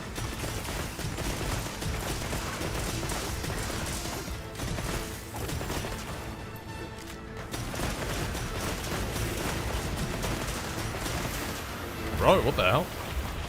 He switched targets. Hit that.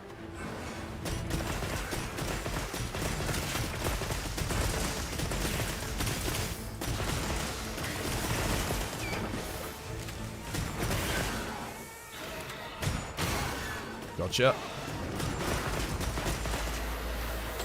What the? Whoa, whoa, whoa, whoa! I was pulling away. Why did it dodge back into it? That was so weird. I didn't push forward. Why did it do that?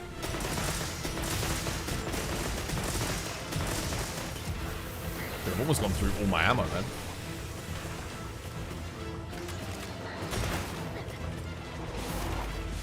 There we go. It's done. GG. Wobblade. Oh, you son of a bitch. Go on then, cap him. I'm dead. I don't think I survived that. Or do I? Oh, wait, no. You already used your pitfall, didn't you? It's on me then. Right, should be good. There we go. Nice. Not too bad. Not too bad. I think you do need to pull out your light bowgun, though, and get a few shots off on the pitfall and the first shock trap, at least. Yeah, like, get the hunting horn up and immediately get the thingy up whilst he falls in the pitfall. Probably save you, like, 20, 30 seconds if you were shooting there as well. I know it's going to be a little bit tight, but you can get, like, a couple of shots off. It adds up. Put, just fire on your slicing ammo as well, maybe. You don't normally do the attack up large and the pitfall. Oh, do you not? Fair enough. Well, you play the attack up large on our way in. So before we even get there, like, you queue it up and then just play it immediately. And then whilst I'm doing the thing, just put the pitfall down. We don't need the ring from the attack up large hunting horn. Because it doesn't give us earplugs or anything, so you don't have to worry about the ring. Literally just get the buff off, pitfall down. I'll attack him, lure him, give us the might seed. That's it, job done. But basically, you see the trap chain there? Everyone else does the same trap chain. And then, because everyone's shooting at him and someone's taking a might pill, you just do enough damage just to trap chain him into oblivion. You'll notice how the second I saw he'd done his final trap, I went in and did my 3 shock traps. That's it. And you take it in turns to do that. That's literally the strategy. We'll give it another go, duo. I can actually claim my login bonus now, though. That's good. There we go. Boom.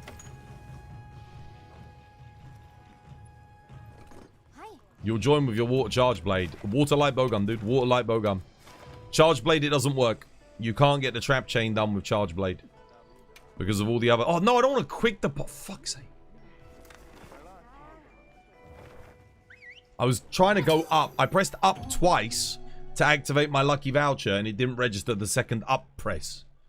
Fucking hell, man. Honestly. Here, come join. It's fine. We can delay it slightly. It's not a problem.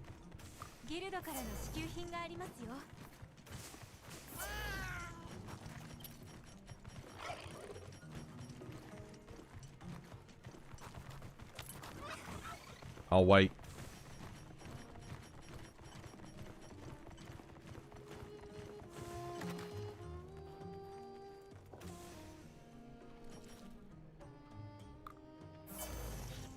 Come on. Come on. Bloody hell, it didn't have to take a long time to load, didn't it? It does put into perspective how good my SSD is, actually. That's it. Queue it up. Let's go. Good luck. Because I never get to use my SSD, really, unless I'm, like, soloing. There we go. He puts that up.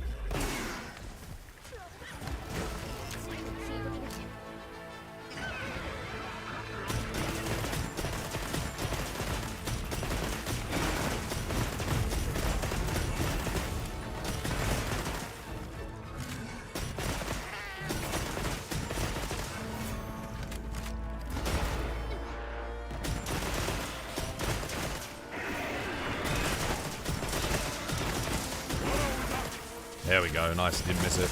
Good stuff. I'm gonna put this on.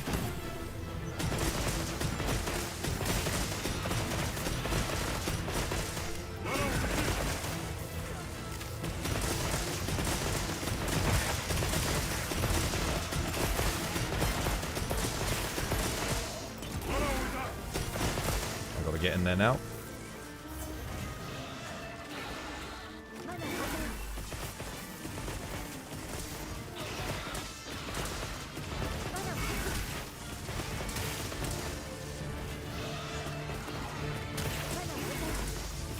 Take might pill quickly, buff him. That worked out okay. We got him like deflated at least.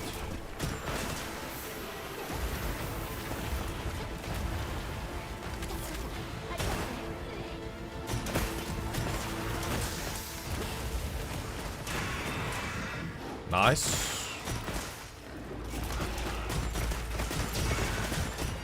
Man, good flash. Well played. Well played.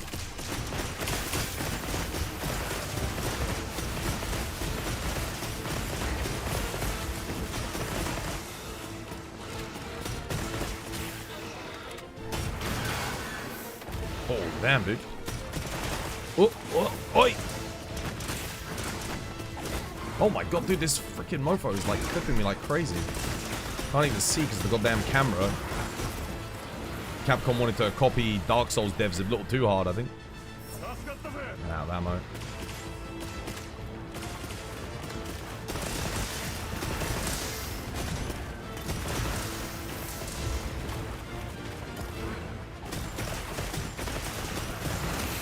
Oh my god, dude. What the? Oh, you dodge one and it's like straight in on the other.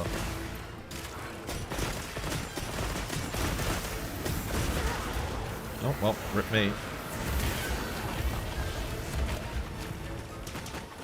I love how he's like following Saber and then attacking me. What a prick. Okay. I needed that.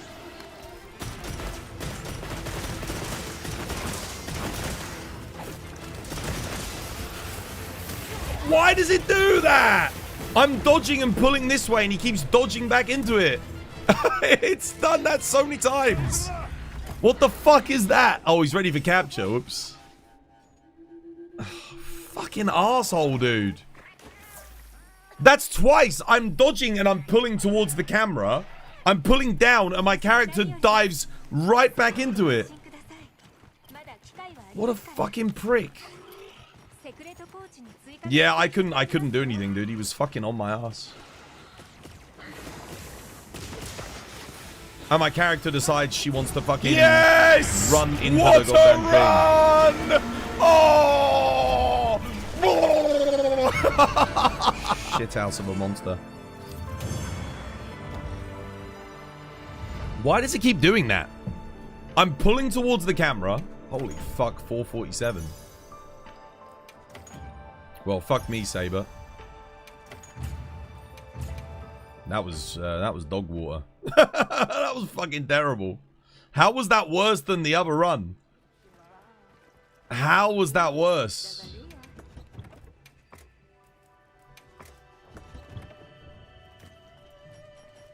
Even if I'd captured before I died, that wouldn't have been a minute faster. Jesus. Oh, yeah, I had to wait for you to join for like a minute and a half. That's why.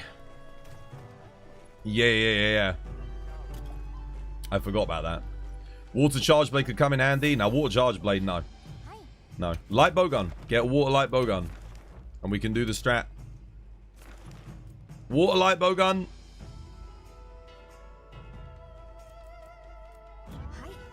Get this build. This build right here. Identical. All you need is Gormagala's Tyranny. It's like the easiest thing to roll for. Because you got a 1 in 24 of getting that, right? You don't even have to worry about Lord Soul. Any rapid fire attack or crit element or stream talisman. So stream, attack, rapid fire or crit element. Doesn't matter what. There's a good chance that you have one of those at least at rarity 8. So any one of those will do. Then you put attack. Like if you don't have the attack one, you just put attacking, get attack there, rapid fire.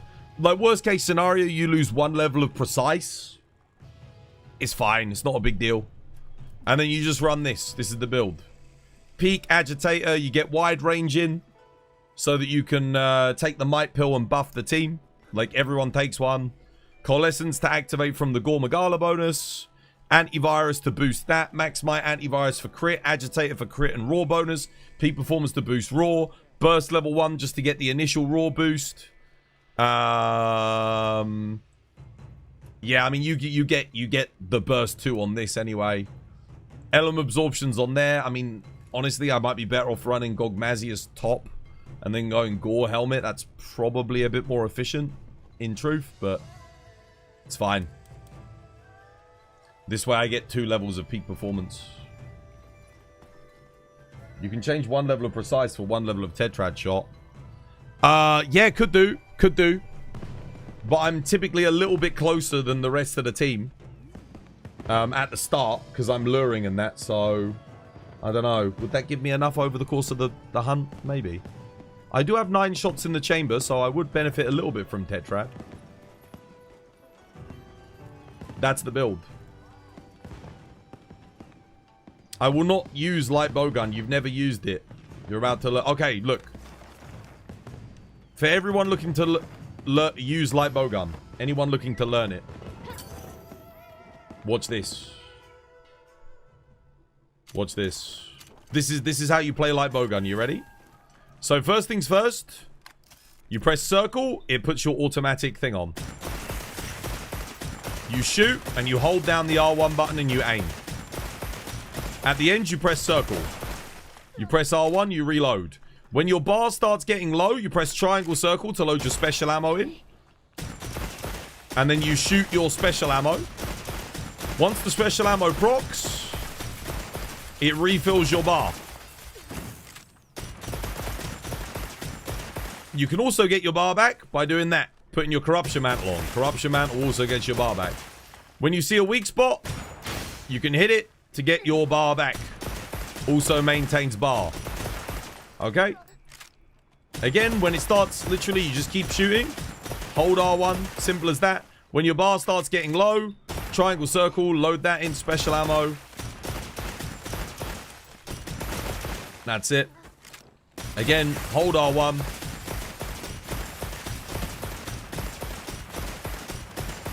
Circle at the end of the magazine.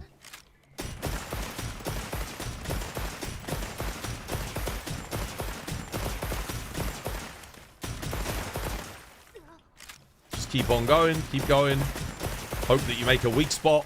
When you see the weak spot again, I missed it there, but you just do that, it will maintain your thing. Okay, that's how you play light bowgun. There you go. Done. There you go. There's light bowgun in a nutshell. You can also like dash shoot like this, so you can like press a direction and shoot. But we don't even need to use that on this run. Like you literally don't even need to use that mechanic. It's not necessary. Look, I want to get some bar back. I can fire a focus strike. Look, now I've got my bar back. Boom. I can reload my rapid fire, and then again, if I paid attention there, I could have got that back as well. I need more bar. Okay, I need more bar. I'm just going to do that. Boom. Get my bar back. Want to maintain bar. Getting a little bit low. Put this in. Boom. Okay, now I get my bar back. Again, you can like scoot and shoot like this. Pull in the direction you want to shoot in. If you want. Like that. And you can like maintain rapid fire whilst moving. But again, you don't even need to do that. On this run, you just do this. You pull down on the aim so that you recorrect. That is it. That is literally the run. Oh, I need to recharge my thing. Done. Get a little bit of bar back. Ta-da! This feels like a dumb question, but what is SGF? Summer Games Fest. Yeah, Summer Games Fest. Any questions? Then the only other thing you need to do is maintain on your hotbar the craft for water ammo. Or whatever element ammo that you're using. So in my case, it's water ammo. You need to make sure you stay on top of it and craft it. Because you get 60 shots, and then when that's done, you craft more.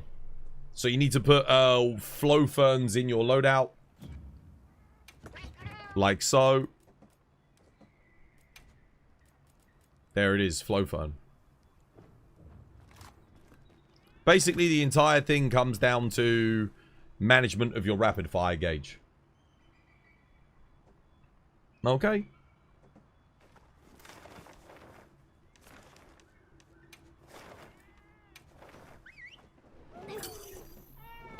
It's too difficult, Mr. Twoz. You need to restart the lecture. It's just a lot of management. Light bowgun is just a lot of management. PS Heavy Bowgun was so good in Worlds. Sadly, not so much in Wilds. Thankfully, not so much in Wilds. Thankfully. Pierce bowgun was so good in World that it led to no build diversity. You basically just took one build, you got Pierce on it, you put the special scope on it. That was it. Boom. No build diversity. Spread was OP before Pierce, then Pierce became OP. It was just... Heavy bowgun became a one build weapon. It was boring as shit. You basically... Once you got the Fatalis heavy bowgun, that was it. You never use anything else ever again. In this game, there's a lot more build diversity. You get a lot more... You got to make all the different elements. Utilize different elements. Learn the different playstyles for different things. You had a good time with bowguns in Sunbreak. Bowguns in Sunbreak are the best bowguns we've ever had in a Monster Hunter game. Absolutely. That was the peak of bowgunning. You had your pierce element, you had your normal shot element, you had your the spread shot, you had, I mean, spread shot wasn't that good in that game, but it was okay. You had regular pierce shot. You had what was it? Like fortress mode. You had charged element shots. Oh man. You had shoulder barge, you had counter charger. You had, like, what was it? That sweeping move. You had, oh, so many things. It was fantastic. Nah, dude, yeah, it was peak. It was peak.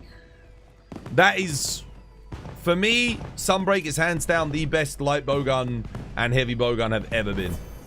Maybe heavy bowgun was the strongest in terms of strength as well. In that game, it was nuts. Absolutely ridiculous. No Life has a water light bowgun. Okay.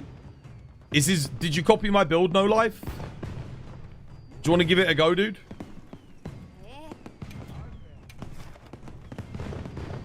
Make the build exactly like mine when it comes to skills, yeah? Like, don't worry about trying anything else. We already did a lot of testing. This is the way to do it, okay? No different skills. I think someone was running like Precise 3. You don't need that. Someone else was running, I don't know, something random. Like this is it. Someone was running like Crit Boost. Like, you don't need a Crit Boost. You don't need to worry about that. Just Rapid Fire, Attack, Crit Element, and then Water Attack. That's it. And then obviously, I guess either Tetrad or Precise. Whatever you want to run with it. Alright, okay, let's give it a go. I'll open it up. Let's try 3-player. We'll do Saber, then me, then you on traps, okay? So you've got to... It's very important. You have to... When you see me go in to do the trap, you count to 3. If Rompopolo deflates, which he probably will, don't put down a trap. Okay? That's also very important. Wait for him to reinflate, then do the trap. Because otherwise, we're not doing any damage and you'll just waste your traps.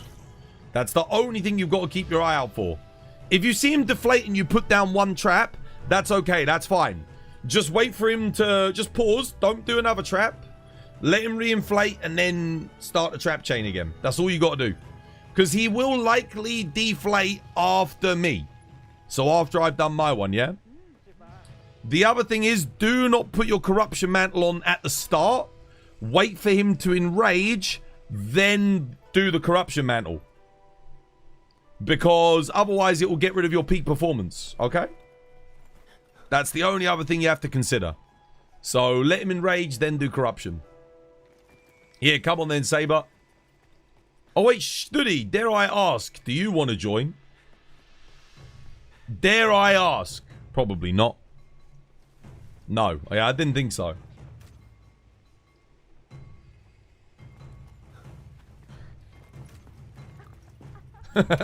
Study's in the chair on this quest. He's sat in the corner. He's watching. You know? Yes. Yes. Do Rompopolo harder. Yes. That's it.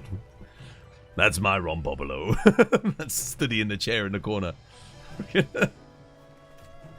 No, he doesn't want to actually participate on this one. Let's go. Alright, come on in. Friggin' send it.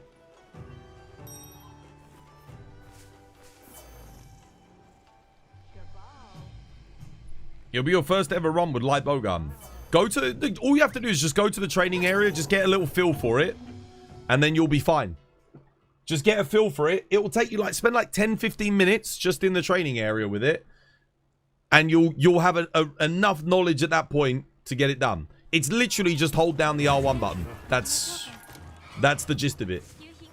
And then you press circle at the end of your end of your magazine for the chaser shot. That's all you gotta do. It's not too hard.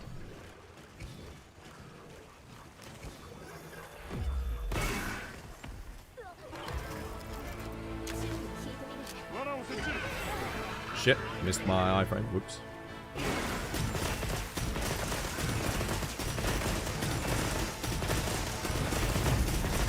Nice. That was good. That was a good explosion.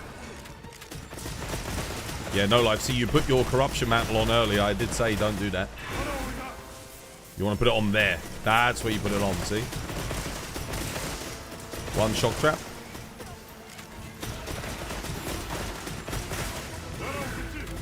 Two shock trap.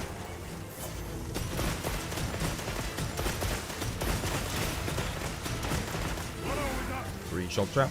Bust that out.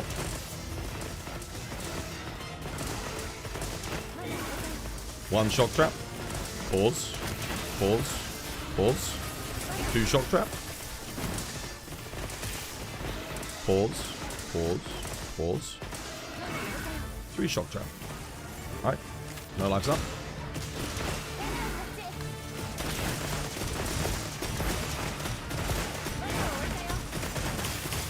I'm surprised he hasn't deflated yet, actually. That's a bit worrying. That was a very, very late deflation.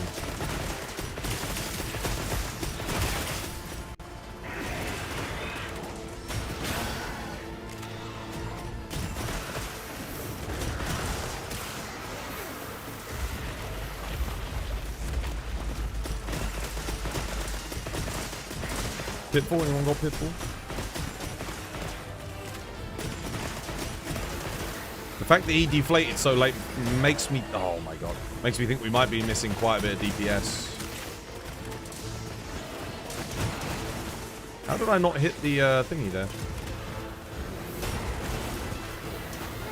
I don't know. Okay. Missed all my focus strikes. And someone else hit both of them with one thing. I'm not sure how that hit me.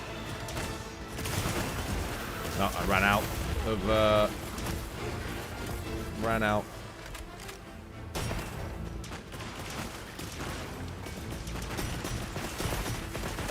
Yeah, we're not doing enough DPS. I'm gonna have a look at no lives build after this.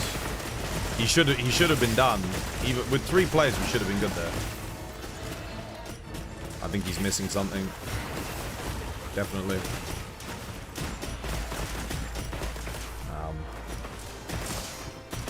There's a skull. Cap him. I'll check the build. See what's going on. Finish it. Capture him. Saber's dead. Okay, we're about to fail. Capture him. One of you should have a pitfall trap. There we go. That was terrible. Yeah, I know we're lacking DPS because he deflated super late. He deflated super late, so I think there's something wrong with your build. That was almost as slow as our first run when we did duos with me and Thingy. Guys, all you have to do, when I said was, by the way, all you have to do, guys, is go to my build and just look. Just copy it. That's it. That's all you got to do. Just copy it verbatim. The talisman can be different. You can use, remember, crit element. Let's have a look. Let's have a look. It might be the same, but okay, Gore Challenger Shockproof. Okay, you're missing peak performance. 1 level.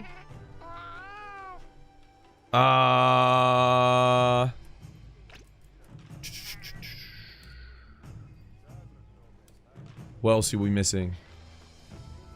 You've got rapid fire up. No, the rest of it is the same. Wait, what have you got on your bowgun?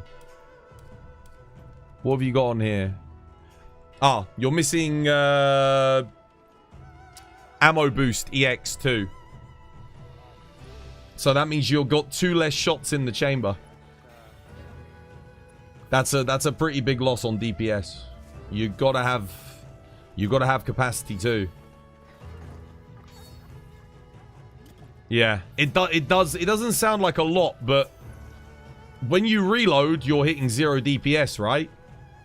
So if you're reloading more frequently, you're hitting 0 DPS more frequently. So whilst you do have like a bit extra raw, you'll gain a bit more per shot. Those extra 2 shots, yeah, you're reloading a lot more often. And you're missing 5 raw, which is not that big of a deal, but that combined with the reload will add up. But I think that's it. I think that's all you're missing, really. Yeah, you've got everything else, which is good. I think the only reason you're missing the peak is because you've got... I mean, this is... Yeah, it's okay. Max might, max might. Wait a second, wait a second. What have you got on here? Max might 2. Okay, yeah. No, it's fine. Missing the peak is okay, but you need the capacity, for sure. Yeah, because you've only got 7, whereas we've got 9. That's a big difference.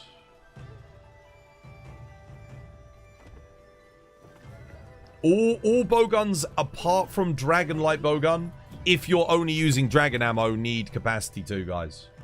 Very important. I cannot get Max Might 3 with your build, Twas. Then you can do... You swap this with... You do Gormagala Helmet and Gorgmazius Top instead.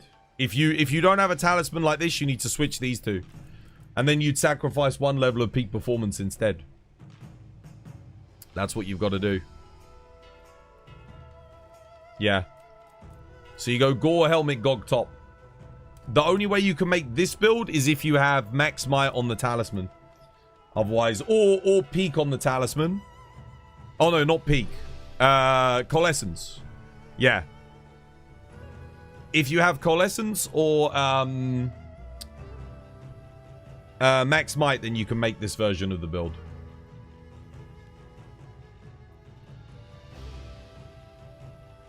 Gog Top is better for this run anyway. Only if you hit the... I don't know. Because you get the adrenaline rush, right? Stays active for like maybe 15... Was it 15, 20 seconds? So you get a small boost at the start, but peak performance gives you +5 raw for the whole run. I think having this build is, without it, is slightly better. It adds a bit more. Over the course of the run, having the raw boost for the whole thing. Because you only get the adrenaline rush for a tiny bit at the start. After that, you don't get it anymore, so... Obviously, the element absorb's not as good, but it's for the peak. You're taking it for the peak. Can't you have both since you have a God Charm? No, I can't. I have to sacrifice 1 level of peak performance if I switch the two parts. I think I have to, yeah. I can double check actually. Let me see. I think I have to sacrifice something. Let me see if I take Gog. Just not sure what. Where is Gog?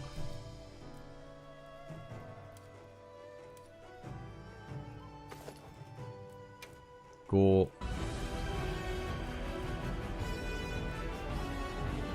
Double 6, dude. Thank you for the 27 months. Cheers, dude. Cole, I put peak in. Hello. Yeah, I lose a level of peak. I think. Oh wait, or do I? Oh no, I still got Coalescence 3. Oh, maybe I don't. Did I lose anything? Oh, antivirus. Ah. I'd have to sacrifice shockproof for antivirus. All wide range.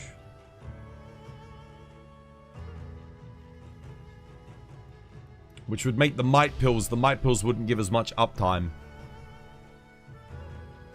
Oh, I don't know. So the other build, I gain... I think in my case, I still want the other one. Because I'm might pilling 3 times on the quest. At least. So giving us all more uptime on might pill is probably better than having adrenaline rush for like a few seconds at the start. Yeah.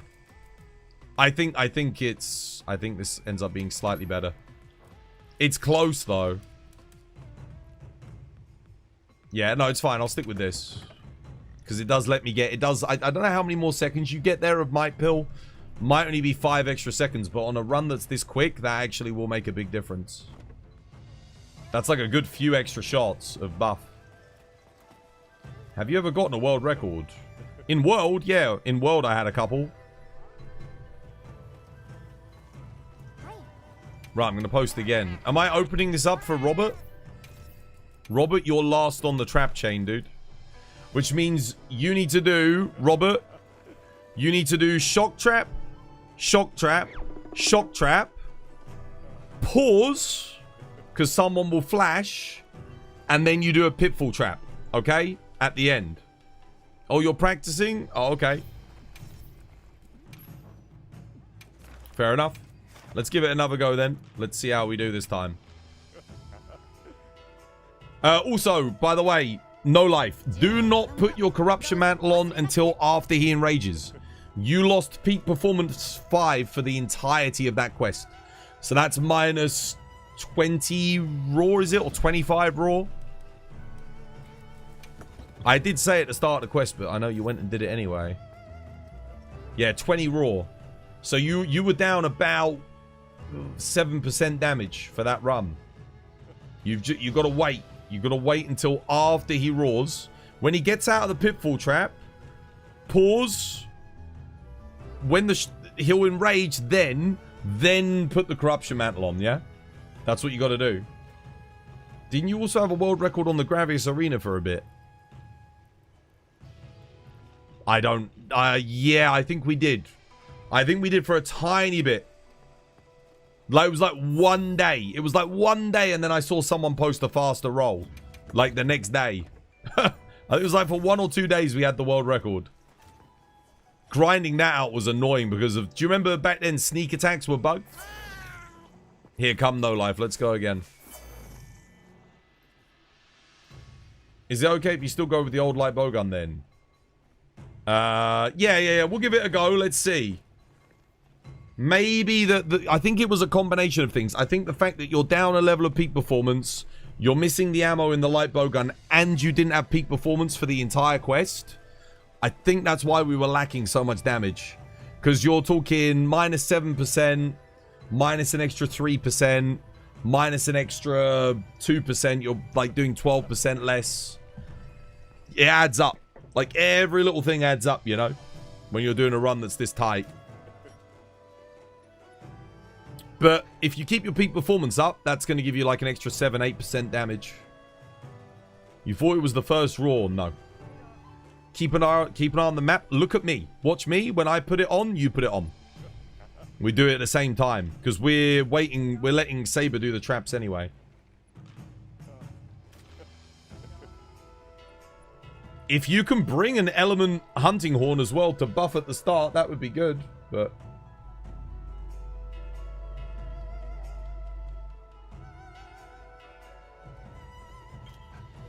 You've never played Hunting Horn? Okay, no worries then. This is where we need study. But he doesn't want to do it.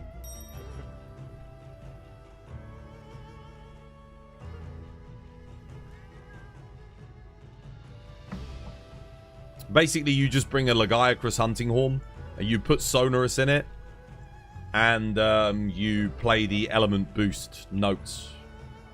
And then that's it. Saber doesn't play Hunting Horn either, but he's... Well, he does now, but yeah. You don't blame him, you just got 30 decos. What doing this? I've been getting lucky. It's been treating me well. I can't complain. I've been getting a lot of tokens from it. This was better when we had the one more person. It's a lot easier with 4.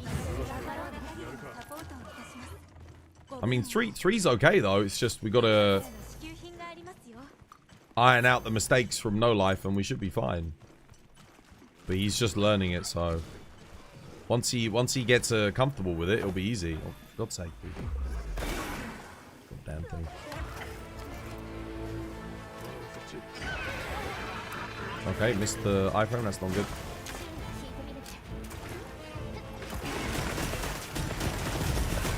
Nice, that was good.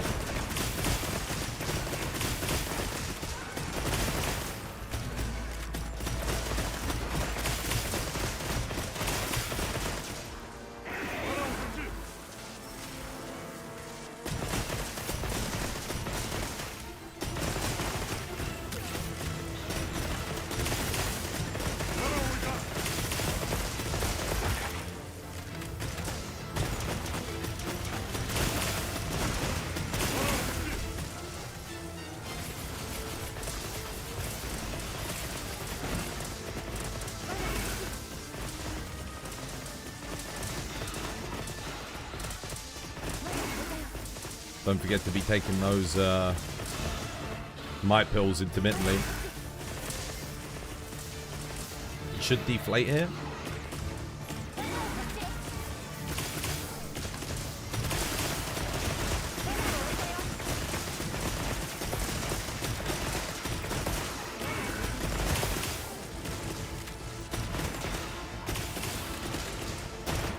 Yeah, he kept doing the trap even though he was deflated. That's the other thing you got to be careful of. That really does slow down the quest. If he deflates, you pause, you let him reflate. He'll do like a roar.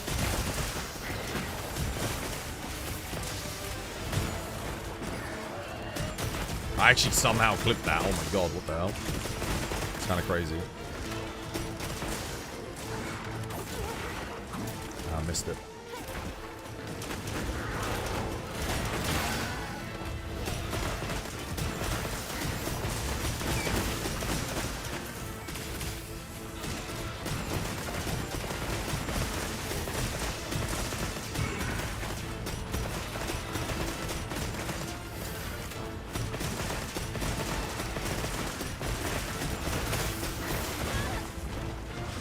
Barrier, and he's done. GG.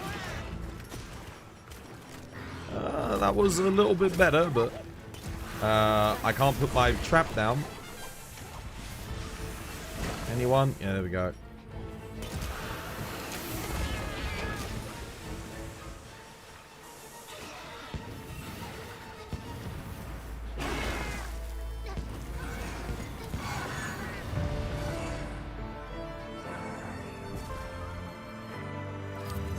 You don't have to play Hunting Horn to play one melody. No.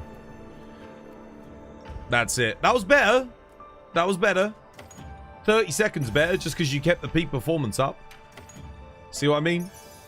Makes a big difference. Now if you can get the extra magazine capacity, probably save another 20 seconds just on that. You're loving the script, brother? You like it? It's good. If you have 4 people, it's super easy. He literally is dead. If you've all got the build that I'm running, so we had 4 players, everyone had my build identical, except they ran Adrenaline Rush, I ran the extra wide range for the might pill buff when I run in and run out. If you do that, easy like 2 minutes, 1 minute 59 consistently, like really, really quick. After the rapid fire bar goes down, the only way to get it back up is with mantle or sticky bomb. Exhaust ammo as well. So you basically only need water ammo and exhaust ammo on your bar. You can customize your ammo bar so it only has those 2 things on it. That's all you need. Yeah. But once it goes down, if it goes down all the way, you can fire exhaust. But I mean, if you're On this run that's meant to be only 2 minutes long, if you're having to fire exhaust ammo, something's gone very wrong. You should have enough between the Corruption Mantle, your 2 special ammos. Oh, wait a minute. Dare I ask, no life. On your custom bowgun, sorry if this is obvious, but I've seen loads of people make this mistake. On your thing, you have special ammo magazine, element ammo powder, and adhesive ammo, correct? Have you got your 2 adhesives? 2 minutes? You do, okay, yeah. It's very important you have special ammo magazine, element ammo powder, and then adhesive ammo. That is essential. Some people take, don't take the special ammo magazine. You only have 1 adhesive ammo, then you need to change to special ammo magazine. That allows you to maintain your rapid fire a lot better. Now, if you weren't doing a speed run, you could actually run focus. Focus lets you build up bar a lot faster. But because we're doing a speed run, you can't really afford... Like, you'd normally just get rid of attack, and then you'd put, like, focus precise in instead. But on this run, focus is a bit too slow. Like, you should have enough tools to maintain your rapid fire gauge without it. For the duration of, like, a couple of minutes. That was why your rapid fire was going down. Yeah. It won't quite recharge in time by the time you run out. But on this run, again, you shouldn't need it. You shouldn't need it. Oh, Yishwen, you want to come? It's 3 shock traps. You have to get it on your quick bar to craft shock traps. Yeah, Yishwan, you want to come and join us? For the Rompy Pompy? We're doing Rompy Pompy. We're trying to teach people the strats. As many people as possible.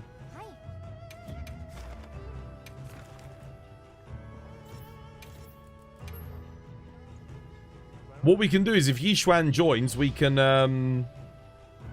I can do a run through with the 4 player to kind of show you how it goes. And then Robert, you could step in for one of No Life's runs to give it a go. Because Yishwan, Saber, and I have done this a lot. It's going to be very difficult with 2 relatively new people doing it at once. Because obviously it makes it a little bit more prone to mistakes. But and then at that point, then we can do Robert, No Life, Saber, and myself. We give it a go. If you want to try it.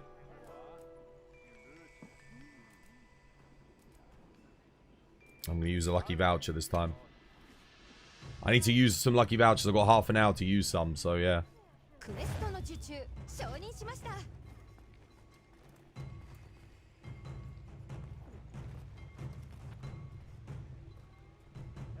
It's not that bad, right? We're taking about 1.5 minutes longer than we were when we were doing it the other day in a team.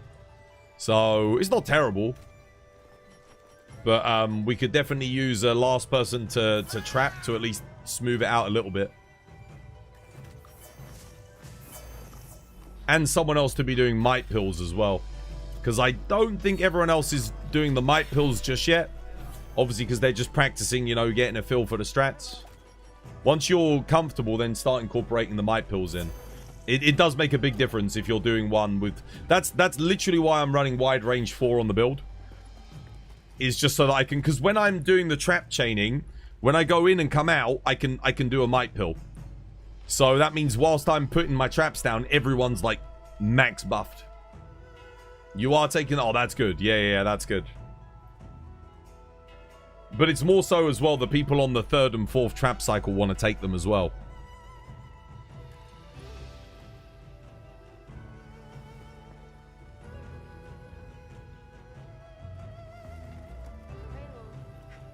Quest is up, by the way. Saber, No Life.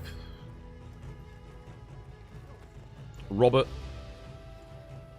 Let's give it a go, Robert. We'll give it a go, dude. See how it goes. Oh, wait. Are you coming, Yishwan? You're coming? All right. Yeah. That'll help us show it to Robert so he knows. Do you want to go... Do you want to go last? Because No Life's been getting comfortable with going third. So that means you're on pitfall duty at the end, yeah? So you've got to trank and pitfall him right at the end. Is that okay? And can you play Element Hunting Horn, Yishwan? Or do you want to do the Raw Hunting Horn? We only need you to do one.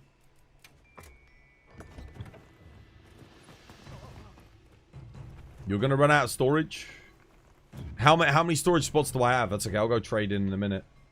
I'm not too fussed about talismans, honestly, on this quest. I'll be real.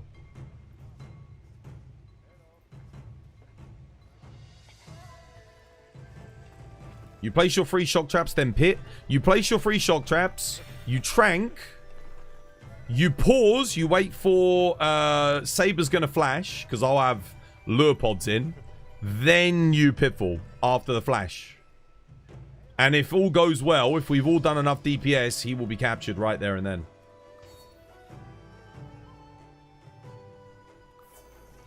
So it's just the same cycle, except you're going after No Life.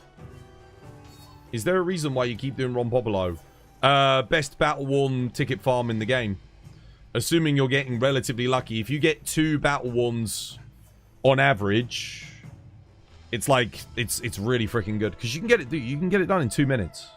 It's so quick. If you get lucky, it's better Gogma parts than doing Gogmazius on 5-minute runs. If you're getting like a little bit lucky. And you get other things as well. You're getting like Artium parts. You're getting good talismans, which you don't get from 9-star GOG. So it's a really freaking good quest. But you are prone to like bad luck streaks on this thing. I've had runs where, like, you know, you'll do him. I remember there was one day I did him. I got like one token in 20 runs. So you can get unlucky. But then the next day I'll do 20 runs and I'll get 50 tokens. So yeah, it's crazy. It can be very, very good. If you get bored of this later, I'd love to see you speedrun GOG. My team for GOG isn't here today. If Studi's here, if Kate and that come, I'll do some speedruns on GOG. For sure. But I haven't seen them in... I don't think they were here on Friday, were they? I don't think I've seen them since Friday. I haven't seen Ass in God knows how long. Feels like forever since I've seen Ass. Schnuddy's here, though.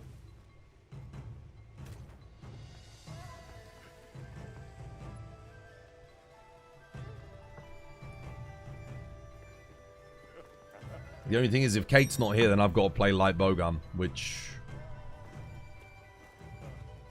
yeah.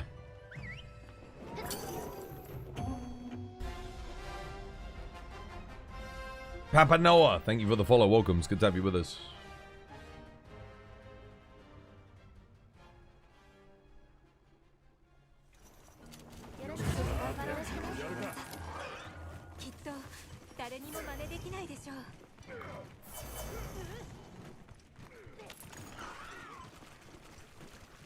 Everyone get on the hill, yeah?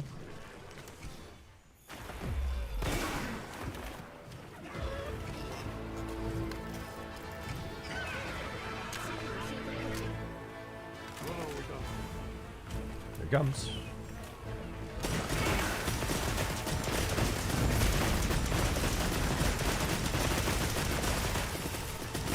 We'll wait for him to enrage, then Corruption Mantle straight on.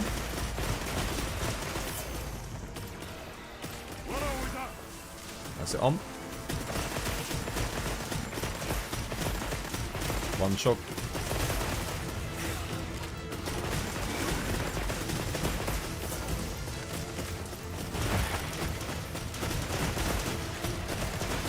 Two.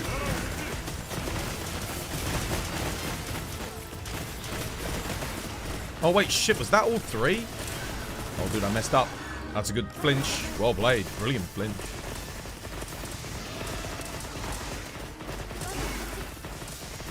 Probably deflates here, I think. Or at least he should do. Alright, next up. take Might Pill. No life's up. And then, Robert, you're going in after no life. That's 1. This will be the test. Okay, don't, now you pause. You pause. Don't put down the trap. Pause, pause, pause, pause, pause. That's it. Beautiful. Now you can put down the trap, dude. Ah, someone didn't iframe their raw. And now now the whole quest falls apart.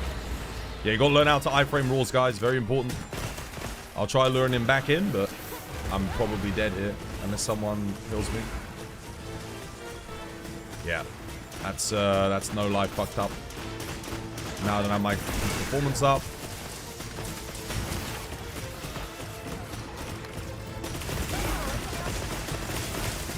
Gotta be ready to iframe that raw.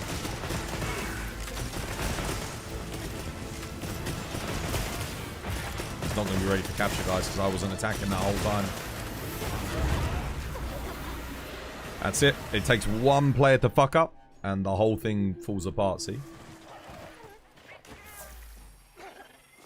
One person. I also don't think someone didn't get the flash after Yishuan's trap either. You're expecting to iframe a raw on a completely new weapon. No, I don't think it's a new weapon for No Life. I think No Life's played thingy. Also, dodge roll iframes are like exactly the same for every single weapon, by the way, guys. So if you can iframe on one, you can iframe on all. Just so you know.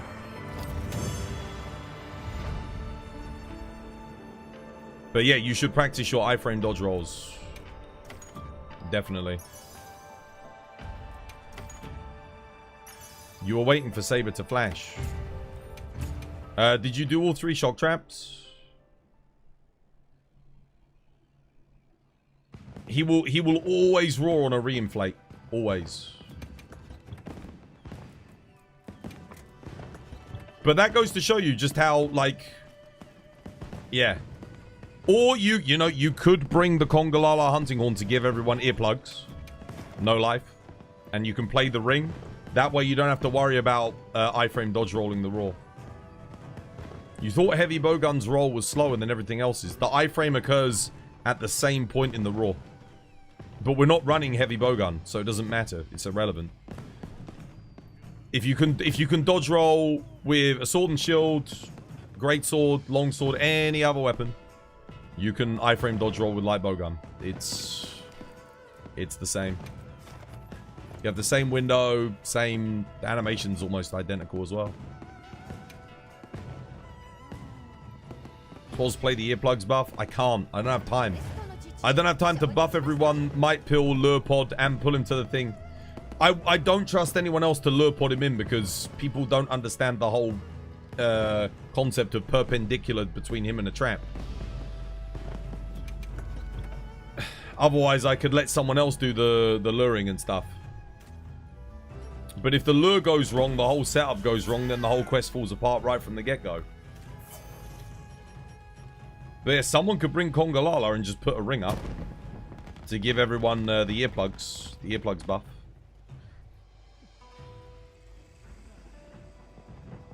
You thought they had some kind of modified raw? Who?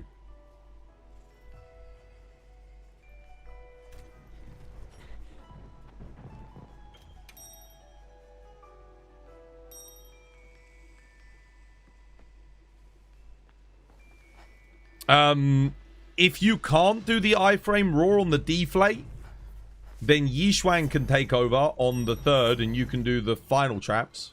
Because then you won't have to iframe anything. It's either that or, like I said, you bring the Kongalala hunting horn to play earplugs. That is the other option.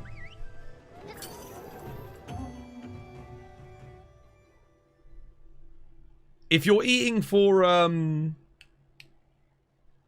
Zeus platter, you've basically got evade window 3 on the build. Evade window 2.75 technically, but...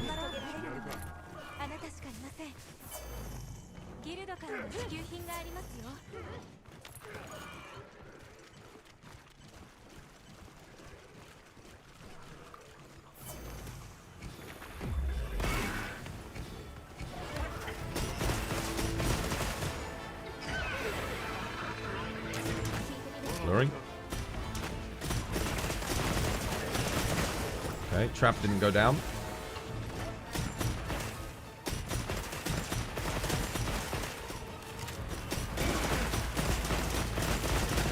It's going to be rough because I've used a lot of my bar now. I need to get that corruption mantle on. I'm going to have to wait here. My DPS goes to 0. There we go. Enraged, nice.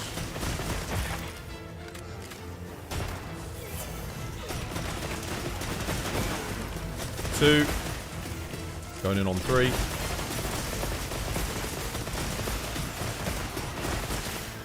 Gonna go. Buff everyone with Might Pill. Switch. Pause for a second. And down. 1. Pause for a second. And 2. And pause for a second. And a 3. And then we Might Pill again.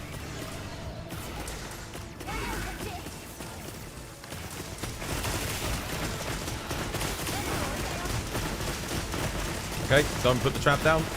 That's it. He's deflated. Wait for the roar. Iframe the roar. Trap down. Nice. There you go. Good stuff, well played.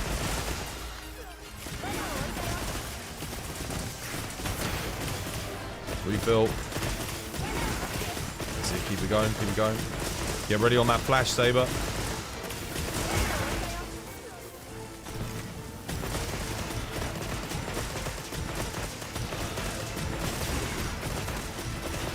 Pitfall down.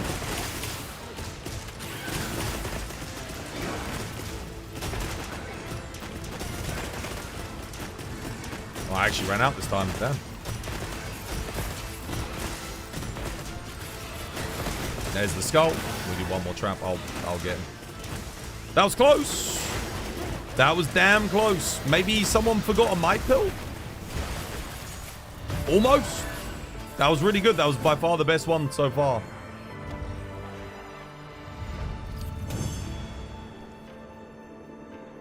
Did someone not Might Pill? Maybe one person didn't Might Pill. On the traps.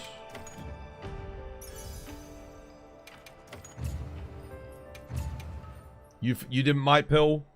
Okay, yeah, but don't forget to bring your Might Pills. That'll be an extra 10-15 seconds if you do the Might Pill with the wide range.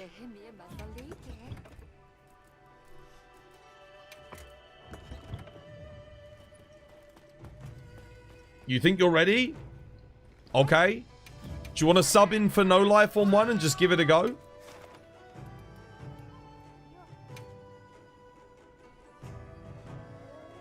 No. I need you in Yichuan because you're finishing it. We'll put Robert on 3rd because 3rd is the easiest. 3rd is the easiest. I'll tell you why. At 3rd place, you're basically used up all of your rapid fire gauge and everything. And you can essentially just go in and you don't have to worry. You just put your 3 traps down. And then when you're coming back out, you take the Might Pill. The last person's going for the capture. You should have a rapid fire gauge on 3rd. Assuming you fire a sticky ammo or a special ammo shot before you go in, your bar should be full by the time you come out. And then you just rapid fire spam till the end. That's it. So it's pretty chill.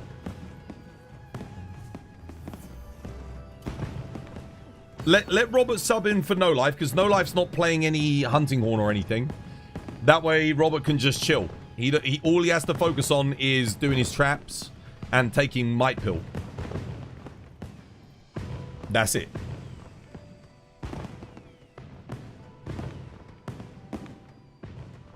I think I saw Kate come in, but Kate can't do this quest because it crashes her game. Sucks. Why does this quest crash your game, though? That is the question. And only this quest.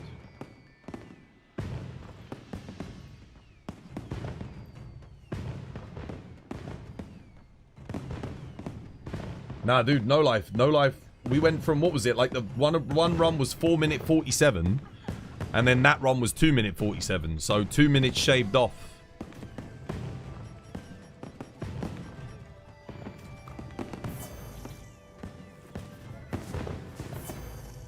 Yeah, Robert, you're on third. All you got to do is just keep your eye out for the deflate.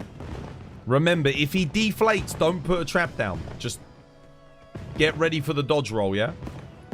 That's the only thing you've got to be careful of, is that. If we're doing loads of damage, he'll actually deflate when I do the trap. Which means you don't have to worry about it. It'll be on me. If the damage is high enough. When I play that quest, you don't crash. You crash out from the bullshit.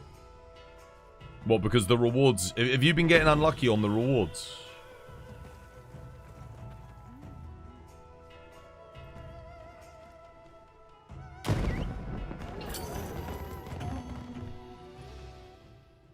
You love getting 30 decos. I feel like you go on streaks, man. You go on streaks where you get nothing but decorations, and then you'll go on a streak where you get nothing but tickets. The tickets have been good to me today, I think. To be honest, I haven't been focusing too much on the rewards, because I've been looking more at, like...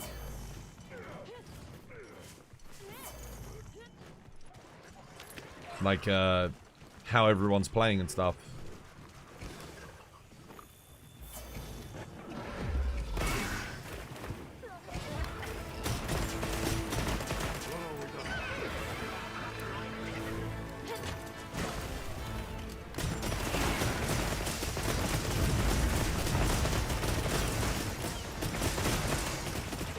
See, Robert, you put your corruption mantle on, so now you don't have peak performance, which means you've just lost about 10% of your damage for the entirety of the hunt. You're going to have to put your weapon away and, like, put a life power up. There you go, that's it. Nice. Good recovery.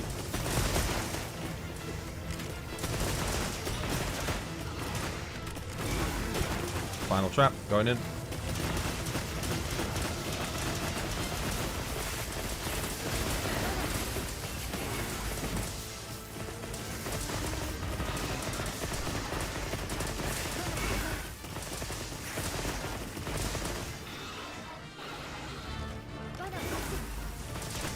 Okay, someone ran in way too early, I think. That's alright. Gotta be careful though, because otherwise we won't hit the DPS. That's it, he's deflated, so let him re-inflate.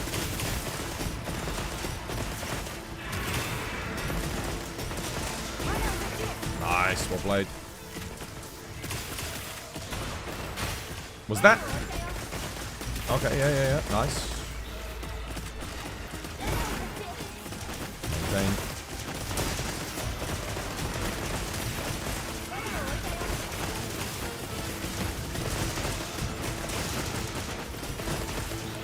Flash him. Nice, good flash.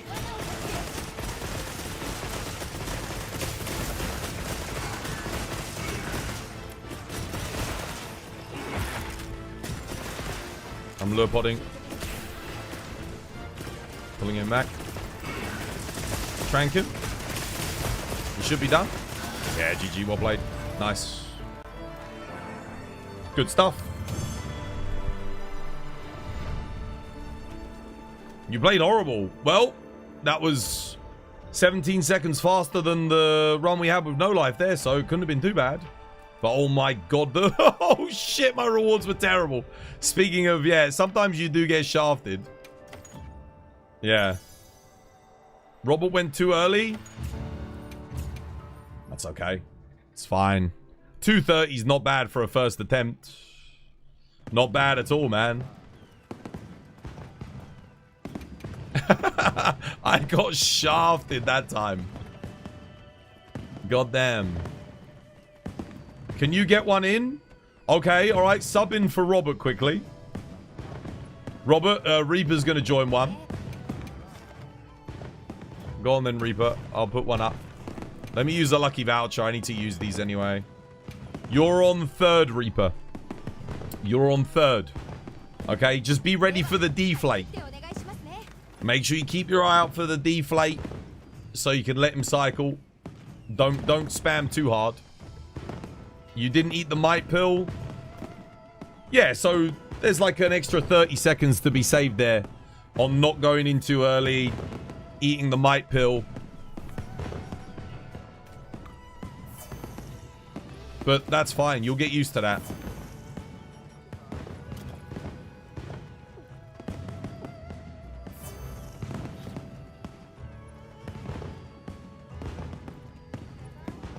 You went early. You just got to count it. You just got to count it in, man.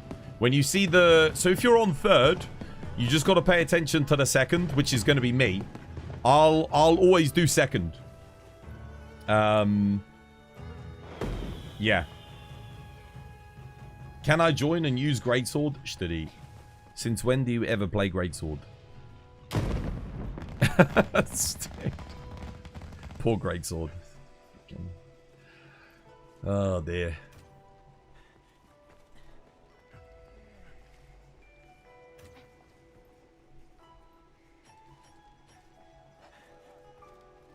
Somehow did 230.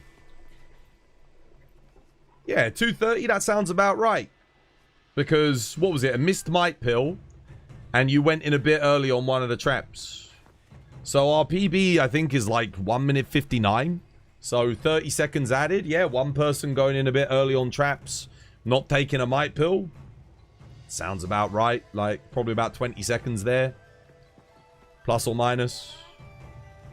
You shot bad. Well, he's got good hit zones. Even if you're not lined up perfectly, you'll still do very good DPS. I don't think any of us are playing at 35 FPS either. So, yeah. Alright, we good? Let's do it.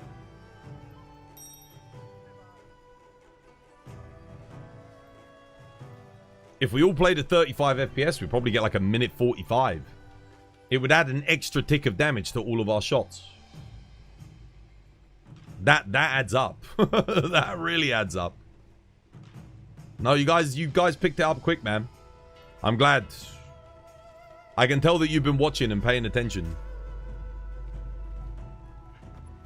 Yep. If we set that frame rate, yeah, it'd probably save us.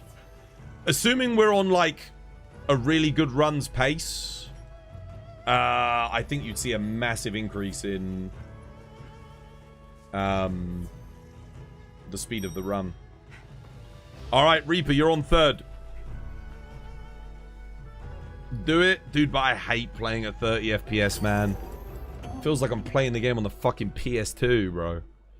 I'd honestly rather take like 15 seconds longer on the run and not suffer that awful experience of playing the game at 35. Like, I'm just hoping the Capcom fix that shit, man. Like, it's very draining.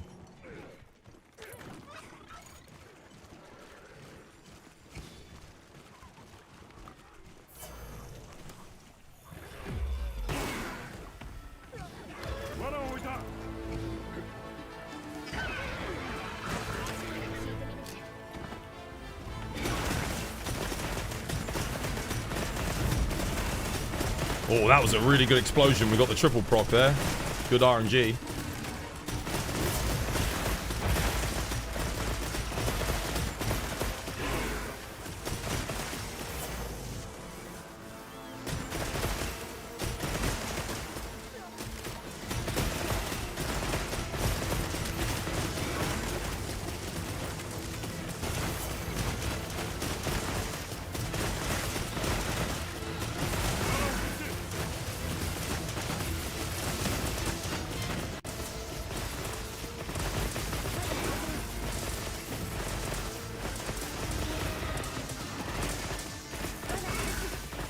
See how good our DPS is.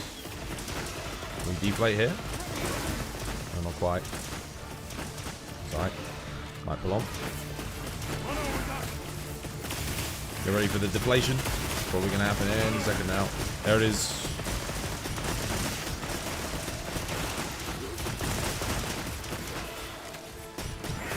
Oh, what the hell am I doing, dude? What the hell? Never mind. It's fine. Get my thing on.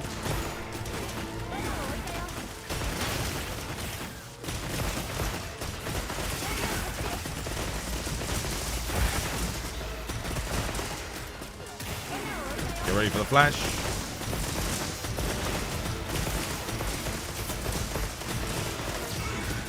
The flash. There he goes. Just gotta, all Yichuan's gotta do is just get a little bit more pause on that. Just a little bit more pause on the pitfall. Observe where he goes after the flash, then pitfall. Because a lot of the time he likes to do like a little bite or a little swipe, so he shouldn't move too much. Oh, look at that. And then we get 3 tickets right after. There you go. That's much better. 213 though. Good stuff. That's the only thing you got to do. Other than that, it was perfect. Just that little thing, because, I mean, you can gamble on it. You can just go for the pitfall straight away.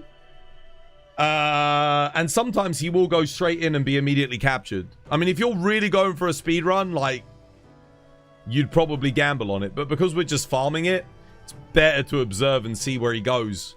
Because the flash, he can go like right, left, backwards. He doesn't go forwards, but... Unless you're behind him and he targets you, in which case he might do. Right, who's going in next?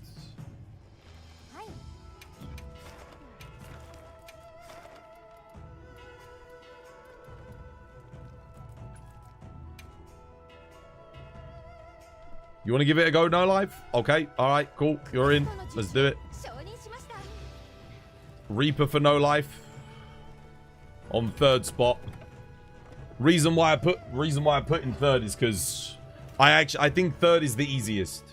I mean, if you're doing really good DPS, he'll deflate on my trap, which means I'm the one that has to get the iframe dodge roll, which makes 3rd the easiest. But if our DPS is a little bit lower, then he'll roar on the 3rd, which does make it a little bit harder for the 3rd trapper. But at the same time, it also means that they get maximum DPS going all the way through because they don't have to shoot on the deflation part. So it's a little bit easier for them in terms of like worrying what to do when that happens. I like to like usually take a weak spot on the deflate or set up a special ammo on him, because I'm not really going to be doing as much anyway. All right. Okay, let's give it another go. Same again. Good luck. That's going to be your last one. You're going to watch the NBA. Oh, yeah. NBA, nice. Dude, I've never watched it. Never seen it. I don't even know if it airs here in the UK. Maybe on Sky Sports. Don't have Sky Sports.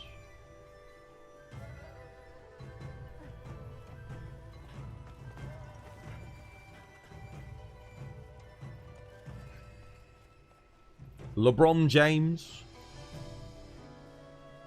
Name rings a bell. Does the NBA give you 30 decos? Oh, probably gives you something.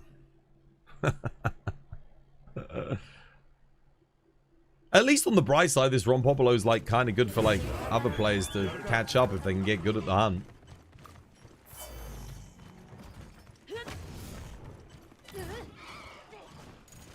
Right, let's go.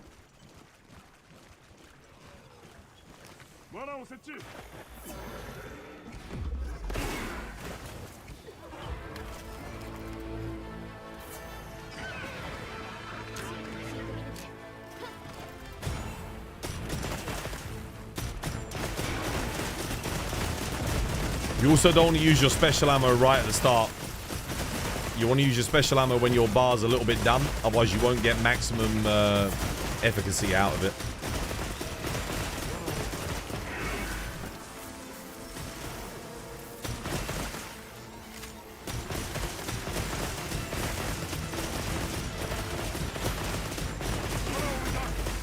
Trap number 2.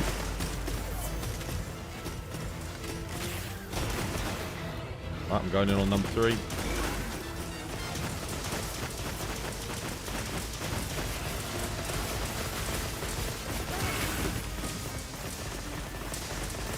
One.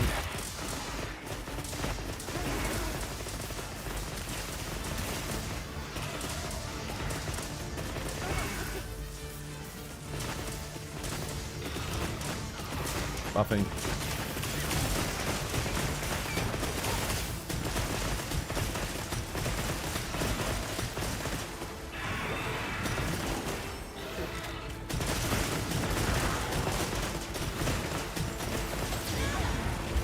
Someone missed their iframe.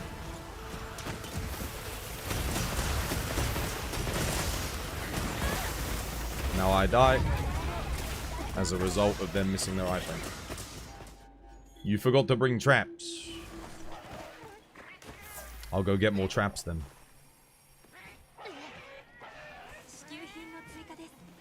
Tends to help to actually have a loadout saved as well for Rompopolo farming. Yeah.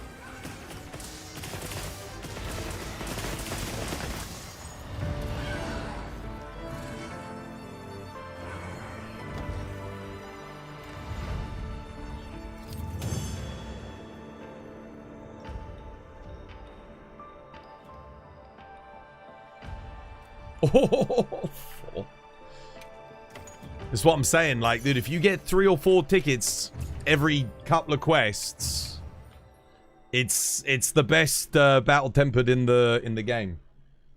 Dailies are up. Nice. That means I get more lucky vouchers too. Lovely, lovely jubbly. Yeah, make sure you save a loadout for him. Make sure you save a loadout. Reaper, you coming? You're up, brother. Let's do one. I need to get some more might pills. Don't forget your might pills, guys. Get some more immunizers too.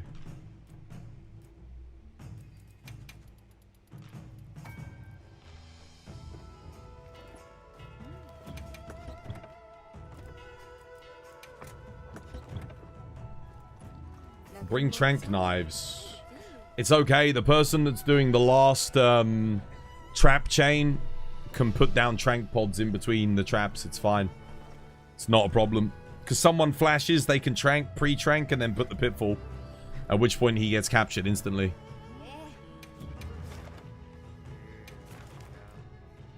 You're joking? Well, trank knives are actually really good on a lot of speedruns. They do help, but on this one, because we're doing a chain, it doesn't really make a difference. I really should use them. You don't want to be forward, but I've been struggling trying to find an actual good bow build. Do you have any suggestions? Yeah, what's your hunter rank? Where are you at in the game? What have you rolled? If you're at end game, like what kind of things have you got on your bow?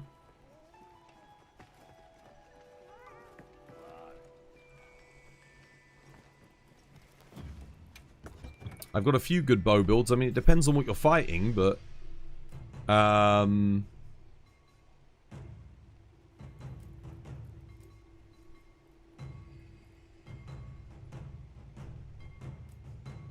yeah, something like this is pretty good on like Raid Owl. It's decent. Tested it. This is like quite good for an element bow. With Gogma on it. I think, what have I got on this one? I think I've got Ebony Oat. No, what have I got on this build? Yeah, I've got Gogma on this as well. This is like a raw bow build. Ignore that. It's quite old. It's like a Pierce Dragon bow build here. This one's pretty good. Like, decent.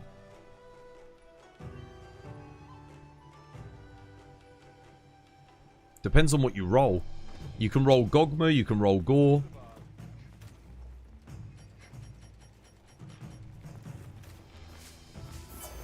Okay, I might have to cycle some Natter in a bit, by the way, guys.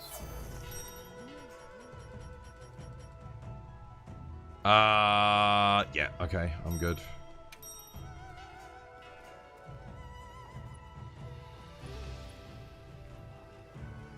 Why are people cursing you with infinite decos? Dude, this happened to me. I had a day where all I could get was decorations on Rompopolo. And nothing else. But then I have days like this where... You know, I'm getting 3 tickets, 4 tickets. It's odd, isn't it? I feel like he has like daily cycles. He probably doesn't, but I genuinely have days where I get nothing but decos, and then I'll have days where I get like nothing but battle wands. It would be funny if he had a mechanic like that where different days of the week give you different bits of loot.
That's it.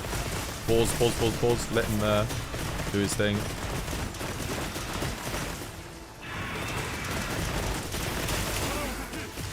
Nice. Who's that?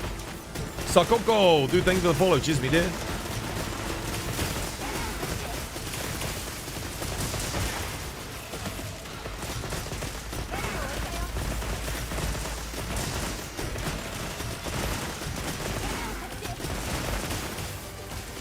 Execute Order 66. Flash him. Nice.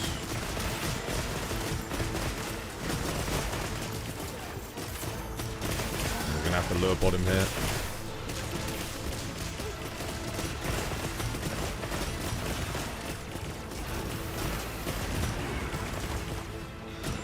He's done.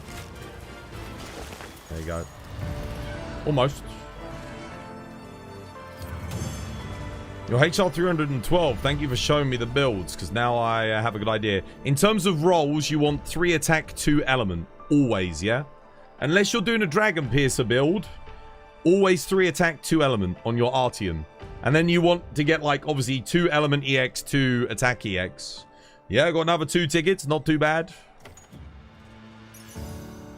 Also got 10 decorations, but 2 tickets is solid.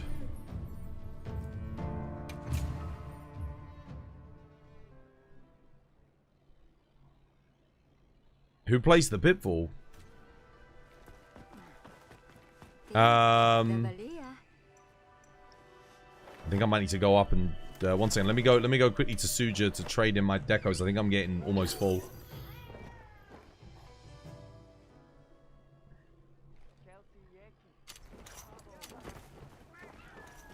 The deco rain dance is crazy.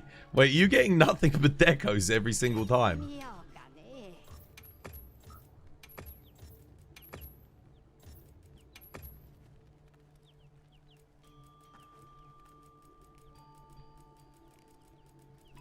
Trade in a rarity 6.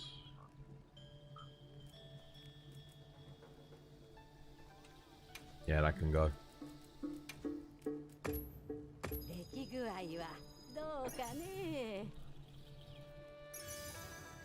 Okay, I actually got a rarity 8. Oh my god, dude. It's been so long since I got a rarity 8 from melding. I miss the days where I could do like 100 of these. I don't even have the storage capacity to do 100. Nice big fat hundo stack.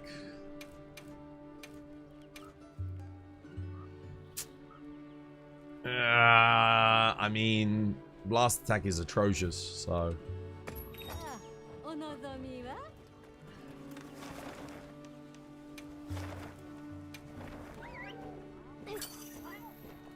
You only need 9k more points before you can do a gacha. Yo, nice. Getting there. Alright, and again, I got more lucky vouchers to use, man. I'm freaking using them all right now. This is it. This is the peak of rewards in Monster Hunter. It's a great day for decos, bro. You're getting so unlucky. Are you literally getting just nothing but decos every goddamn time?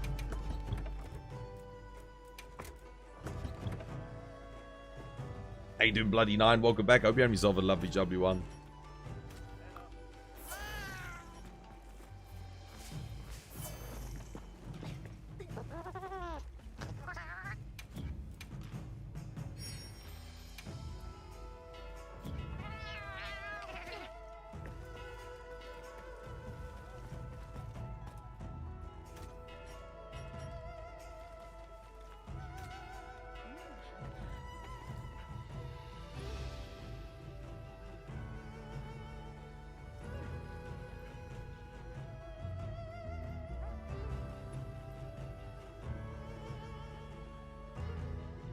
Your dancing skills are peaking.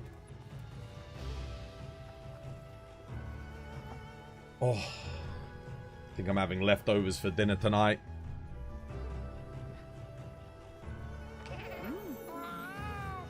How you doing, Granass? Welcome back. I hope you have yourself a lovely jubbly one. You've also not played the game in about 2 months, so you kind of forgot the strat. The strat's evolved a little bit. We've changed things because we're using the wide range demon might seeds now. We stopped using heroics as well because honestly, this method is so consistent and it feels like it's like the same speed as heroics. Like, unless you have like a god run on heroics, this is going to be probably faster. The setup for the heroics isn't really worth the payoff on a quest that's as short as this.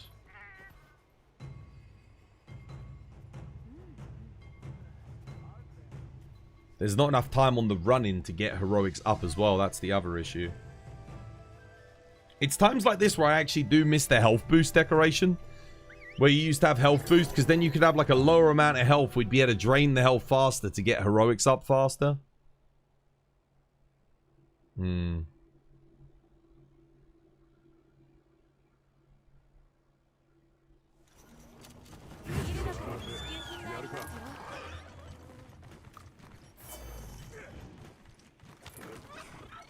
But now, because you always have a full health bar, it's a little bit tricky.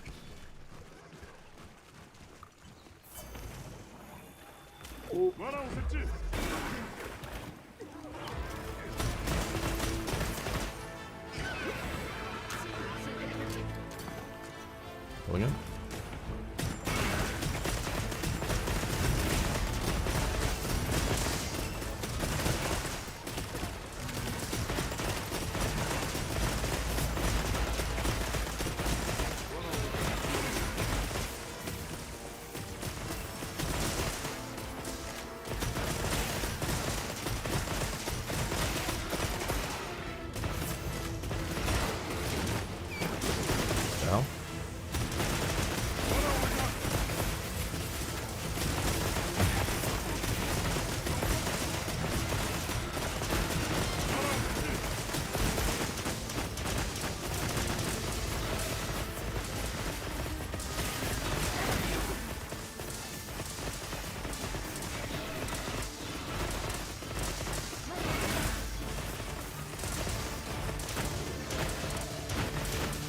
Oh, okay. Sorry.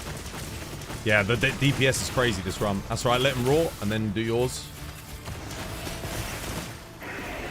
Nice.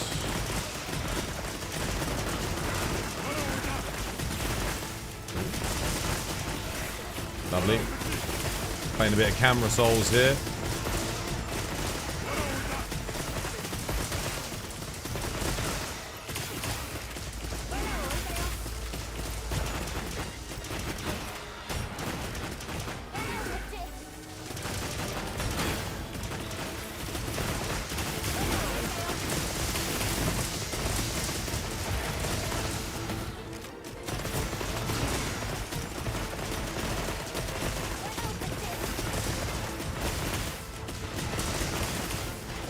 Nice. GG.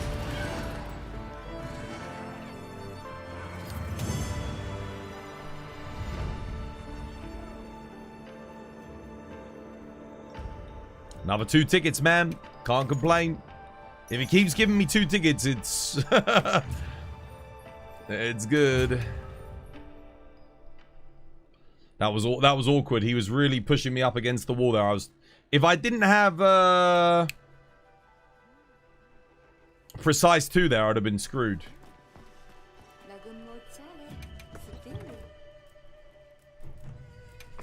And again.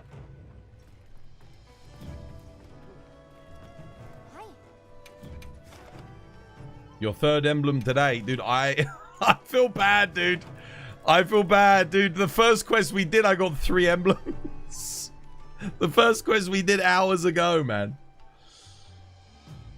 You want to join one again? Okay, alright, come on in. Hop in. Reaper will let you have a spot. Give it a go. Make sure you don't miss that iframe. Don't miss that iframe. Honestly, if I'd been paying attention there, that would have been so much faster. I actually wasn't expecting him to deflate on my one again because it's been so long since I've seen us get that much DPS on him. But if you are doing good DPS, he will deflate on my trap. You see what I mean? Not on player 3's trap.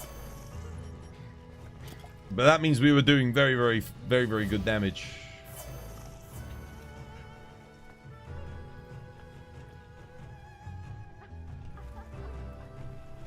Come on, let's do it.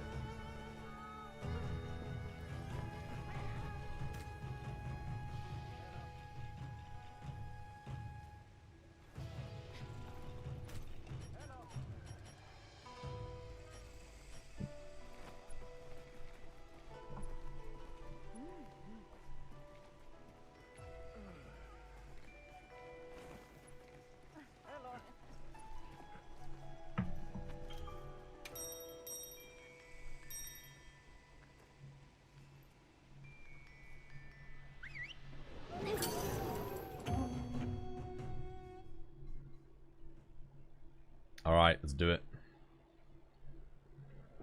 Well, No Life also made the mistake of putting on his corruption mantle, then he didn't do a Dust of Life to top himself up.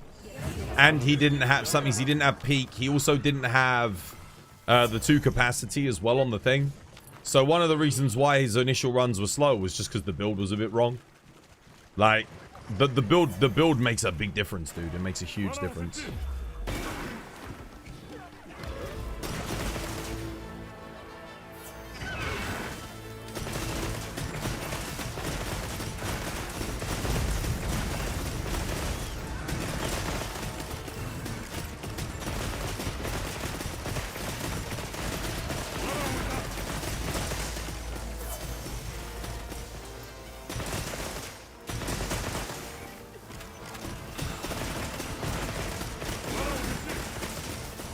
All I can see is someone's asshole. I'm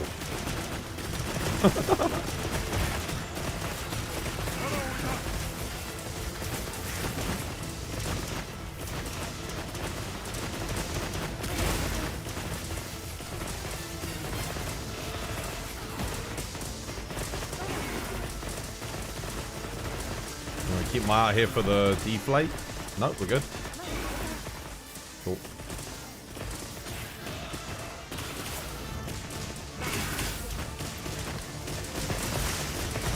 There's the deflate.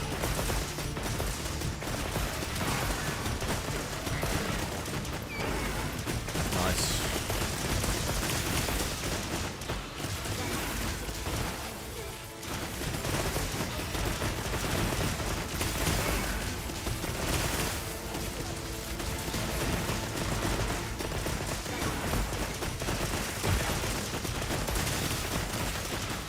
A very smooth run. If the flash is good and the trap is good here, this could be nuts.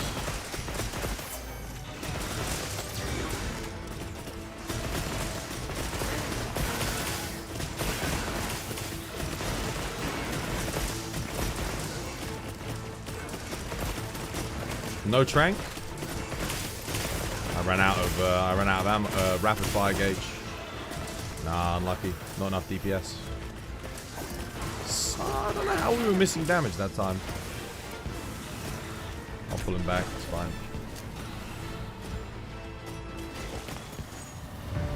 That should have been very, very good. We missed damage. Missing deeps again. 2 tickets, man.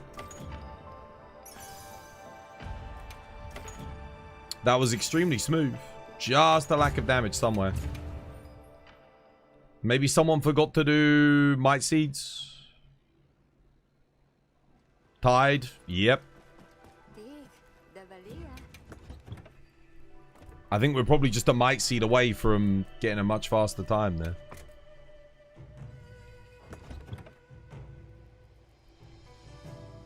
You're gonna head off to bed? Yo, take care, James. Dude, have a good sleep. Oh, did my phone just die? No. Just decided to close randomly. Odd. And again.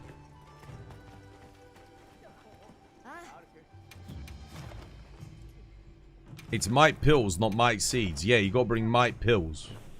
Might Pills with wide range, guys. Not Might Seeds.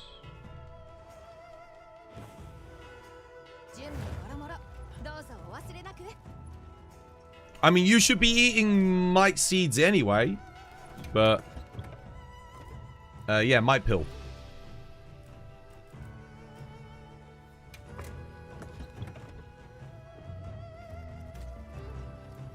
This is my last lucky voucher. I don't know about you guys.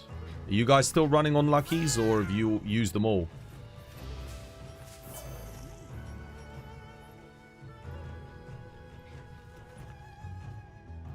You eat the pill after I use the trank. Do you eat one when you run in to do the traps?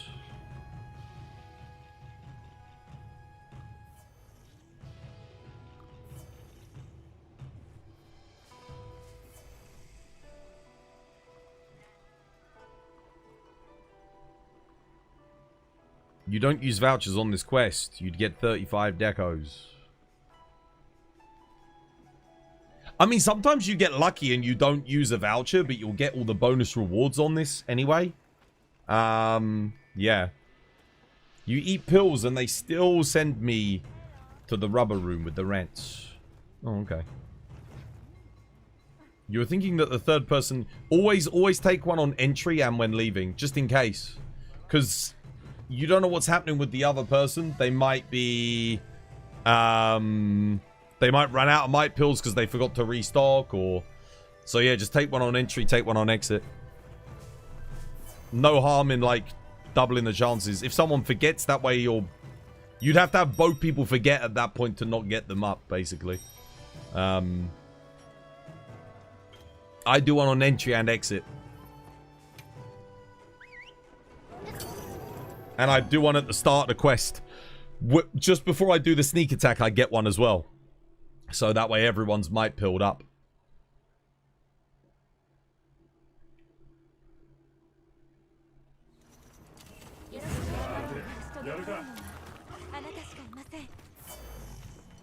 That's a Might Seed that I take there just in case anyone forgets to take one.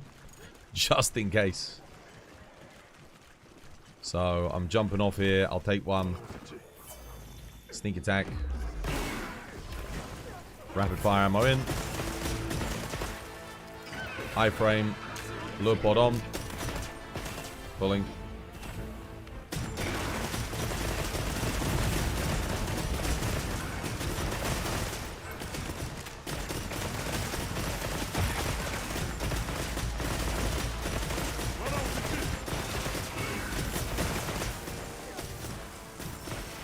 Corruption on. Oh my god, why does it not put my corruption on?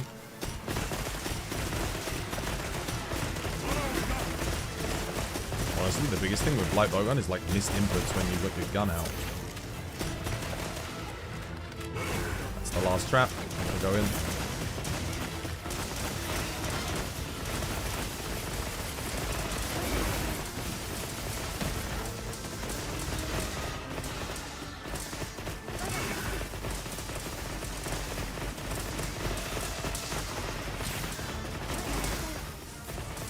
Might pull on the way out.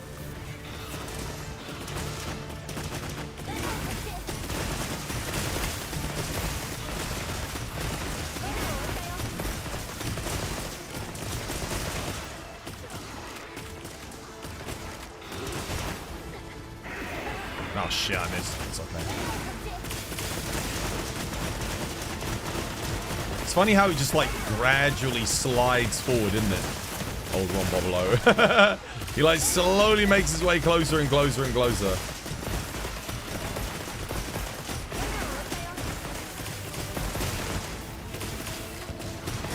Get ready with that flash. Bit too early. And again. It was a bit too early on the flash. You needed to do another one. Oh my god. Is he tranked? Again, we're missing DPS. I ran out of rapid fire. That's it.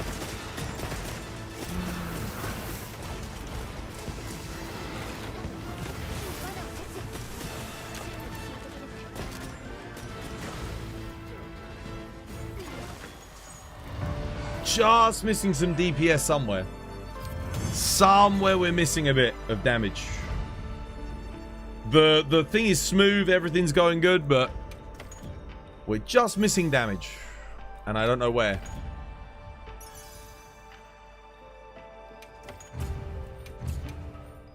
Missing quite a bit because that was 40 seconds like slower than PB.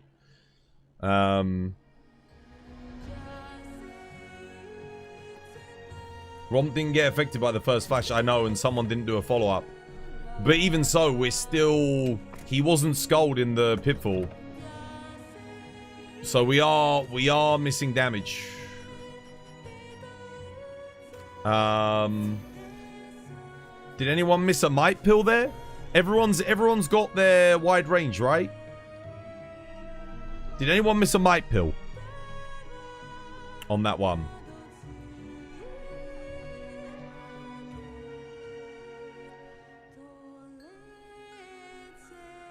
You didn't. Interesting.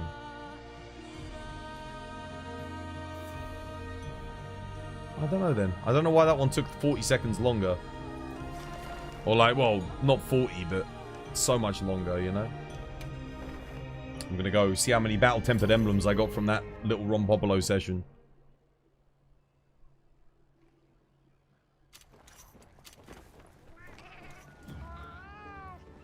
Yeah, that was very, very smooth.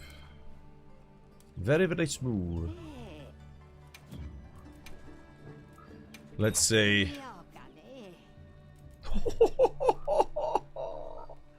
That's today, by the way. 53. Holy shit, dude.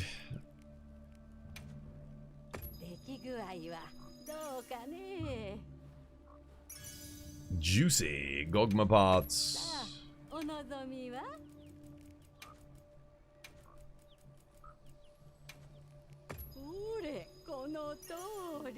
That's good. It's a good amount of loot. And then you've got to consider you get all the other parts and that. I'm telling you, man, Rompy Pompy is good stuff. Let me go get my bowling. Are we free? I mean, unless you want to do more. I know you probably don't, Saber. He's not treating you as kindly as he's treated me. I was getting very lucky there. I think that I had one quest where I got no tickets, and then I had one quest where I got 1. Everything else I got 2, 3, or 4. Today was a good day. Today was a good day to romp.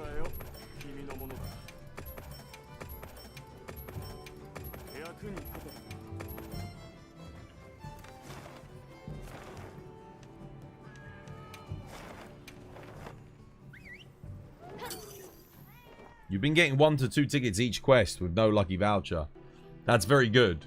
If you're getting 2 with no lucky, that's what you want. I mean, we can go do something else if you want.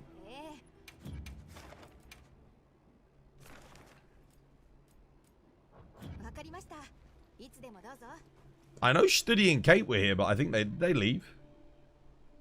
I mean, Studi is here. I saw Kate join but didn't say anything. So I don't know what they were up to.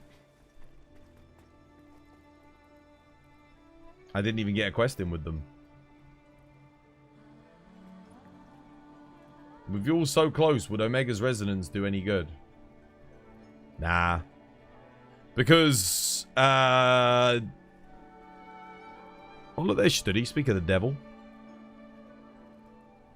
No. Because the Gogma 4-piece bonus with Gore is more.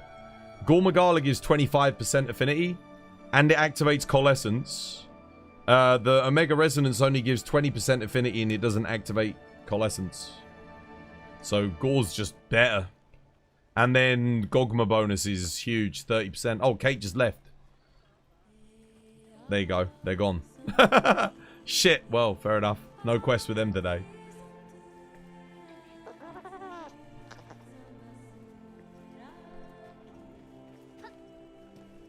Did you guys talk about No Life's build with him missing a level of peak? Yeah, but that's because he's got the best charm that he's got. He misses 5 raw. I don't think that's enough to make it so that we don't get Rompopolo in that last trap. I don't think the 5 raw is the reason why. I think the reason more likely is someone's firing a special ammo at the start of the quest.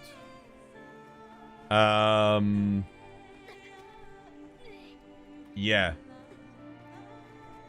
So you wanna save the special ammo till, because he'll enrage, you'll lose some bar, and then you put the corruption mantle. That gives you about just shy of 2/3 of a bar back.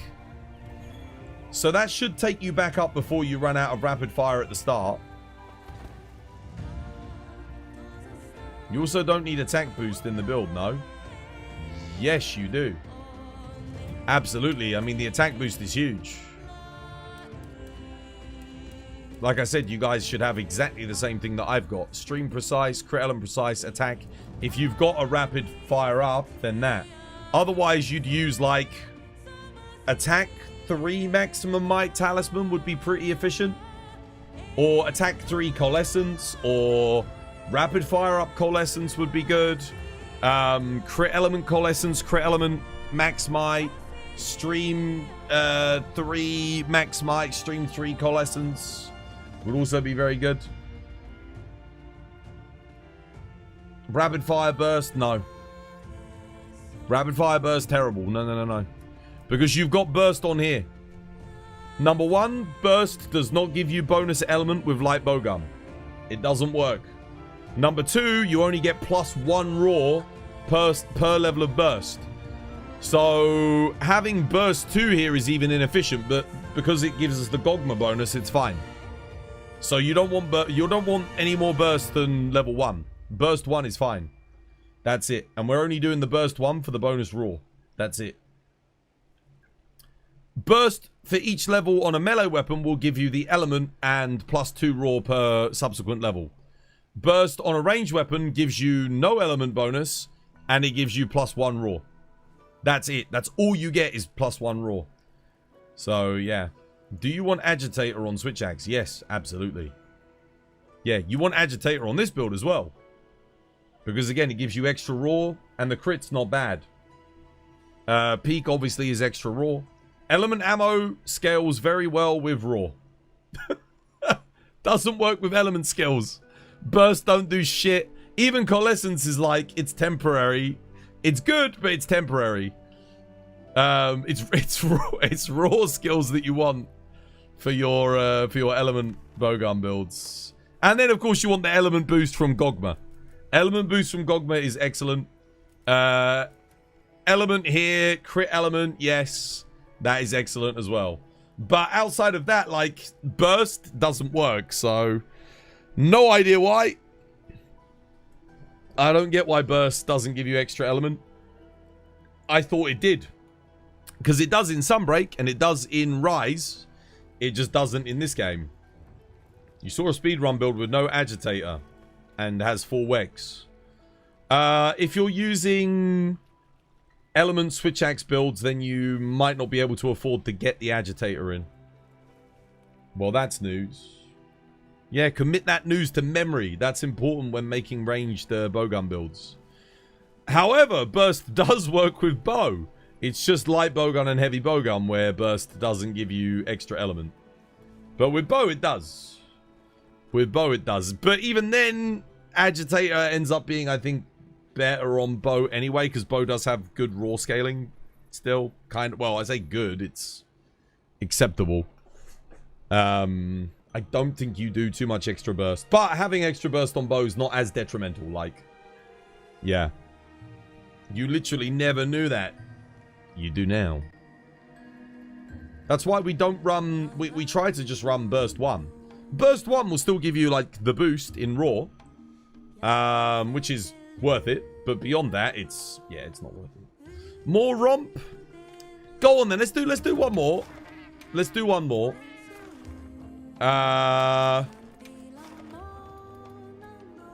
Oh, let's see how he treats me now that I don't have lucky vouchers. Bowgun discrimination. I mean, to be fair, if burst actually worked and gave the bonus element, holy crap, dude. One more, Saber. One more. It's good practice for no life anyway. So, go on. I'm sorry, Dave. I'm afraid I can't do that. You're done for romp? You want to do the dailies? One more. And then we can do dailies. We'll start working on dailies. Let's just get one more done. For no life. I think no life might have another ticket anyway, I don't know. But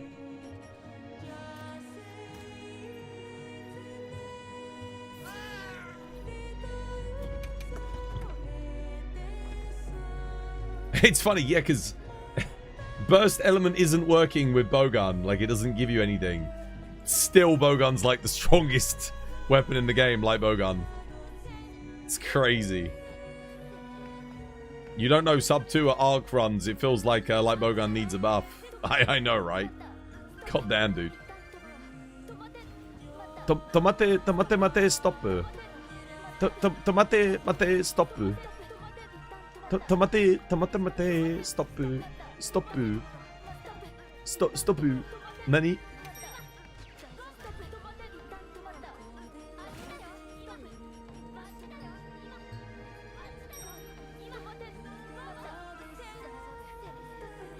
Wait a minute. Let me just double check and make sure I got my Rompopolo loadout. Double check your loadouts, guys. Make sure you got the Rompopolo still, because I know some of you might have switched out.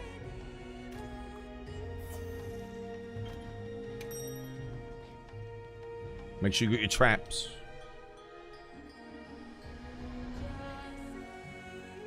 Like bowgun's way too weak. It needs built-in spare shot. Given the skill tax in this game, I don't even think we'd use spare shot. Oh, we probably would over attack boost, actually. Yeah. Yeah. We'd probably trade out attack for the 4% that we get from attack for spare shot. That would be the skill that gets replaced.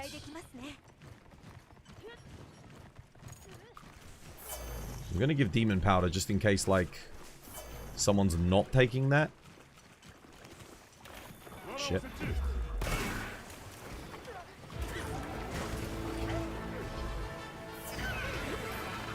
Oh, whoops. I'm trying a different strat here. It's probably better. Delaying the might build. Now, assuming everything else goes well, this should be a very good run.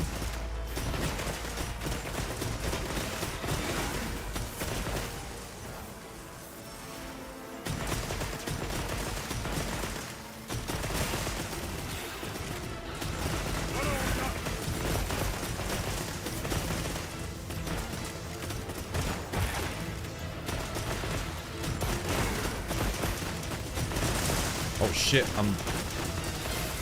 Crap. Should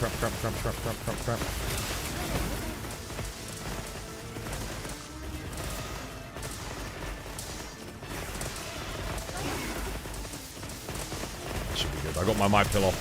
There's a little bit of weird timing on it, but we got it done. There we go. That's me. I'm out.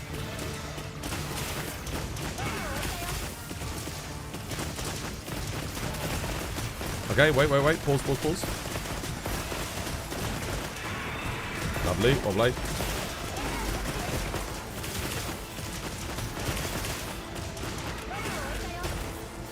Who's that? Yo, Sweet Tea! Thank you for the follow. Welcome. It's good to have you with us.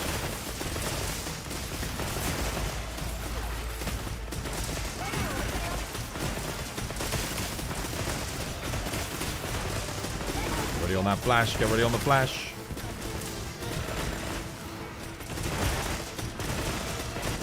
No flash. Ah, too late. Delayed it too much. Almost a good run. Almost.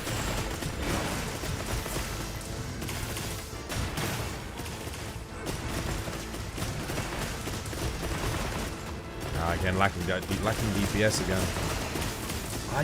I don't know how. Maybe the tranks are going down too early. Just too little. Could it really be the one level of peak performance that thing he doesn't have? Could that really be the thing that's adding like 30 seconds to the run? That doesn't add up. Okay. Quick thing, no life. You know that your maximum fire rate is just by holding down the fire button, right? You don't have to press the fire button. Looked like an early trank. It could have been too early, yeah. Could have been that it was too early. You know that? Okay. Are we missing a horn buff? I don't think so. I think attack up large and element are getting played. I think they're playing all the buffs.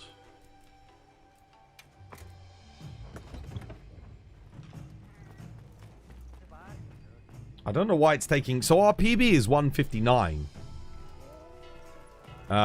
That's 34... I mean, that's a lot. Like, that's a big difference. 34 seconds. And again, the run is smooth. The run is smooth. The traps are smooth. The buffs are going up.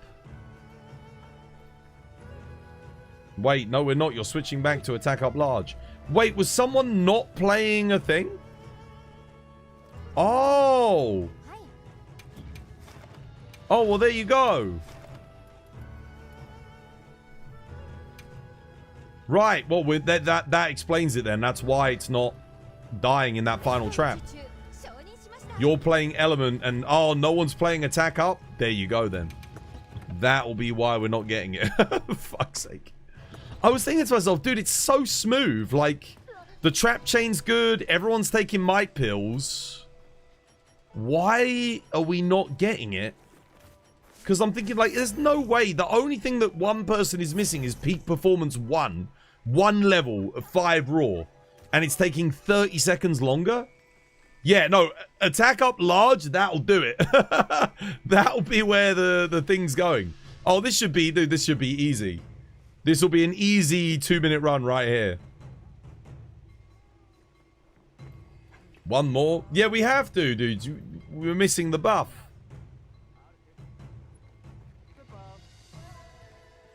Are you sure about that? No Life needs to learn how to drop an echo bubble. You do, yes. No Life, if you can bring the conga hunting horn, the conga lala, and just literally all you do is you press like R2 and X, and your hunter will do a... And then everyone will get like a little buff. That's it. That's all you got. That's all you got to do. Because you're not doing anything else. You might as well do something.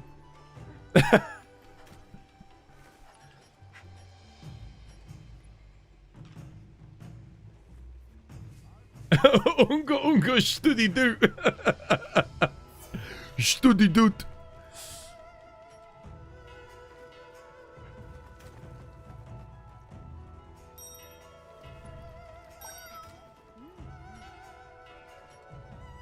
Okay.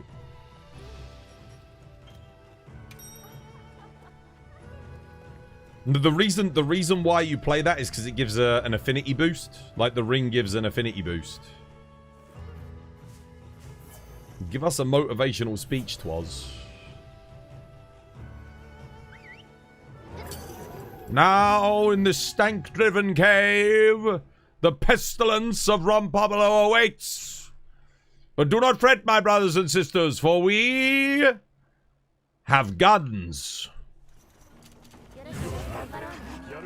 And if the great nation of America has taught us anything, it's that guns are more important than the rights of your citizens and those of monsters too.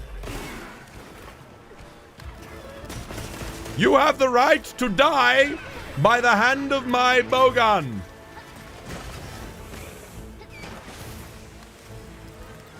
Alright, here it comes. Okay, well, it's... There you go, there's your motivational speech.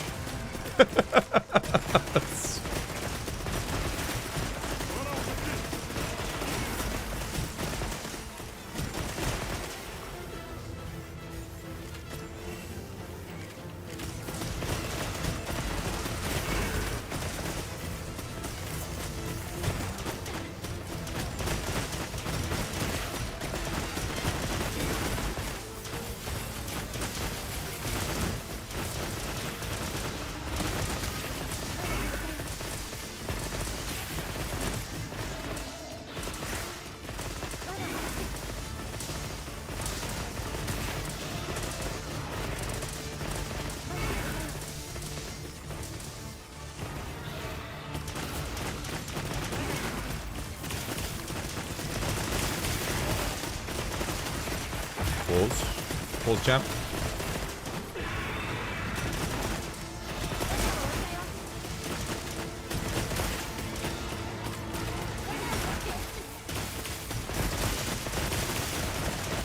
Try not to trank too early.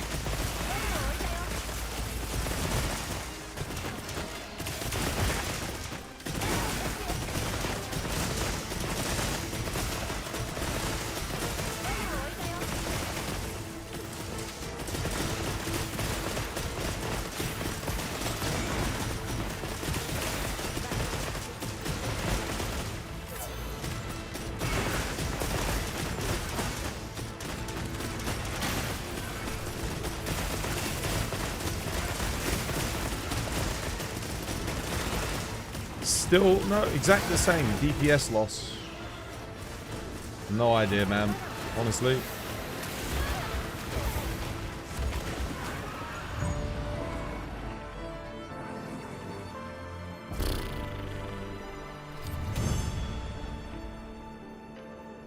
I don't know what's going on there.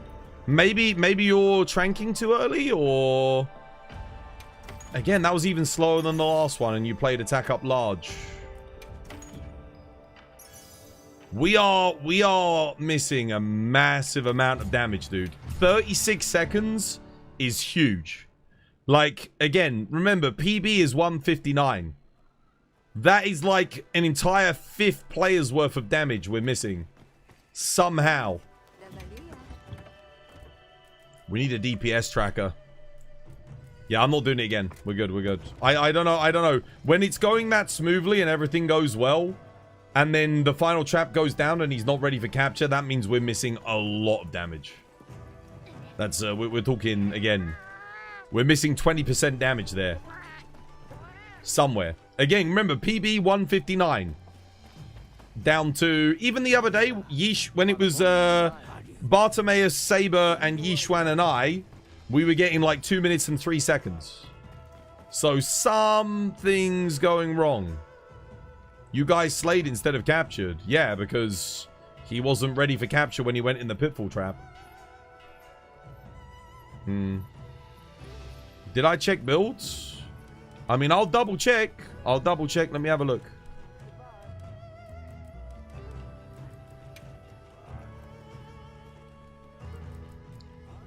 Let me see.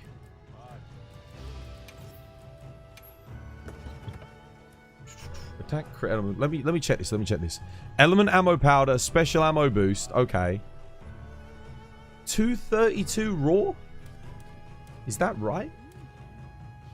Attacks, but yeah, that's good.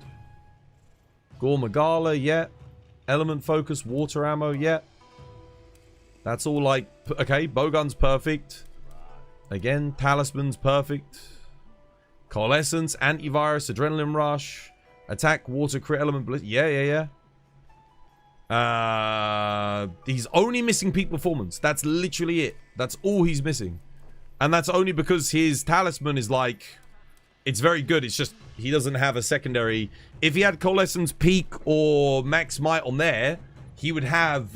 he'd have Peak Performance 3. So, again, that's good. Let's check the other builds. I'll just have a quick look. Saber? I doubt Saber's missing anything. Yeah, it's good. Rapid fire adrenaline. Oh, you're missing wide range. Right. You only have wide range level thingy. Oh, so you're barely giving any uptime on the might pill. Basically. We're only getting a fraction of the might pill from you. Wait a minute. No Life had might pill in, right? I think he did. Let me double check. He did have wide range in. Oh, what the fuck? Why is he running physique? Bro doesn't have wide range. He's not giving anyone might pill when he goes to put the traps down. He hasn't even put it in.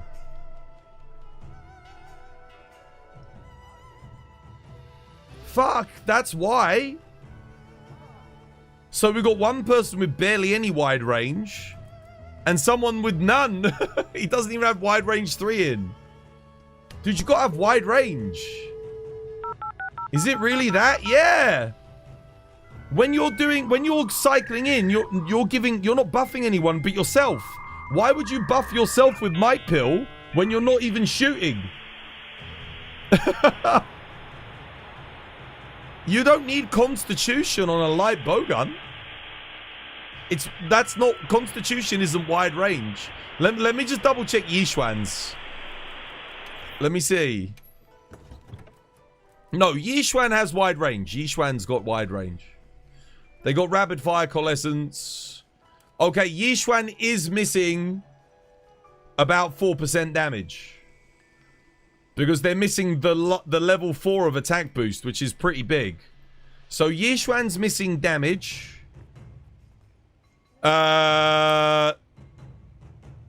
Saber's missing uptime on wide range. And No Life didn't even have wide range. So between, like, all of those things, that explains why we're taking, like, 30 seconds longer. There you go. We worked it out, at least.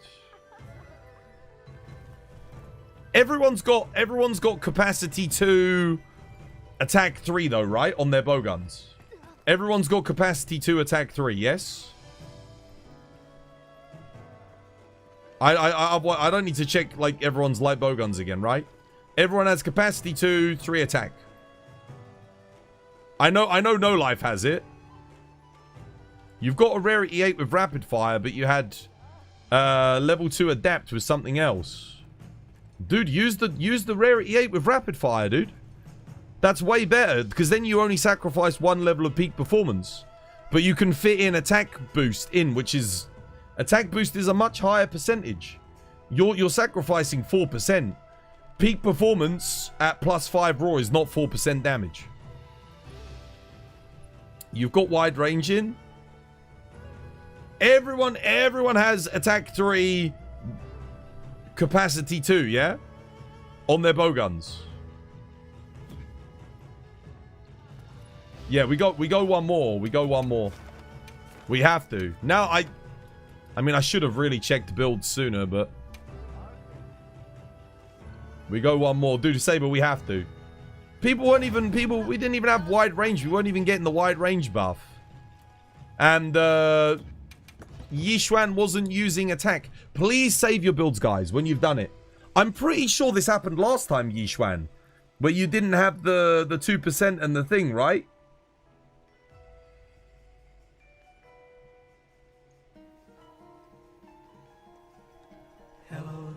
Yeah, you were spamming might pills. Like 4 of them. That makes up, I guess, a little bit for the fact that you're not thingying. You don't have the wide range. Technically, one of us can, like, get away with not running shockproof. So... if one of you wants to trade shockproof out for wide range, you can do.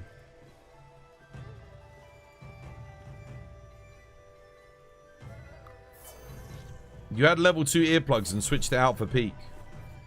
Do the rapid fire rarity 8 and put the extra level of attack in. and then you'll basically drop 1 level of peak performance. But having attack 4 is better than having peak 5. Having peak 4 and attack 4 is better than having attack 3 with peak 5. Much, much better. Yeah, save the build, guys. Save the build. 1 person can switch out shockproof. 1 person. Honestly, I'd say Saber switch out shockproof. It'll make a bigger difference if you do, I think.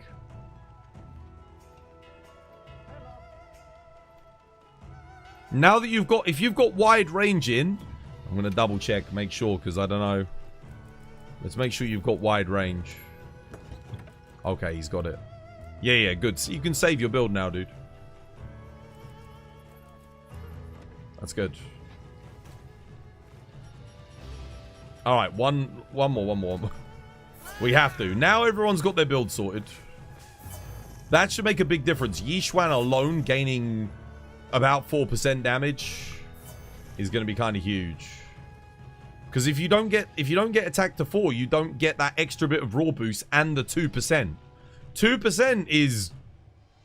It's going to add up. That's 2% on every single bullet.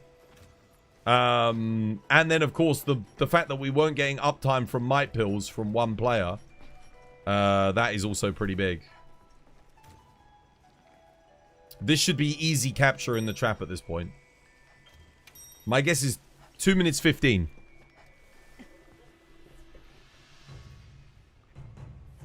Yeah, don't forget your hunting horns. Don't forget your hunting horns.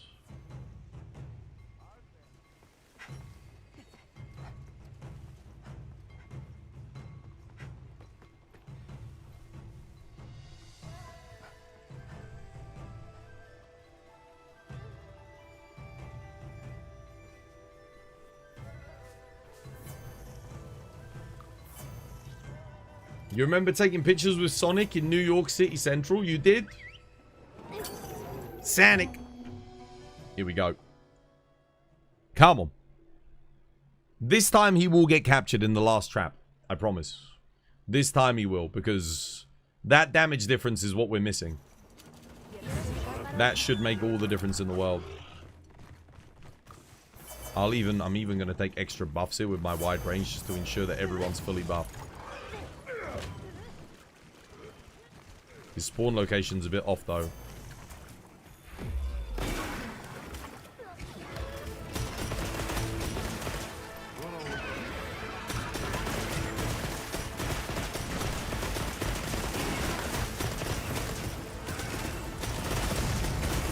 Nice.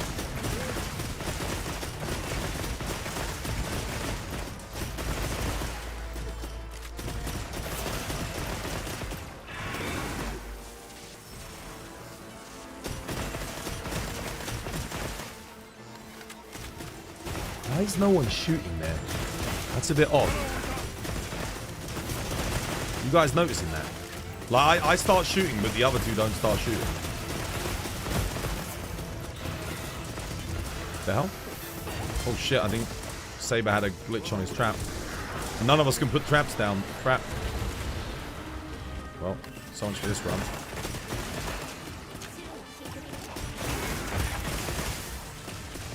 Now I've got to go in.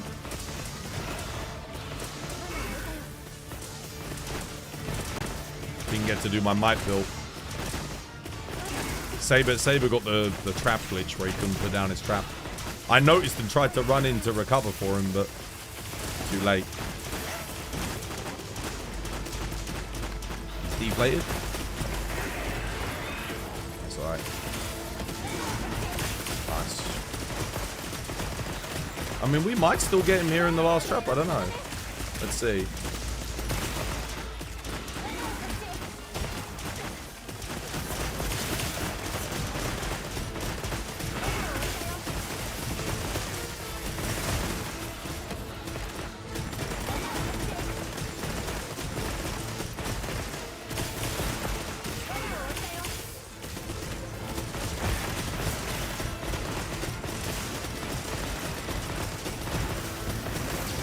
No one flashed.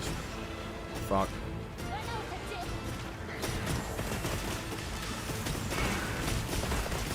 There we go. I mean, he fell in the trap. He was dumb. Just needed that flash to be a little bit better, but that was the damage difference. That would have been perfect. If it wasn't for the trap glitch, that was still faster, even with all the problems.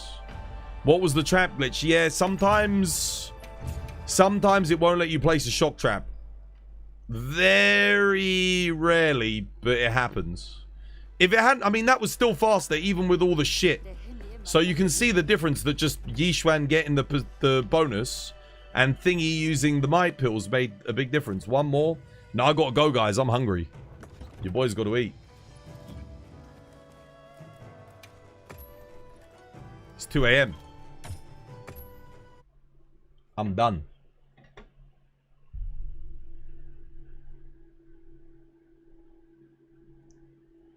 Yes. This was by design. Maybe tomorrow. Maybe tomorrow we do some more, guys. Maybe. Maybe tomorrow. Maybe. Let's see.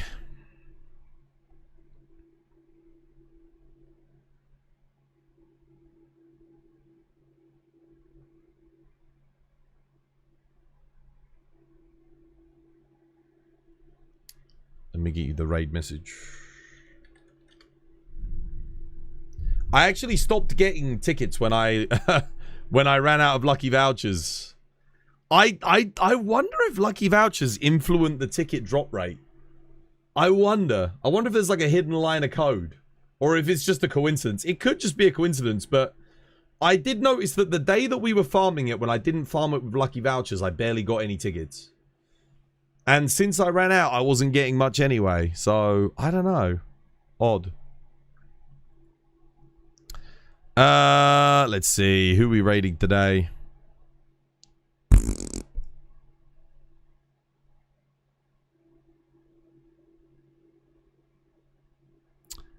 Let's raid into... we'll go see how 9 is doing, I guess. Sure, why not?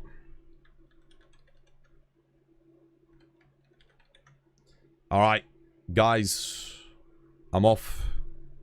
Have a nice evening. I'll see you tomorrow. We'll be hunting again. We'll be on the copium hunts.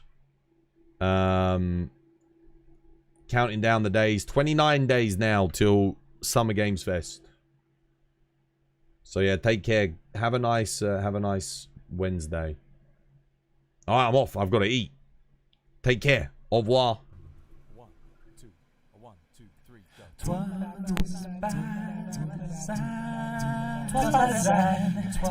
'Twas by design. 'Twas by design. 'Twas by design. 'Twas by design. 'Twas by design. 'Twas by design. 'Twas by design. 'Twas by design. 'Twas by design. 'Twas by design. 'Twas by design. 'Twas by design. 'Twas by design. 'Twas by design. 'Twas by design.